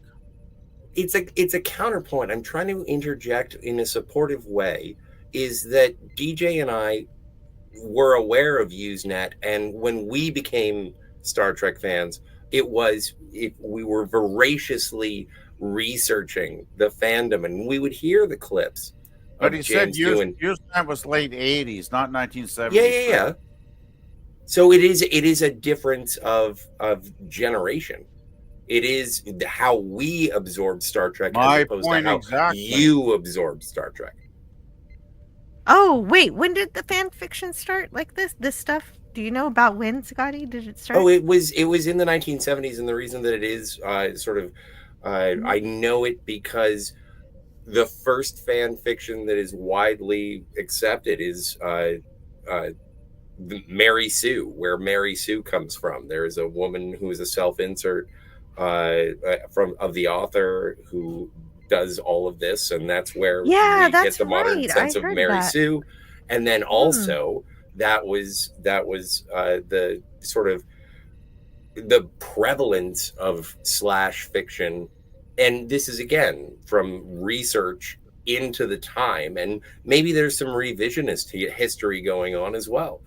But I'm just saying that was something that did pop up during the conventions of Star Trek. And I wasn't aware of it. Heck, I wasn't even at the conventions. But when I was when I was absolutely eating up everything that I could find out about Star Trek, when Jimmy Doohan said, it's like, oh, and there were like 3,000 more people than we thought would show up. And how that exploded. Yeah. Bijo had a big to do about the early conventions too. And welcome back to DVB. Hey, Trip. You sound a little different. I'm back. Check 1 2. I just want to follow up on Bijo Trimble. Can you hear me? Yes. Yes, we can hear you. Welcome back. You're No. 5 by 5. Can you hear us? Hello? Can you hear us? Hello? You might not Yeah, be I hear you. Okay, good. Okay, No, I just wanted to quickly follow up on Bijo. Like a lot of people don't think the letter writing campaign was a big deal, but it was, because without Bijo's letter writing campaign and pouring thousands of letters into the NBC offices every week, we never would have got a season 3. And for what I know about syndication, if you only had the first 2 seasons, there would have been not enough episodes to syndicate the series, right? So Star Trek would have basically died. It would have died, right? And Bijo basically, bless her soul, rest in peace wherever she is now in heaven, I hope. No, she's still alive. But what the thing about Bijo is 110 or something? Something that I've learned recently about Bijou Lord. is that she doesn't love to be praised alone. She wants us to remember her husband too. So I'm Yes. gonna have to learn about what her Okay, husband can did. you tell me your hubby's name and I'll mention it I right think now? it was John. John. Okay, John and Trimble. Bijou, love you, love you, love you, love you. Okay, is that good enough? Yeah, that's good enough for tonight. I just want to I'll learn say more though later. that just think, without this amazingly wonderful lady, we never would have got that third season of Star Trek, and we never would have got syndication, and we never would have got millions, hundreds of millions of fans watching the show for the first time in syndication, like I did and many other kids back then. And we wouldn't even be talking about Star Trek right now because it would have been a 50-year-old forgotten memory. And you know, I think she did such a great service to popular culture. What an amazing lady. I mean, oh man, Bijou, I She love is. you, Bijou. She's. You could say she's one of the people who helped me start my channel because I Well, wanted to I put do her, what she did for Star Trek for the Orville. And they kind of did it for the Orville for season 2. They sent in all these pickle jars, but I guess it didn't work for season 4. Oh, that's interesting, actually. But yeah, you know, the pickle jars are 'cause- I put her up there with 'cause, Roddenberry, and what's the guy I'm trying to think of that invented the Klingons and all that great stuff? Gene Kuhn. Gene Kuhn. I think Gene Kuhn is the main force behind Star Trek. I mean, Roddenberry gets a lot of the credit all the time, but okay, he was visionary. He came up. he's the with one who original brings all concept. these great people together, I would say. He brings Yeah. together Gene Kuhn and Matt Jeffries. Well, Yeah, that's he's the a thing. great Gene Yeah. Kuhn was really the guy that ran the show day to day for the first couple of seasons, right? And Oh. I mean, he invented what, the Klingons, the Romulans, like he invented so much of Star Trek as we know it today. Gene, if I was going to build an altar to him, any human being, I would probably, Gene Kuhn would get a space on the shelf somewhere. Let's put it that Okay, way. Larry says 100 episodes were minimum for syndication, but Star Trek was the beginning of mass syndication across hundreds of TV stations. Which Yeah, is if it hadn't had all 79, credit to Lucy. if it hadn't had the 79, it would have been sunk basically. And you know, That's what Desilu did. Tristan, I don't understand what you're talking about. You're talking about Star Trek and Star Wars in the same sentence. I have no idea what is going on. May I? Yeah, What? please, Oh, that- please explain what's happening here. Well, yeah, because we've so- got to. I got to translate He's this. got to do it. So, Oh, Section God. 31 in online fan fiction knows how to deal with people from the Star Wars universe, which is considered infested with midichlorians. Okay. Yeah, no, I see where you're coming from, Tristan. So, Section 31 knows about the multiverse, and so obviously Star Wars universe is a multiverse. wait. And You said while the I M do word. understand, You're I fired. do understand. I know, You're hey fired. man, I'm just saying what's going on. You said the I'm M just word. saying what's going on. You And should be so, fired. but here's the thing, and this is why it's somewhat interesting, Good is Lord. that let's not forget that the Star Wars universe is a long time ago. Multiverse. Fuck off. And also, No offense, Scotty. I love you. No, I'm not That's the offended. M word you don't like is the multiverse, not the midichlorians. Okay. continue. Mentioning Section 31 is- multiverse. Joe, Don't are say you- it. are It's you like you done? get nails Are on you- the chalkboard. It's like the my worst. stars, you bring up the multiverse and everyone goes into a hornet's You nest said it position. again. Well, we're into the I am filth. We're into absolutely the universe of flabbergasted filth by now. people who refuse to acknowledge things that exist. Section 31 isn't a bomb. Oh. It exists, but it sucks ass. Section 31. That doesn't mean I is a can't piece of say it. shit. It's not Voldemort. Fuck Section 31. Okay, so Lance from the Outcast Well, then fuck Creative the says, X-Files.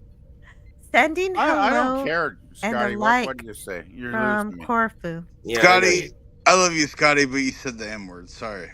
I know you guys have some religion Wait, that I don't wait, subscribe to. Lance, why? I'm what just is like Corfu? a big nerd, so. Well, Oh, but no, it's what It's all is good. religion?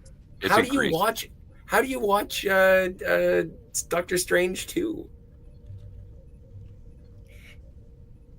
DVB's dislike of the multiverse is wholly unique to him. He said it. Don't say that. We're allowed to use words. You know, in my century, we've become, we've understood that we're not afraid of words. Yeah, we're not supposed to say the M word. I can say whatever I want, except for the M word, because Jill will take me off.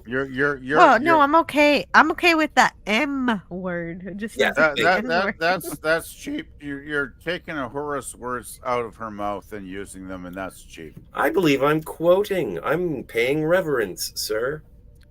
Oh my God, Lance is You can use whatever words you want, of course. Corfu's. I'm just joking with you, man.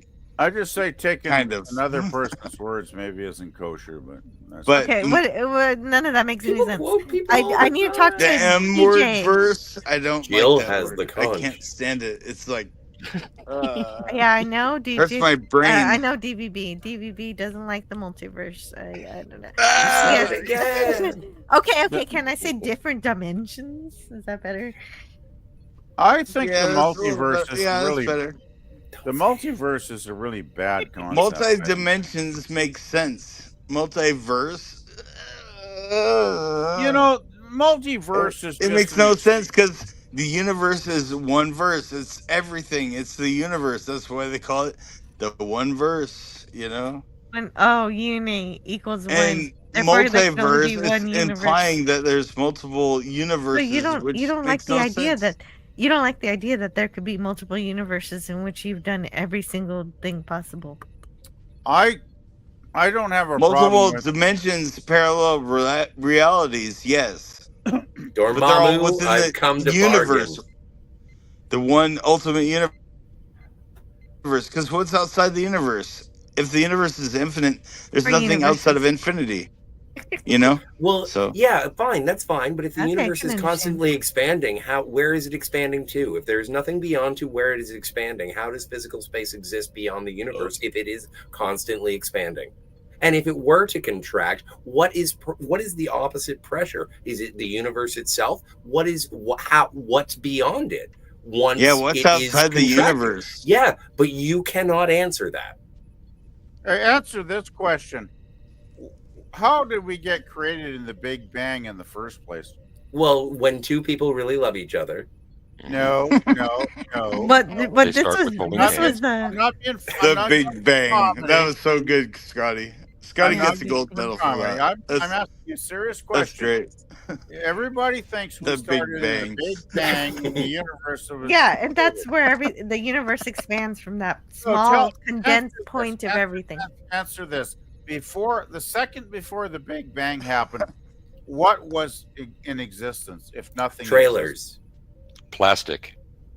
Is nothing? Plastics. I might just read this up for the rest of this fucking It's the meaning of life. That's the thing. Like you we guys as aren't humans, we always perceive life as like a beginning and an end. Everything has to nobody's have gonna a take beginning the and an comment end. seriously. We I'm can't just- comprehend Hey, Scotty, something that doesn't ever end or I'm begin. not doing anything. That's the universe.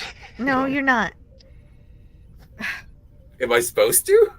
No, you're not supposed to do anything, but you have to be able to play, play I off am of each other playing. and bounce off where you want to go and not be too upset when you get talked over a little bit, because it's just the way things go, and you've got to just roll with it. And if you get really angry, it's probably time to go. I'm not angry. Larry in the chat says multiverses have been used as a crutch for lousy writing. Current writers don't know how to handle multiverses.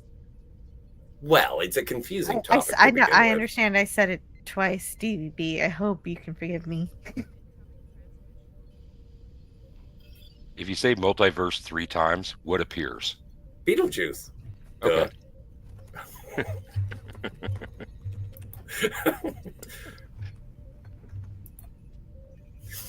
Amy Schumer.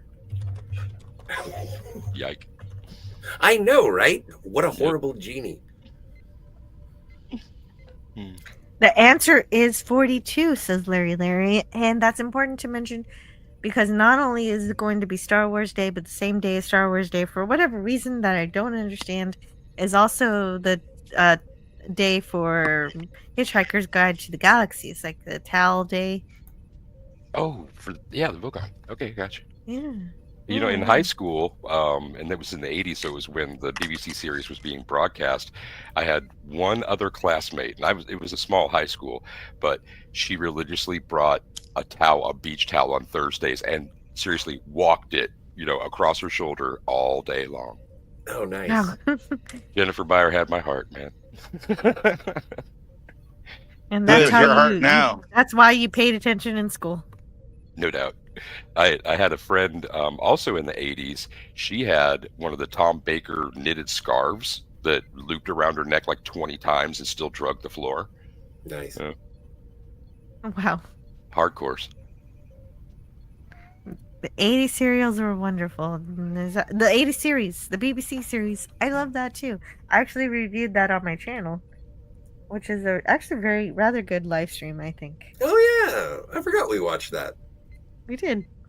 Current writers don't know how to handle a universe, let alone a multiverse. Yeah, they kind of use it as a crutch. Agreed completely. My mom made me a Tom Baker scarf. Oh, that's so sweet. That's amazing. How wonderful. Amazing. That's amazing. One winter every day for a minimum of 3 hours. Clickety clack, clickety clack, clickety clack, clickety clack. Here comes the scarf. Yeah. So let's see if I've got anything else. I've got lots of stuff actually. We hardly ever touch the stuff that I prepare because everybody is so interesting. Oh, there's a new Star Trek series in development. Say what? There's a new. Well, it's not really Star Trek. We haven't had Star Trek since Star Trek Continues, which wasn't an official Star Trek, but it's been the best Star Trek that we've got recently. But no official Star Trek since 2005. But the people who own Star Trek are putting the Star Trek label on a new series that they're trying to develop because Kurtzman is desperate. I just feel like he's just throwing everything on the wall to see if he'll be allowed to keep making fun of, bullying, and desecrating Star Trek for as long as possible. And so throwing whatever sticks on the wall. Yeah. Exactly. And so the next one that's been in development that I saw was Starfleet Scouts, because I guess Prodigy didn't work out, so he wants to do another kid show. Let me guess, they're going to do an animated series with Wesley Crusher in the lead, right? It is a children's animated, but I don't know who's in it. Oh God, kill me now. Take me now.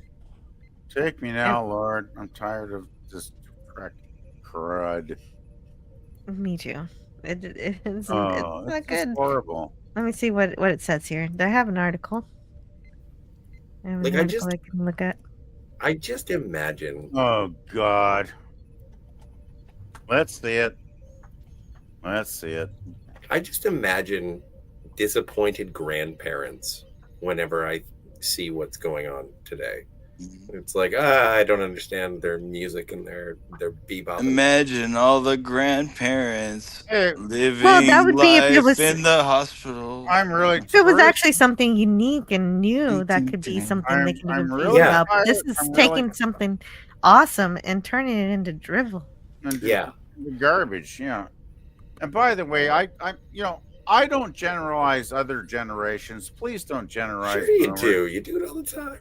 Fuck off! I do not. The whole kids these days thing. I generally try to generalize every generation. Scotty, you're modern generation or modern audiences. You're intentionally provoking me, and I don't appreciate it. Well, then, okay, dude. You know you are. Why is it always a fit of pique, man? I mean, don't be so indignant. There's no reason to resent things that Scotty is saying and be so acrimonious. You know how often boomers get attacked for all the problems in the world? If it doesn't apply, it doesn't apply, man. If it does, then it sticks. And if it stings, I'm sorry it stings. But if it doesn't, let it go. Come on, man. Really appreciate you, PvP, but I'm thinking that maybe this is the time where we say, we want you to have a good rest of your birthday weekend. Well, I'm not allowed to have an opinion, but I No, you can have an opinion, but you're being very antagonistic to everybody and yelling at everyone. So it's just not a lot of fun. So we want you to have fun. thought he And was baiting me, but that's okay. no, nobody was baiting you. We were just having a conversation. And No, I'm a boom. and I'm a boomer, and I'm no, responsible for all the evil in the world. And I don't you're have.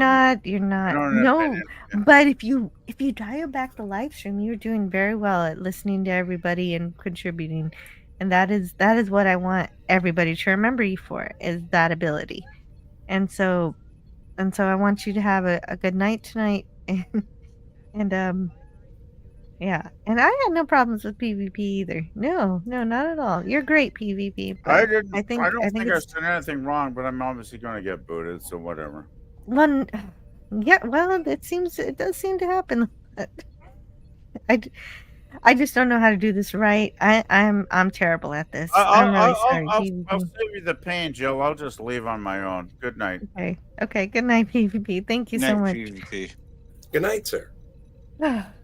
I'm sorry. I don't know how to do that correctly. If somebody who does this professionally knows how to I do think you that. just did. And I That think was correct. PvP helped. That was the You correct way to reestablished do it. decorum. You reestablished decorum. Completely reasonable. You're kind and respectful. That was cool. Yeah. Kinda though. Tiger! I gotta get better at that. Hello. Hello. How are Tiger. you? It's good to see I'm you on a alright. Saturday. It's nice to see you too. Hello, everyone. Hey, Jill. Thank you for having me on. Hello. Of course. It's Yeah. always great to see you. Yeah. And- You were talking about something, Jill. I don't want to interrupt.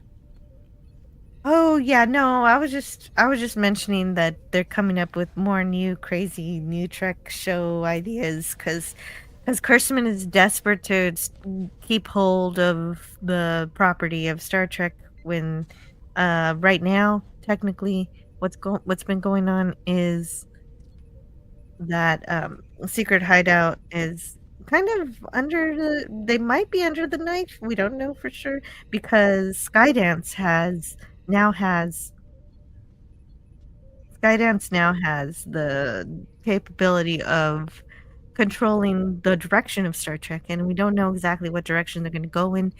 We don't know if they're going to renew Secret Hideout in the fall or not, and hopefully they don't. Oh no, we lost DVB again. Hopefully he comes He'll back. be back. Well, but it's interesting because there's still it's not even new stuff. Like, it's not even old stuff that had been announced that they're doing. Like, I understand them doing what's it called? Starfleet Academy, and I'm gonna watch it for Paul Giamatti.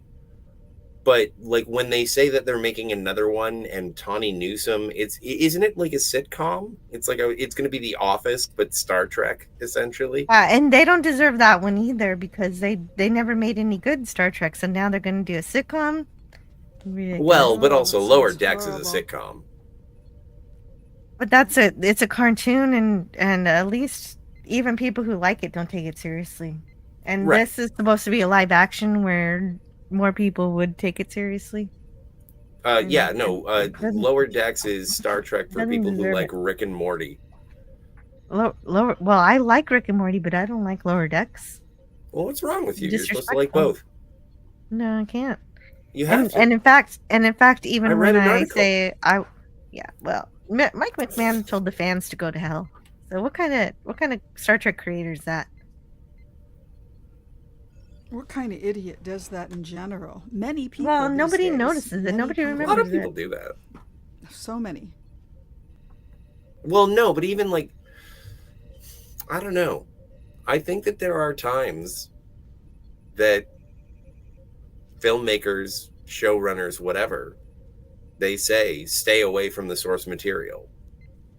Like, there are times when people are more interested in what they're creating on the shoulders of others than they are with the fans. And they're obviously trying to open their arms to the fans because they want your money.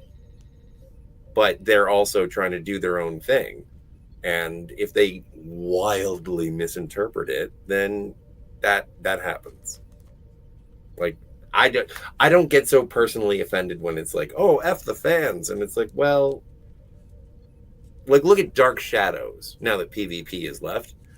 big fan of Dark Shadows. But if you watch the Tim Burton one, it said "F you," and then the thing failed. Oh, We yeah, I'm talked sure about he- it. You, I think it's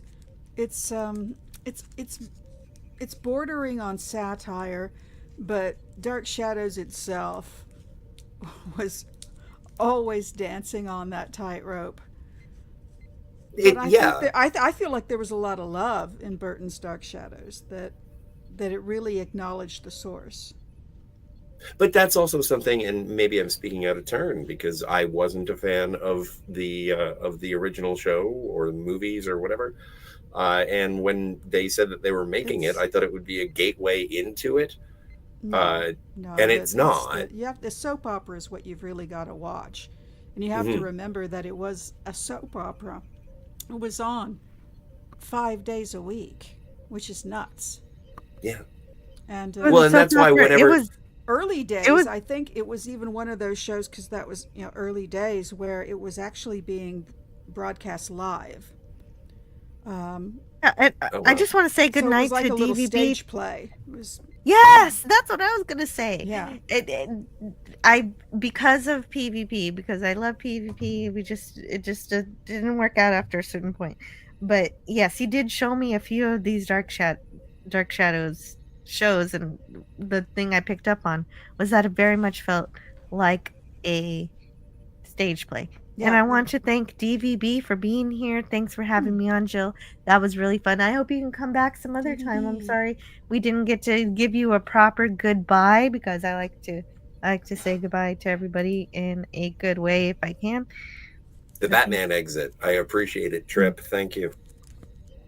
Yes, he is the Batman. He was tired of our multiverse talk. Awesome stream. Oh, why'd you say it? I said it. Yeah, he couldn't handle it. Too many says things. Too many M Love words. it. Too many M words. Kurtzman could save Trek by leaving Trek. Yes. Well, I mean, but he owns Secret Hideout, and that's the problem. Is he taking Secret Hideout with him, or is he selling it to Skydance? I don't know. What offends me are episodes of Strange New Worlds that are musicals or previews of season 3 of them getting shot to be vocal. No, all of Strange New Worlds is bad. It's just all bad. It's all of it bad. I've watched season 1. I watched those couple of episodes. That one episode of season 2. Not good. People take shit too seriously, like the multiverse argument. No, I don't mind DVB having the opinion that the multiverse is not a concept that he wants to buy into. Dormammu, I've come to bargain. And I'm sure that I can understand a lot of PvP's arguments too. It's just, there's a certain point where the arguments don't quite tie in together. I'm very partial to musical episodes myself, but you've really got to spin it, and you've got to have a way to bring it in and make it happen. The funny thing is I think the Orville could do it. Oh boy, the Orville would nail it. That would be so good. Buffy is the one I kind of credit for doing, bringing that to begin with, and Whedon worked long and hard on that episode. He worked for a long time to bring it to fruition and really make it happen. And that's kind of what it takes. You can't just, people could. They could just pop it off the same way they make Broadway musicals these days out of nothing but songs from the 80s, which really turns my stomach. That's not a musical. Oh, like Rock of Ages, like the jukebox musical? Oh, so many of them. So the Green Day musical, the this musical, the that musical. Mm-hmm. The Carole never King watched musical. it here. And I love But Carole King. But that's Daria not what had a is. musical. Oh, really? Yeah. That sounds It was fun. a good one. I bet. Yeah, it was about a storm. Nim Nim Nim says, I watched The Mummy with Tom Cruise for the first time last week. Hated it. It had lots of familiar vibes and tropes, but I couldn't tell what was wrong with it. Then Kurtzman came up in the credits. There you go.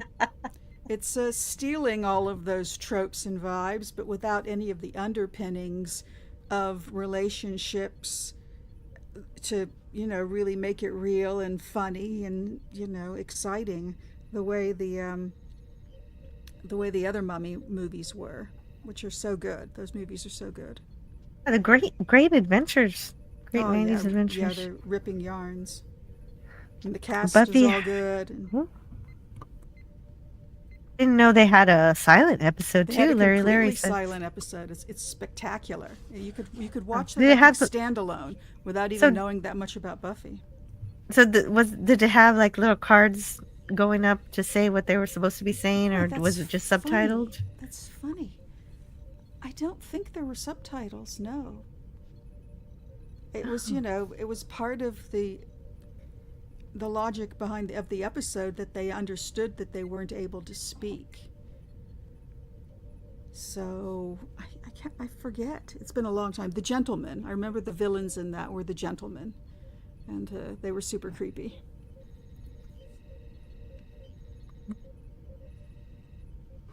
I'm behind on my Buffy. I really just need to buy it, and now it turns out that you've got to be careful which collection of Buffy you buy, because some of them have been pan and scanned, and it just really messes up the whole cinematography of the show. So oh yeah, no, they did a whole YouTube video about it. It was pretty brilliant.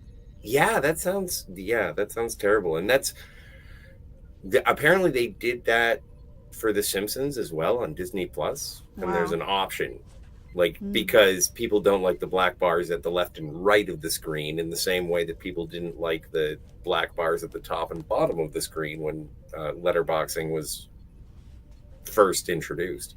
And so now there are television shows that were filmed for a 4:3 format, and they're being fill your screen, which cuts off the top and bottom, and it messes up the storytelling. And I'm glad you brought that up, because that is something. But it's kind of like when Jill was getting into WKRP, and it was like, well, you got to see the one with the actual music. And so, or Quantum Leap, same deal. Yeah. Sorry. Yeah. Or Freaks and Geeks, sure. Which they finally got put onto DVD with the original songs, but it took the showrunner forever to make that happen. He had to go buy all the rights, and it was very expensive, but he made it happen. Well, and there's a new release of the complete series of the Drew Carey Show. And somebody said, I'm never going to buy this because it's going to be butchered for the music.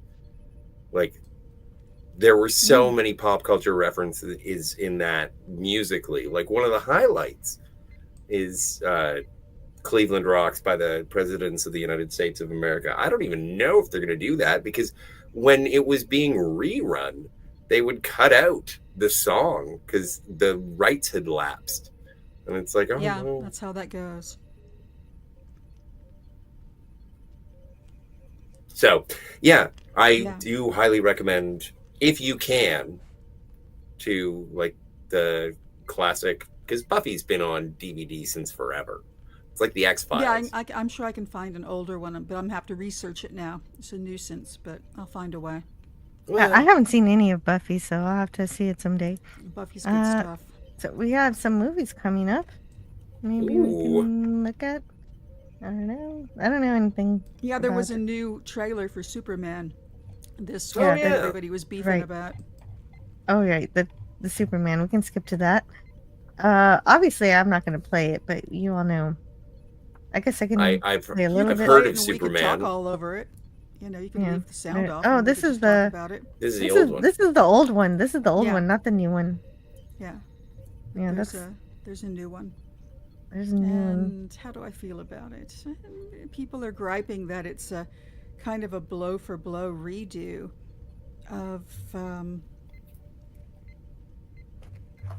recent Supermans. Well, I'm looking forward to it. It's a Superman movie on a big screen, so I'm going to go watch it. Yes, somebody did a side-by-side comparison of the shots, and I'm like, yeah, that looks just like that. Well, I actually haven't seen a lot of the recent ones. I haven't. I think that the one that I want to watch before is The Suicide Squad. I'll check out the one that James Gunn directed before this. And I then saw the first one of those. It wasn't bad.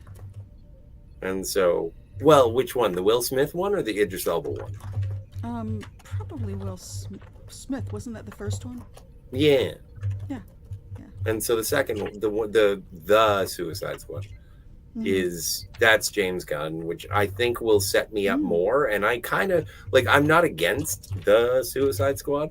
It's just that I haven't seen it yet. It looks like a 1960s or 1950s DC comic book, which is exactly what James Gunn is making. And so when I see this the Superman trailer, I'm like, oh yeah, you're making Silver Age comics. That's what you want to do. Sounds good.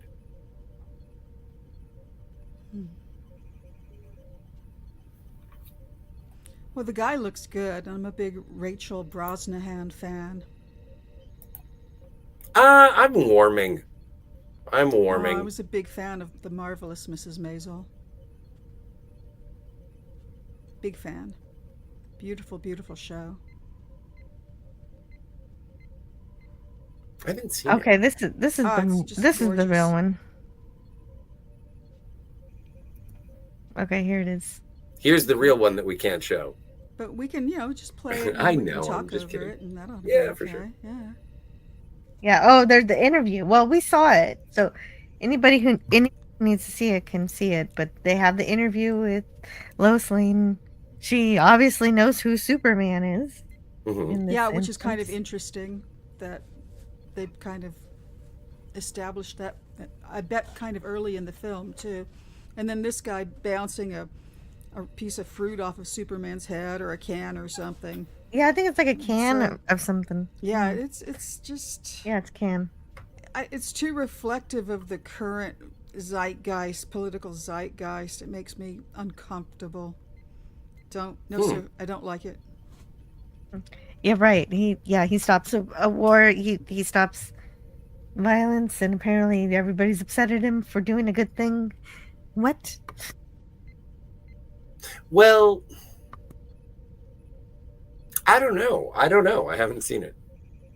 No, I haven't seen you either. I understand that the Lex people of the Luthor. world do not like the interventionist nature of Superman, but I also know Clark. And so I know his heart's in the right place, but everybody likes to make a villain. So I like the tone, and I like the implication.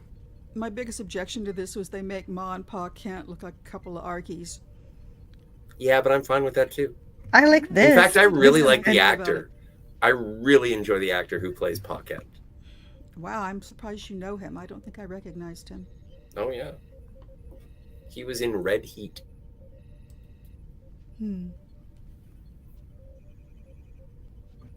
That's beautiful. Look at the composition there. Yes. Yeah, I did like that myself. Superman saving people. What is this?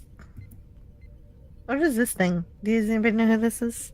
Not a clue. It's some kind of robot. That's Bullet Man. Kind of robot. That's Hammerhead. I do see. Oh, Hammerhead? I don't know. That sounds right. So he gets crushed and pummeled at least twice in this movie. And people are objecting to the supersuit. That it's too retro for them. They don't like the board trunks? shorts look. What? I'm just saying what I'm. All reading. I've heard was that people. That's the only thing people like is the. That's interesting. No, but people think it looks like. I've heard people say that the suit is too padded.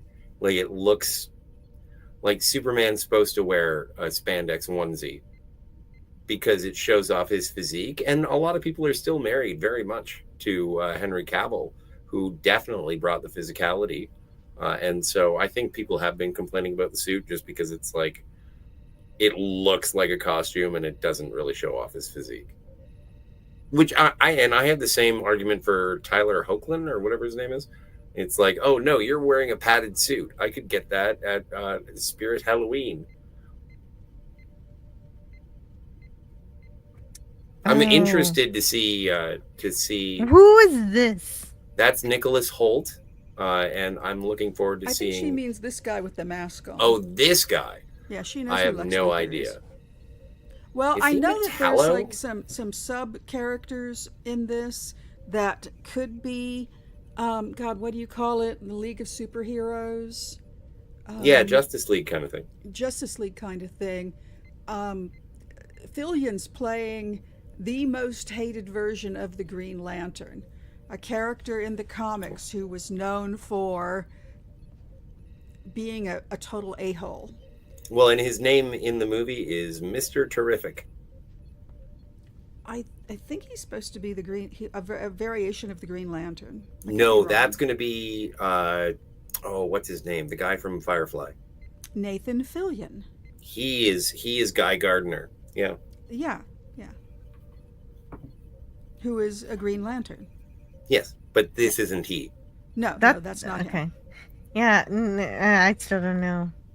Nobody seems to know who that guy is. It's Mr. Terrific. There's your Guy Gardner. Fillion is Guy Gardner. God, he looks so bad. I feel bad for him. And there's Hawkman, right? Or Hawk Girl. Hawkman was in the Shazam movie, but I don't know if they're going to carry over that continuity. Oh my God! Not the Shazam, the Black Adam. Hawkman in Rick and Morty. Oh yeah, no, I love him. He's great. Larry says you're mixing up characters. This is very true. Thank you. Well, it's hard to tell who's who with all this action going on. That is Mr. Kitty Cat. Mr. Kitty Cat. He's a cat. He's a kitty cat. He goes meow meow meow and a meow meow meow.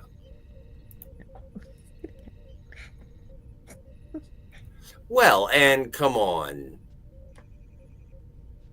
You know, I don't have to say the history of the trunks, but Superman, Greek letter says Superman is the only superhero that wears his underwear on the outside. Not true. Batman did it as well. Oh, and look at that! Look at that good dog. But that's also because of what you call it, 1930s strongmen. It was the style at the time. In terms of, it's kind of like, you know, wrestlers. It's a costume. I'm fine with it. No, it's very much like wrestlers from the early 60s. Well, the early 30s. Like, when was Superman created? Well, I don't know how December long 25th in the year 0. Says, looks like there's a lot of homework to do before watching this to understand who all these people are taking screen time away from Superman. Well, Gunn's a very organic filmmaker, and he ties things together. Think of Guardians of the Galaxy. If you'd heard before you went to see that movie about all these different characters, and you were like, well, how on earth is he going to pull all that together? And yet he does. He's good that way. Oh, he's great at ensembles.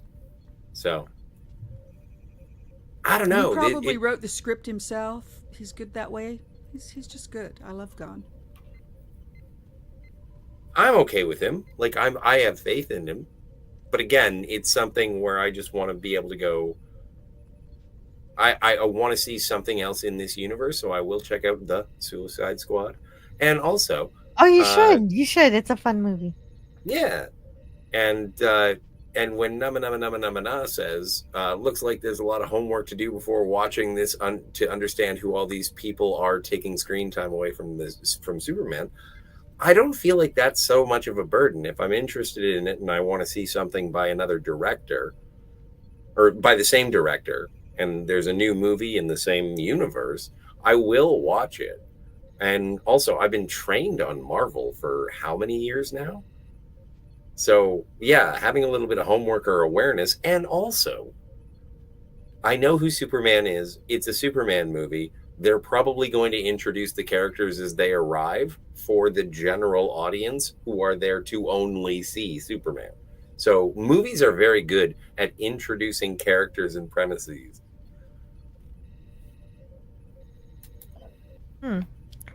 Yeah, that's true. Yeah, hopefully the movie itself explains it, and that's the joy of watching a new movie is getting to know the characters. Seeing, well, and that's a major element to storytelling. If they don't tell us who the Catman is, we're never gonna know. Exactly. Who is this Catman? Tristan All I Mendoza know is says- Kathmandu. Yeah. It is in the early 1930s, I think. I will wear a diaper outside my business suit to the office. Hey, there's Tristan Mendoza. Give that man a raise. Have you seen the styles? He's wearing a red diaper. That's very, very today. Very Clockwork Orange. 1938 is a first appearance of Superman. Oh, really? Thank you so much, 38. Larry. I would Larry. have thought it was earlier. 38. Oh. Wow. I grew up Suicide Squad 1 and 2 and the Thunderbolts. I never watched the first That is Suicide not Squad. high praise, from what I've heard. No, but I like the later Suicide Squad, the one with the big starfish. That one was fun. I heard Thunderbolts was okay. I'm not going to see it until video, but I've been Yeah, yeah. watching the MCU in order, and we're getting to the last films, the ones that I haven't seen. Although there were some in there that I hadn't seen in the theater, and the newer batch. And yeah, the message just kind of creeps in at every available opportunity, and it's not a plus. It does not enhance the movies. It doesn't forward the plot. As a matter of fact, it just sort of sticks out every time it happens, and it's just, yeah. Where'd you get to? The one we most recently watched was Ant-Man Quantumania.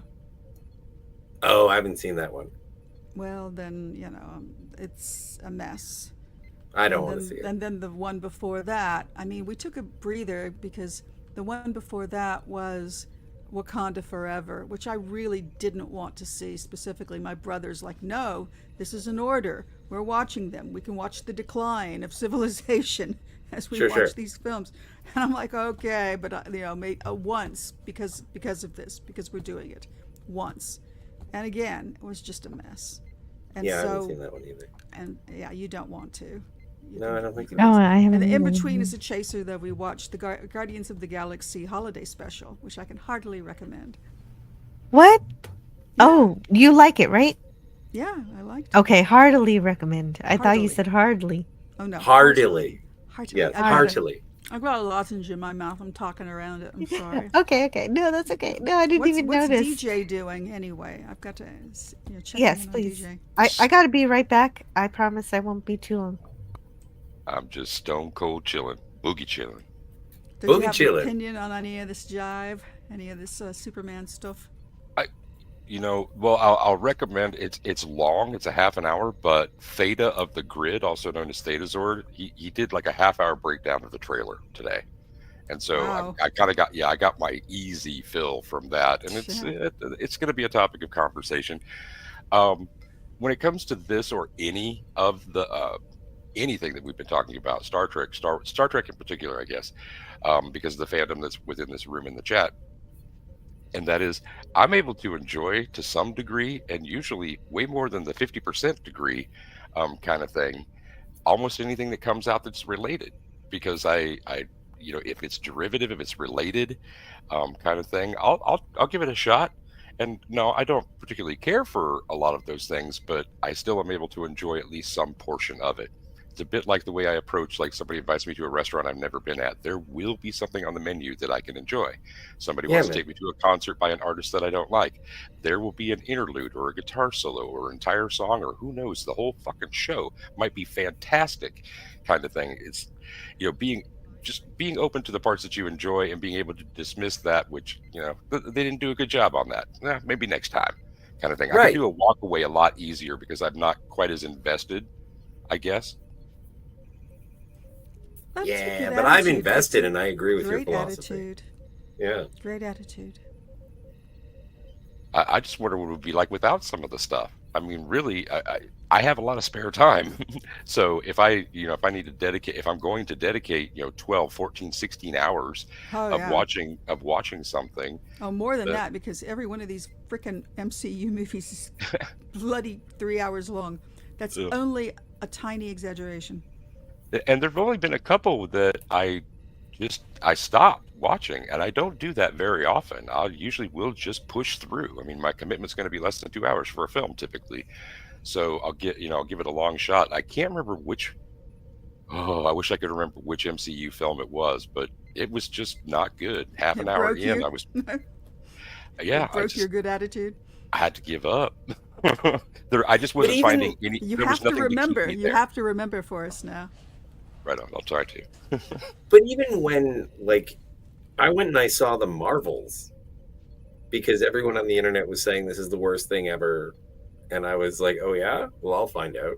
And I went and I was like, oh yeah, no, this is a superhero movie for girls. Like, it is for young women. That is the target that's audience. the next one on the list after Guardians of the Galaxy 3. And it was. We watched the Eternals, and it was not good. I see. I haven't seen the Eternals, but when it came to saw the the Marvels, Marvels. I was watching it and I was like, oh, okay, this is if this was 1995, and I was walking through my comic book shop, and I saw a cover for the Marvels, I would probably thumb through it, put it back, and not buy it. But and I think that there's a weight that people put to Marvel movies. Like, again, I love your appreciation of the situation, DJ, in just that these are based on comic books, things that you would walk through a store or you would find at a drugstore or a supermarket or something, and you would buy for $2. And it was disposable entertainment. And now people elevate it like it's the fucking New Testament or something. And it's like, no, the Marvels is fine. It's fine for what it is. It's short, it's quick, it's breezy. There's a musical number for some reason. I don't get it. Anyway, I'll put that back on the shelf and then I'll continue on until I get to something else.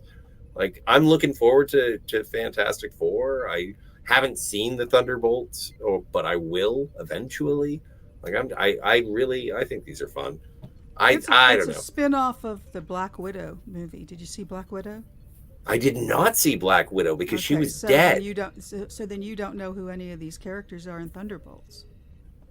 Well, I'm familiar enough. Like, I am a person of the internet, so I know who Yelena Belova is. I know who Ghost is. I know who John Walker is. I watched the Falcon and the Winter Snowman, and yeah, I know Taskmaster-ish. What, same deal. Thank you though. The Winter Soldier. But no, I've seen them. I know, like, I've seen some of them. I really like She-Hulk, as you may have guessed.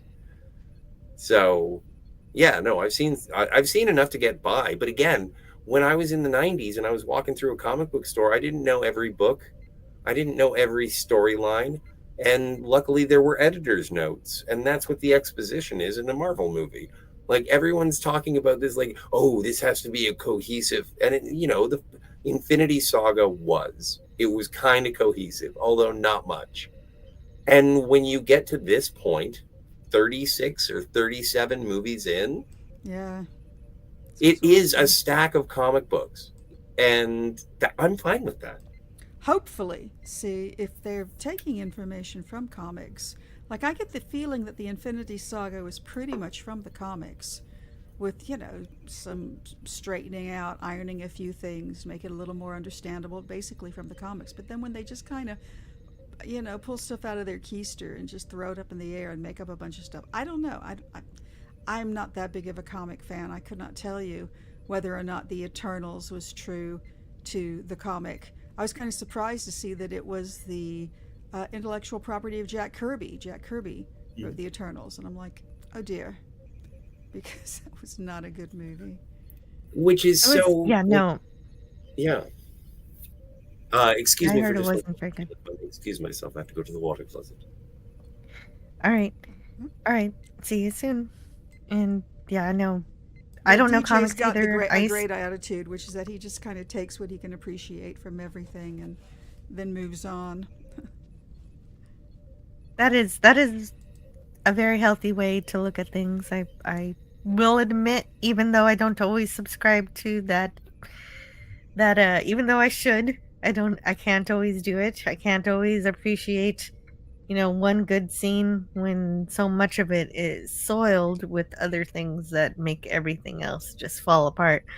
Like, one thing can be good, but But it's kind of difficult to enjoy the performance of one bit when the whole thing just doesn't cohese into what it should be.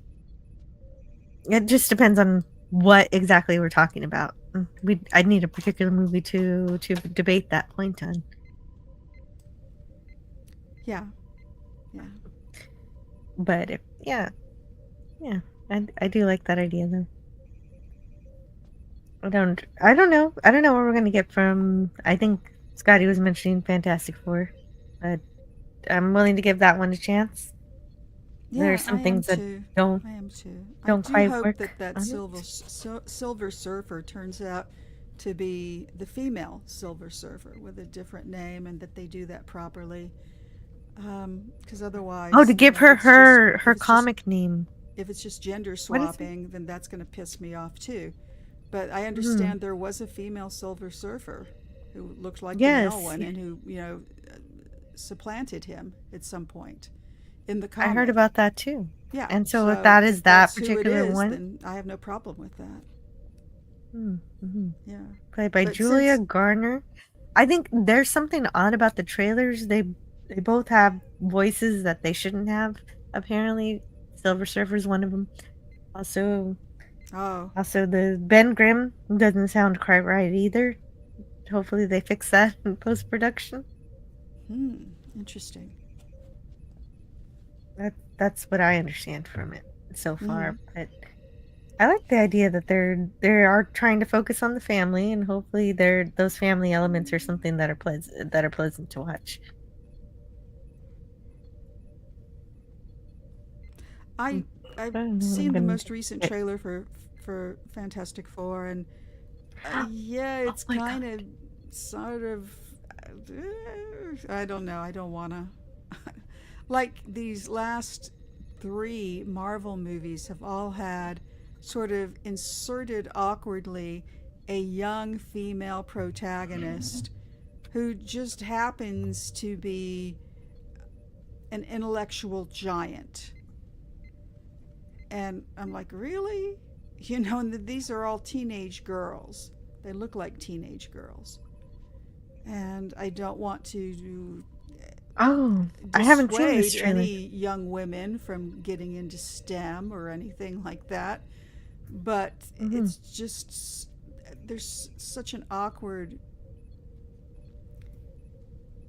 They're kind of like mini MacGuffins, just all in of themselves. All that in the trailer? No, in the films. No, I'm talking about the last 4, the ones that I've watched. Last 4 Marvel Universe films. Gotcha. And I guess that they're supposed to represent young women who are watching the films that want to insert themselves into the story, I guess. Oh no, I don't know. And that could be part of the marketing. And I don't know either. Well, it's definitely, I think it's very being done with genuine intention. It's not accidental. And I dug out which film it was that I abandoned. It was Dark Phoenix. Oh wow, that was way back. That was a while. It says 2019. Okay. And I wouldn't have known that had I not looked it up, and it took me a while to find it too. Wow. I forgot all about Dark Phoenix. And that's such a great story too. Yeah, I'm bound to give it a second and a third shot, but that was one of the ones that was just clang, and half an hour in, I went chasing after something else. Jennifer Lawrence is the first woman to portray anything. I have no idea. Yes, the first strong woman in science fiction movies. Yeah. Well, Jill is loud. The guests are faint. Oh no! Let me see if I can fix that. Let me. Okay, I'll kiss my mic, and I will look at my settings. Let me see if I can bring up DJ too. He does seem a little quiet. Oh, my settings are all very high. Yeah, I even brought him up a little higher. I mean, but that's good to know. Thank you for the input. Good to know. They play that on cable a lot. They play the Phoenix on cable a lot. Interesting. No. Oh, you're gonna like Tristan more now, Scotty. Look at this. Tristan says She-Hulk was fun. Was fun. It was. It is. I got a bootleg DVD so I could have it on physical because they're going to erase that shit as quick as possible. I don't know why, but I thought it was fun. How on earth did you get a bootleg Cousin DVD? Larry. It's got Cousin Larry. Where'd you get a bootleg DVD from? Walmart of all places. Get out. Not That's kidding. hilarious. Yeah. So I got like a 3-disc set and I posted it on Let's Get Physical Media over on the Post Geek Singularity. And I was like, I don't know how I got this. And they were like, oh no, you can get bootlegs from Walmart. It's no big deal. Does it And I was play? like, all right. Does it play properly? Oh yeah, no, I've watched it. that's Oh cool. yeah. Yeah, no, it's great. It's the packaging is nice. It's I like Gonna the have to show. go I shop think- at Walmart for some TV. Well, no, I had to order it online. It got shipped. Okay, so that's not even Walmart. Walmart does that thing that Amazon does, where they do third party. That makes sense. Yeah. So that thing's probably from China or something. I don't. You know Wow. what? So were the animators. Probably. But Alright, yeah, so no, Tristan. I don't understand you why got people somebody are on your angry. side there. Yeah. The animators. Well, I was now, I shocked. am confused now. I thought we were discussing She-Hulk Attorney Yeah, at but- Law. She's a CGI character. Oh, right. So the Of animators. course. Anyway, but yeah. Oh, Yeah. No, it's cool to know. Well, is that everything to know about the Marvel Universe coming up? I don't know. I'm really looking forward to Fantastic Four. I've reached out to friends and I've been like, you guys want to go check out the Fantastic Four? And people are like, yes. So Oh, I'm you looking- do. You do have people who want to watch it with you. I do Yeah. want to see it too. Yeah, me But too. hell, It I looks want. good. I I'd want like to see see it in the Sinners, and I theater. still haven't gone to the theater for that. Yeah, if I had a choice, I would watch Sinners over watching Thunderbolts. Yeah, I think I need to. What will happen to Star Trek Prodigy? It's been Nothing. canceled, DJ Knight. Yeah, it's over. It was canceled, and then Netflix picked it up for another season, so it has season 2. But I think it's canceled for good now because some other services, unless Peacock is like, oh, it's our turn now to have this is failing Star Trek show. Well, Let's and I do hate, it on. I hate to say it, but like Starfleet Academy is going to have Robert Picardo. And there have been, or at least I've heard some rumblings, although the rumblings are actor would do acting job. It's like there has been rumblings about Kate Mulgrew coming back as a live action Janeway. And so I think that they But I sort of thought this thing was in the Prodigy future. because Is she going to people be are- a hologram too? Because this is in like the super future discovery stupid shit universe. Yeah, but that's for the Doctor. Robert Picardo's the Doctor. He's already a Mhm. hologram. Yes, I right? mean, so it's he could set. continue into the future, but Yes, then but he is said Janeway, Janeway. also a hologram? That's the question. Well, Janeway She's was a a hologram. hologram in Prodigy. Yeah. But is that what's happening here? Is what I was asking. I don't know. Again, I heard. I care that remember much. reading something a little while ago that it was like Kate Mulgrew says that she would go back and play. It's like when Shatner says, "Oh, I would if the script was right, I would play Kirk again." All right. It's like, oh, please don't.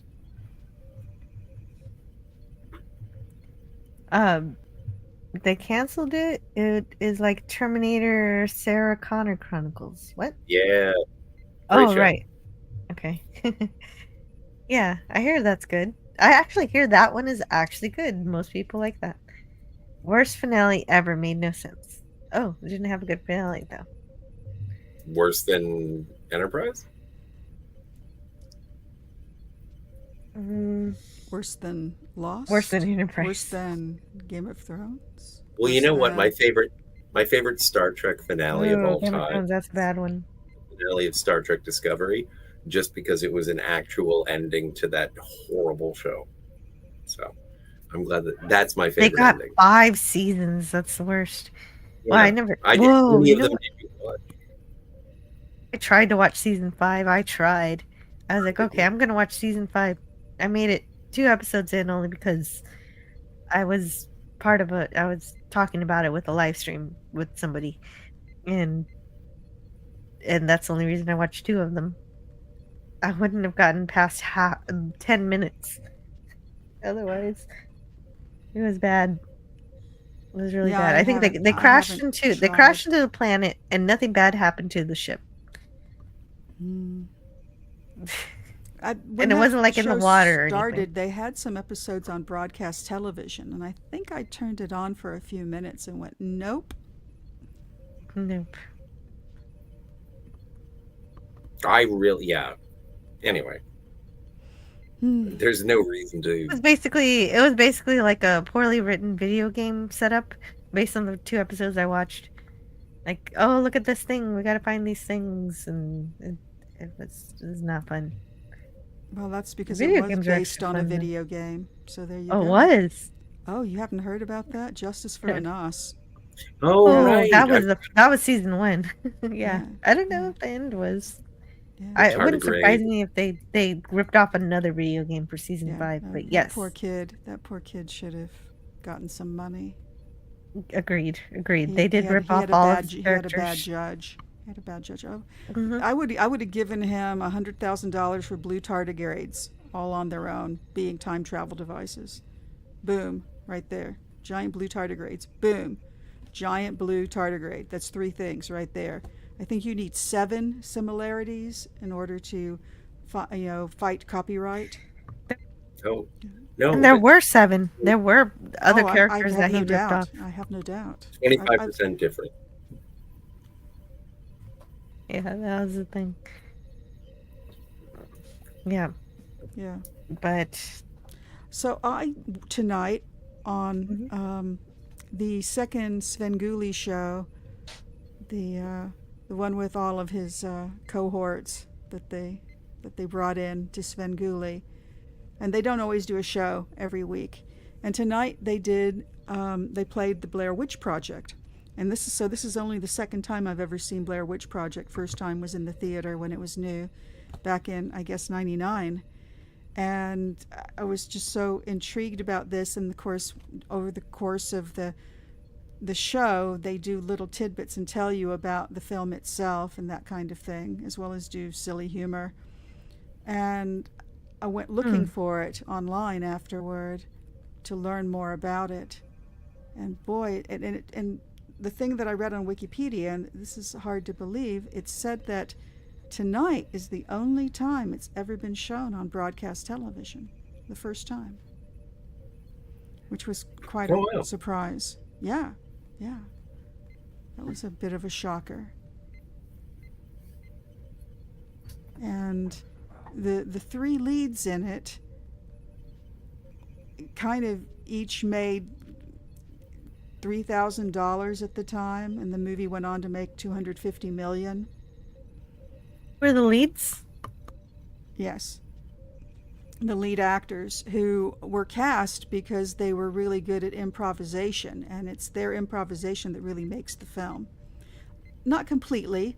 There's definitely some very intelligent editing, and they went... What movie are we talking about? I'm sorry. Blair I Witch missed- Project. Blair Witch Project. Okay. Yeah, it's a thank horror you. film. I do remember the phenomenon happening, where it's Yeah. just like, oh, they were just having this shaky cam and running around the woods, but I never actually watched it. Yeah, oh, it's good. It's very good. Tristan, I think it's been on streaming services and cable, but this is apparently the first time it was ever been on broadcast television, which was kind of interesting. So I've kind of been doing a deep dive on that, and it turns out that they made a sequel, and they wanted to refer to the characters in the sequel, and at that point they cut the 3 actors big checks, according to Wikipedia. I hope that's true, because it sounds like it was very hard for them after that film came out. Very hard to get more work, and very hard to shake. one of the big problems is that they named the characters after the actors. Yes. And that's, that only makes for confusion. I don't think people should should do that and go into that. It's kind of like the monkeys. The line between reality and fiction gets muddled, makes for a lot of confusion in the public's mind. Then when you want to have a career afterward, you're really stuck. You're stereotyped even more than you would be just in a great role or a strong role. I think the first time that I realized that the Blair Witch Project wasn't real was when I saw the heavier set gentleman. He was on an episode of ER. And then later on, I know that the taller guy with the beard, Mike and Josh. Yeah. I forget who is who. I think Josh is the taller guy with the beard. Josh is the taller guy with the long hair and the beard.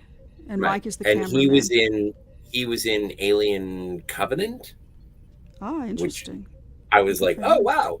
And then Heather Donahue, Mhm. she, I think that for a while there, She she did was some work a there for about marijuana cultivator, and she's become very much oh no, a sort part of that. recently. Yeah, no, just Yeah, recently. well- she's sort of eschewed acting. She changed her name. She felt so strongly about it. Well, there you go. It's kind of saying something. So, but anyway. it is a shame, but it's like going back to Gilligan's Island. And it's like Gilligan's Island was a phenomenon. Everyone knows what Gilligan's Island is, and the people who were on Gilligan's Island are the only people who did not get paid for it. Yeah, Like- it bothers me very much when people. Oh my God! Oh, no. Where'd I go? I don't know. You just dropped. I was switching between things. It's the Blair Witch. It is the Blair Witch. Yeah. I was looking for a video, and I think when I switch between brands, sometimes it knocks. Anyway, I just kind of wanted to talk Switches about that a between bit. Yeah. brands. Yeah, really good movie. Tristan says, of course you guys have seen Stairway to Gilligan. I feel like you have to hear that rather What? than see it. You have to feel it.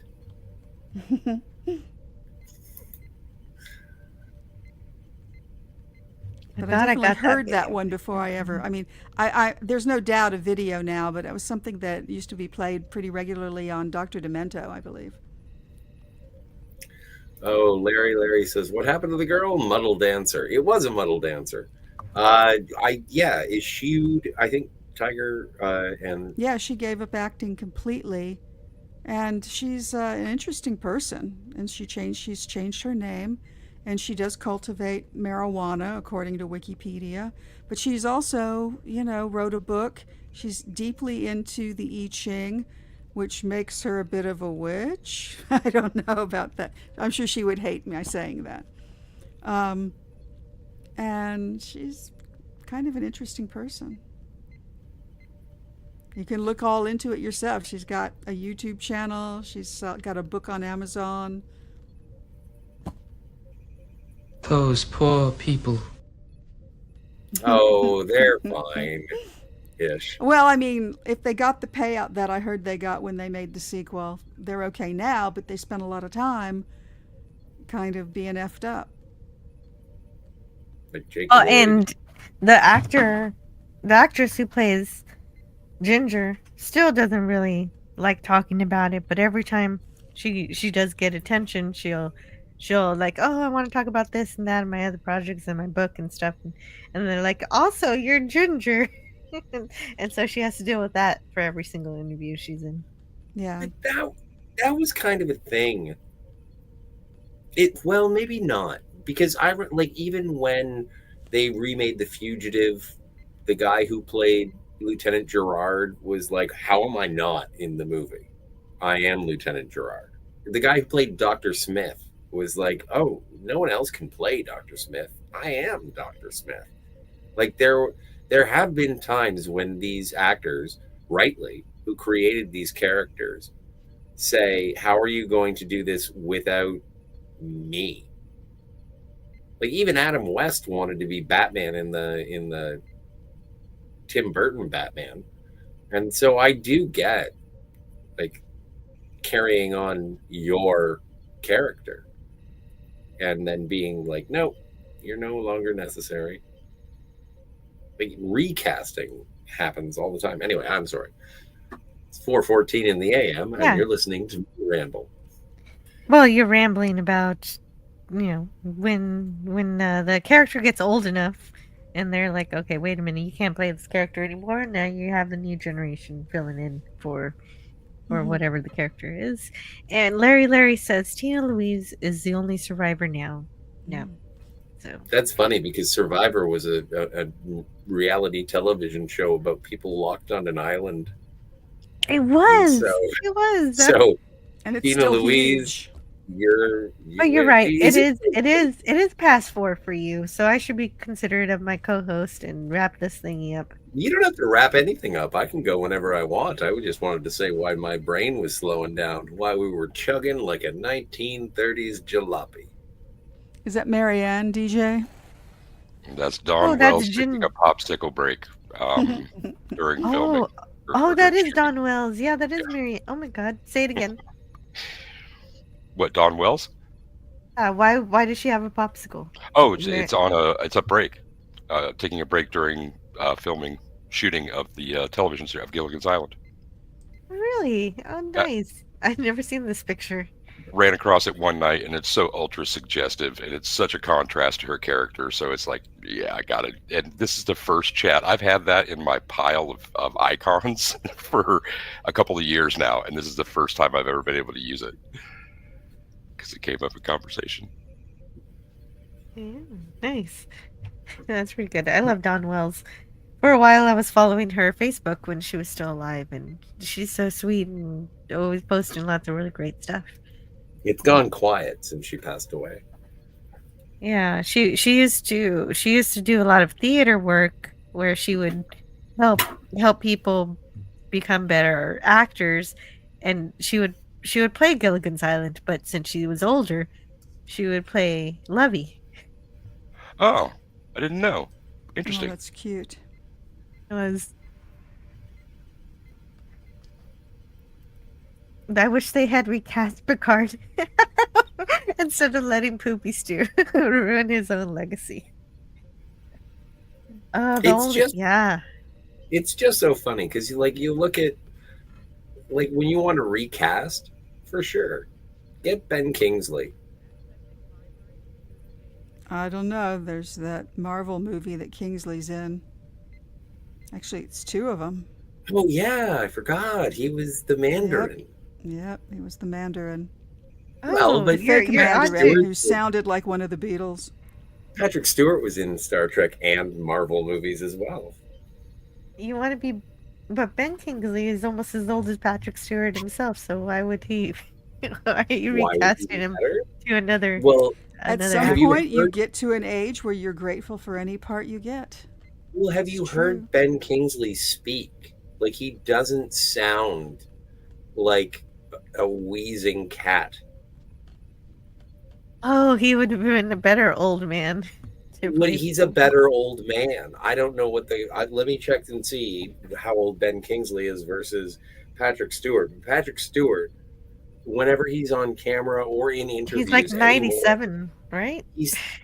No, Patrick Stewart is not 97. He's probably in his seems like early 80s. Probably Gonna guess he's in his early 80s. Like, you even compare Picard with Shatner. Yeah, he's 84. Patrick. Just guessing. Very good, very good. Actually, I had an article about that he just went to get an award. I forget what award. And everybody was saying, "Oh, Shatner looks so great. How does he look so great?" And what award was it? I want to find out. Our darling Bill. Here it is. Well, and okay, so Ben Kingsley is 3 years younger than Patrick Stewart. Okay, there you go. It's not that big of a gap. And I think Ben Kingsley still has a vitality that Patrick Stewart is lacking. Agree. Kind of surprising that he's that old. I can't believe remember you. the last thing that I saw Ben Kingsley in, but it didn't seem like he was a septuagenarian then. No. And it's been within the last half a dozen years. Gotta be. Yeah. Wish I Bill could does look age good. as gracefully. And I'm pretty sure that Shatner's had plastic surgery at some point. I don't see any evidence of it. Does I he? think he probably. I was, the first Star Trek movie was on the other night, and I was kind of watching a bit of that, and I'm like, yeah, he looks like he got a little nip and tuck there before that film. It's possible he was What? just in very good shape, but he looks I've a seen little- people. Well, I've seen people who are this old who get plastic surgery, and they look kind of freaky. And It can Shatner be done doesn't. very subtly. The problem is the surgeon. Well, and I mean, even- it really even- is. Even when it came to I don't think so. I don't his think he hair, has. for the longest His hair, time, he did. I Well, refuse. it's always a to believe tube. He had a Always hairpiece. been a tube. Yeah. I think it's plugs because No, it stays no, on. No, it's a toupee. Oh, It's modern always been a It stays toupee. on though. It's always been a toupee. Always. He swims in Star Trek 4, and you can see his hair floating It's up, and it doesn't fall off. always been a toupee. Always. All right. I didn't know that you woke Even up back with in another one. the 60s. Why can't No, it but be with plugs? modern- Why is that impossible? I think that Well, he eventually. Plugs don't last, and the technology for them was very poor back in the 70s. Yeah, A but lot of people who got them really regretted it, and even people in the 90s who got it really regretted it. Oh, I really didn't know that. Oh yeah, Just- Joe Rogan talks about it. Yeah. He'll show Okay. you the scar on the back of his head now that he shaves his head. But yeah, Shatner's always worn a toupee. Always. The oldest gamer says toupee. Yes. Okay. There's some- Hey, old Yeah. gamer. Well, there's nothing wrong with that. Well, I'm well, just for the saying- longest time, I was in denial that he hadn't anything at all Yeah. with this hair. But part of the But reason he everybody looks so keeps good is talking about horseback it. riding. Yes, he Yes. stays active. That's Yes. right. It's really good for your core, horseback riding.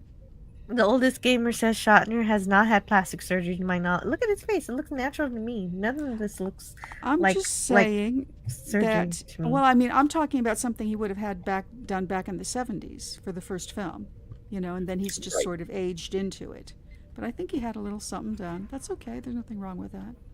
It's like I didn't say there was anything wrong who with it. is I just who don't is believe that it. I noticed Jimmy Stewart. Jimmy Stewart had some work done at some point. And you can kind of tell if you're watching the sequence of his films, in the order that they come in, at some point you're like, okay, that's when he had the lift. Well, when does anybody know? And Oldest Gamer seems to know a bunch. When Shatner stopped drinking, because he had an era, and I'm not good at putting the the point on the map kind of thing, where he looked like a rummy, and he kind of doesn't now. And that Interesting. is that at 94, I would expect to see signs of his decades of alcohol abuse.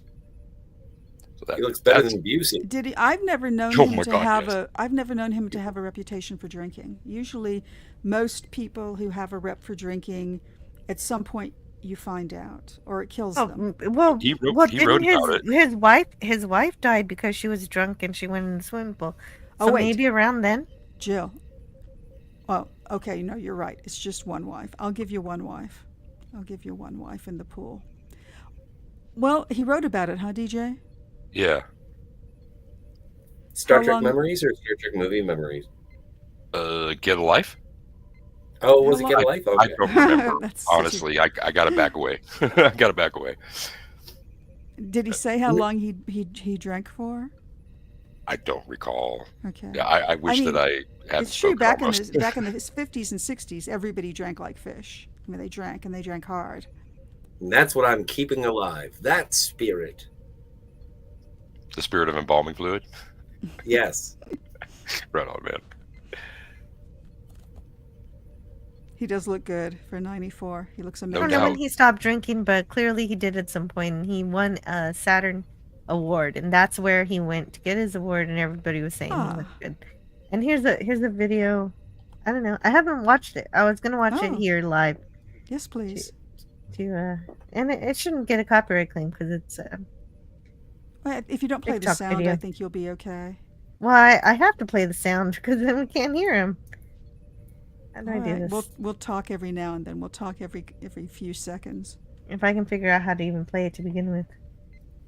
Here we go.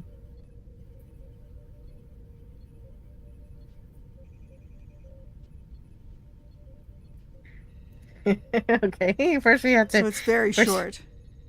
Yeah, it's very short, so it Mhm. won't take too long. Still can't hear it. No, I'm impressed that they didn't approach him. I don't think I could resist that. I've And resisted many celebrities in my day, but the Shat, ooh. And he's leaning back, not falling, hunched forward, kind of thing. It's a He good looks sign. like he's open to saying hi. Here, now you should be able to hear it. William Shatner just pops up. I love Priceline. How you doing, Mr. Shatner? I love the song you did with Ben Folds. Remember that one? I remember the night we met, the night we sat. That I might have a problem with, so I'm stopping him just for a minute. I've never listened to this actually. What year was this? Ben Folds, what is Trans- Halo Ben was Folds, in that's the 90s. audience? So 20 years ago, I'm going to guess? Yeah, 2005. Minimum. Yeah. Looking even younger than whatever that would be, 20 years. It looks like he's got a subtracted from few his mental. pounds on there. That helps, that fat don't crack. It does help a lot. Yeah. I don't know. Phenomenal. I listen to it all the time. It describes my my love life. Just coming back from Nashville, having recorded with Brad Paisley. You did a song? Oh, man. Oh, my goodness. Wow. When will it be released? And what kind of, you did monologues on it? About love. About love? Did you write it? It's amazing you don't age. You look fantastic. Blue Origin space flight. What was that like going to space? Would you go again? And what did you think about the ladies doing it? Okay, all right. Take care. Yeah, this guy was peppering him. That's not what you do. I mean, it's what he did, but Yeah. he was very polite. I think he was trying, but his problem was that he didn't get a microphone on Shatner so we could actually hear him. Fair. Oh, no. I mean, it's nice to see the video footage, but he could have been a little more respectful. I think he was just a little too excited to just tell him all the things, and also it was a chance encounter. I don't think it was not a set-up interview, so I think also he didn't want to take up too much of his time. He kept peppering him with questions, like an interviewer, like a reporter or something. He did. Well, and that's also what And he, Shatner was giving him some really lovely answers. I think you want to dwell on working with Brad Paisley a little longer. Unless you don't know who Brad Paisley is. Well, there's always, I forget who it was, but there was an interview talking about Arnold Schwarzenegger and how people would try and steer conversations with Arnold Schwarzenegger while he was promoting his biggest films. And the superpower that Arnold Schwarzenegger had in those interviews was that he would always be able to bring it around to the thing that he was promoting. And he's like, oh, yeah, that's great, but it also reminds me of being with Jim Belushi and Red Heat. And it's like, it would just come around. It's like, well, if I have to talk, I'm going to promote. And I appreciate how Bill sort of was like, I don't really want to talk to you about anything that you want to talk about, but I just recorded with Brad Paisley, so thanks for bringing up my Ben Folds song. That is how we get it done. It's interesting. Oh, yeah, Always that's be quite a closing. talent.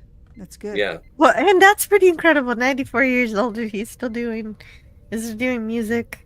Yeah. I gotta check out this song when it comes out. He didn't know though when it's gonna be released. Well, it might be like one of those Prince songs that just goes into a vault. It's like, oh, I remember hearing something about Bill and Brad Paisley. I wonder forgot what really. the connection is. A country star of the I think Paisley came to attend national attention in the late 90s, early aughts, somewhere there. I'm not a country fan, Sounds can't right. speak to it directly, but I wonder what their connection is. I think the connection is everybody loves Bill Shatner. Yeah. Yeah. Everybody loves Captain Kirk. That's good enough for me. And if you're a country music star and a hell of a good guitar player, you might be able to draw him in. That would be absolutely tits. Yeah. That's great. You really do know your music. I gotta remember that. The Oldest Gamer says in 2015, Shatner was still drinking wine. So as soon as 10 years ago. A glass of red once a week is supposed to be good for the cardiovascular, so I can understand. So I have heard. They say that's why there's no heart disease in Italy, even though they eat nothing but pasta all day long. And the French eat cheese, but they're all pounding their wines, Exactly. their vinos. The pasta soaks up the poison, and then you just get the benefits. No, this isn't science. I'm not really saying that. Oh, it's total science. Take it to the bank. Retinols and flavonoids in red wine, I think. Tristan Mendoza says, I was about to make a Priceline joke, and he beat me to it.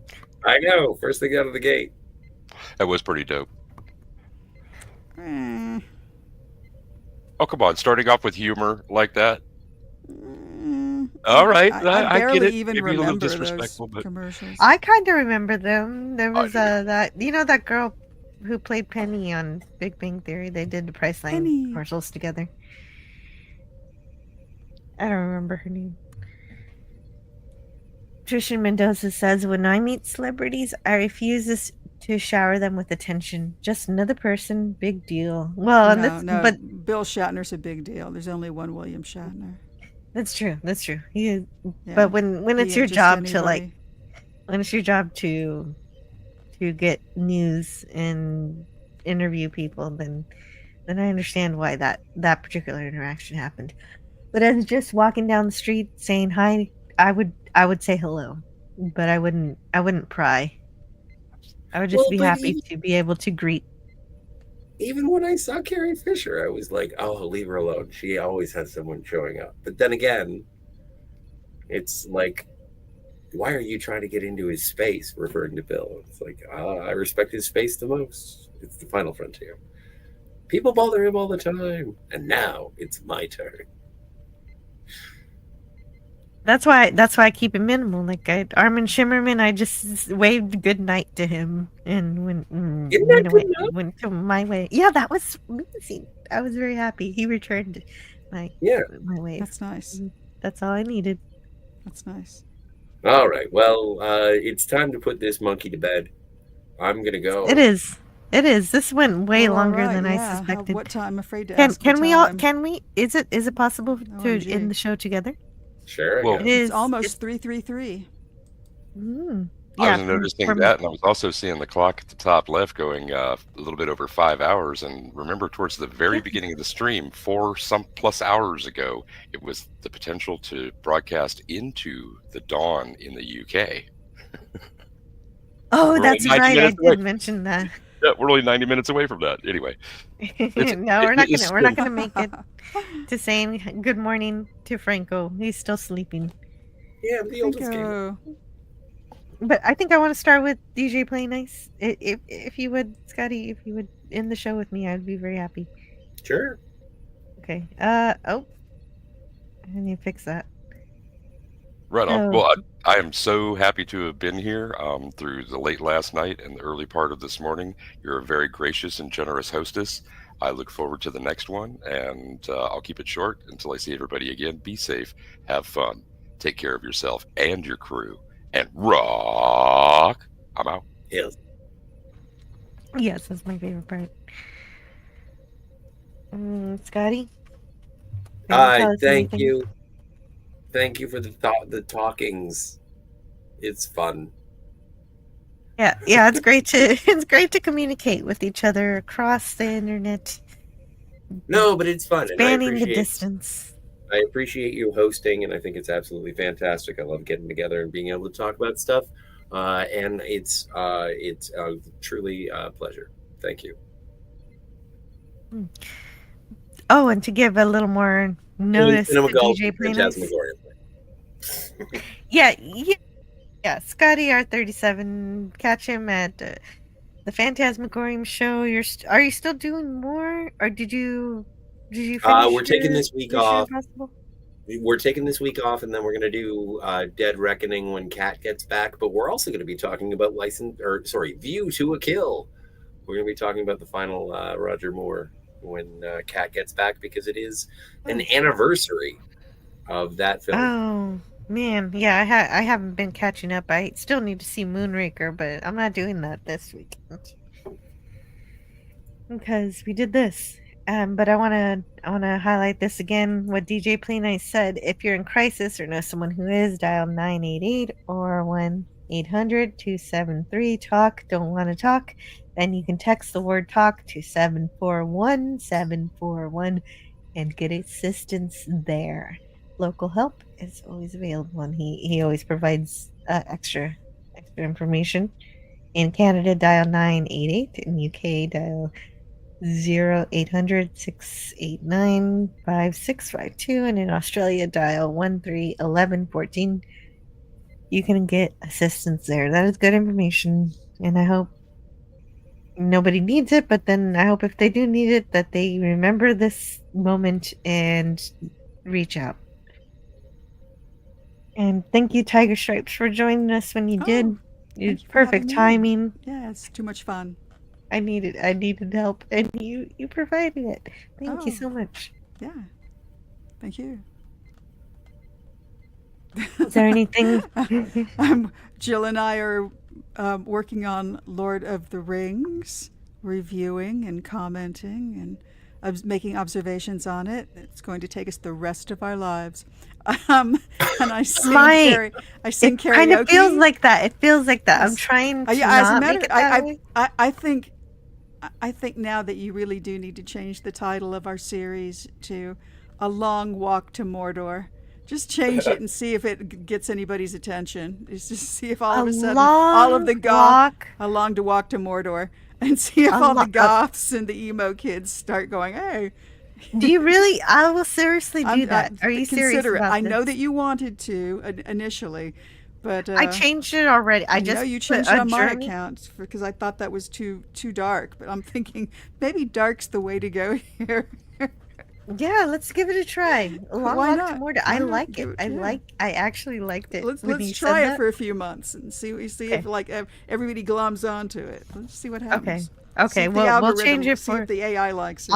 Obviously, the ones I'm working on now will just be a journey. Yeah. Yes. Through Middle Earth. Because it's getting. But for the next one, let's try a name change. Yeah. Sounds good. And then you also sing karaoke? Where? I do. One of these days, I'm going to put together a list on my own channel so that you can see where to go listen to me, should you be interested in listening to me. It's fun. Good idea. Yeah. Mm-hmm. And one of these days, I'll have content, but I don't know when. You did. You had a Cara Dune toy review. I need to kind of get my act together and get a little camera and get a little turntable and just do some stuff. I don't know whether to disclose exactly just who I am, but that's kind of what it's all about. Card used to say, what do you want to, what kind of content you want to make? I'm like, I kind of want to do lifestyle stuff. Isn't that nuts? He's like, no, I like it. So maybe I'll go there. Nice. Yes, yeah. He was always very encouraging. I can show you how to bend an angel cookie cutter into Baby Yoda, so you can make Baby Yoda cookies. Yes, which I've actually successfully done. I've got 2 Baby Yodas in my chat, not right now, but Brogu was here earlier, Padawannabe. We've got people here who would be very interested in Baby Yoda cookies. But we did a Saturday night. We did. Live stream. Woo! Yeah, and it was a good hangout, good fun time.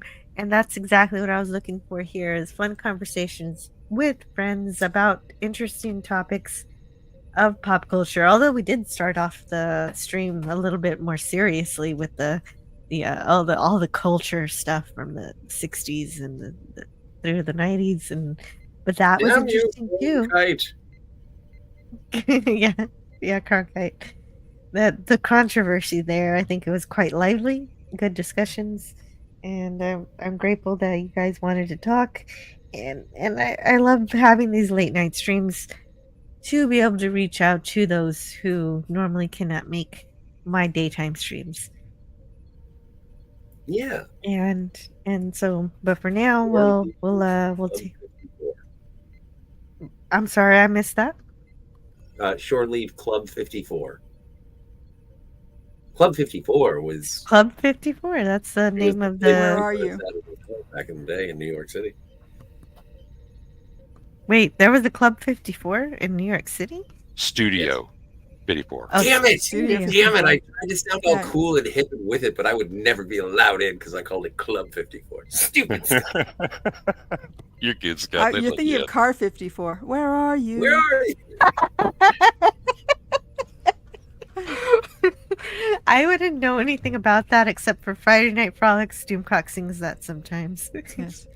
Oh, and Tristan Mendoza says, just synchronistically, Eel Pie, to which I have to reply, Eel Pie Studios, which is the studio of Pete Townsend, who's turning 80 on Monday. Rock. There you go. Wow. That's amazing. Lord of the Rings cookery stream. You know, I have a cookbook for Fallout. I'm not going to make any cooking videos, but I have it. I don't know. Might catch on. Algorithm might love that. I want iguana bits on a stick. Oh my god. Uh-oh. Soylent Green.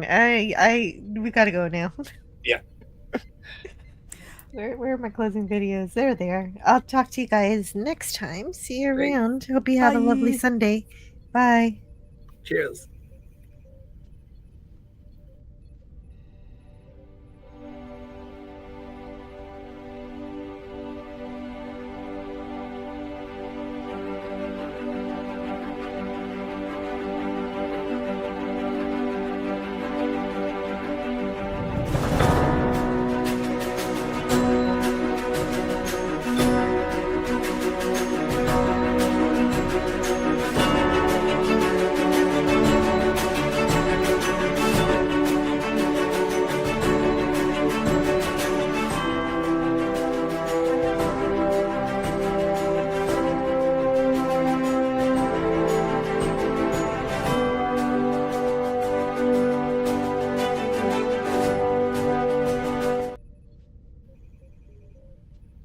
Learn all that is learnable.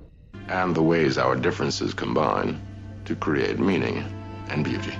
It has always been easier to destroy than to create. May we together become greater than the sum of both of us. Well, now you have something new to think about. Carry on. Going to bed. Gotta turn off the lights. Hey, there's TV. Gotta turn off the power. Hey, turning off things. Yeah, it's time for bed. So now, where's the sleepy place? It is upstairs, but I gotta make sure the door is locked, and now it's time for bed. Baxter, he's on the couch. He wonders why I'm singing. I'm going upstairs, and Baxter's coming with me. Just found a little poop. Gonna pick it up with my fingers and throw it in the toilet. Baxter is not to blame. Hey, buddy, you coming up? He's looking at me like I'm a crazy person. Come on, it's bedtime. Anyway, that's my song. Mr. Turtle, how many licks does it take to get to the Tootsie Roll center of a Tootsie Pop? I never made it without biting. Ask Mr. Owl, for he is the wisest of us all. Mr. Owl, how many licks does it take to get to the Tootsie Roll center of a Tootsie Pop? A good question. Let's find out. 1, 2, 3. If there's anything I can't stand, it's a smart owl. How many licks does it take to get to the Tootsie Roll center of a Tootsie Pop? The world may never know.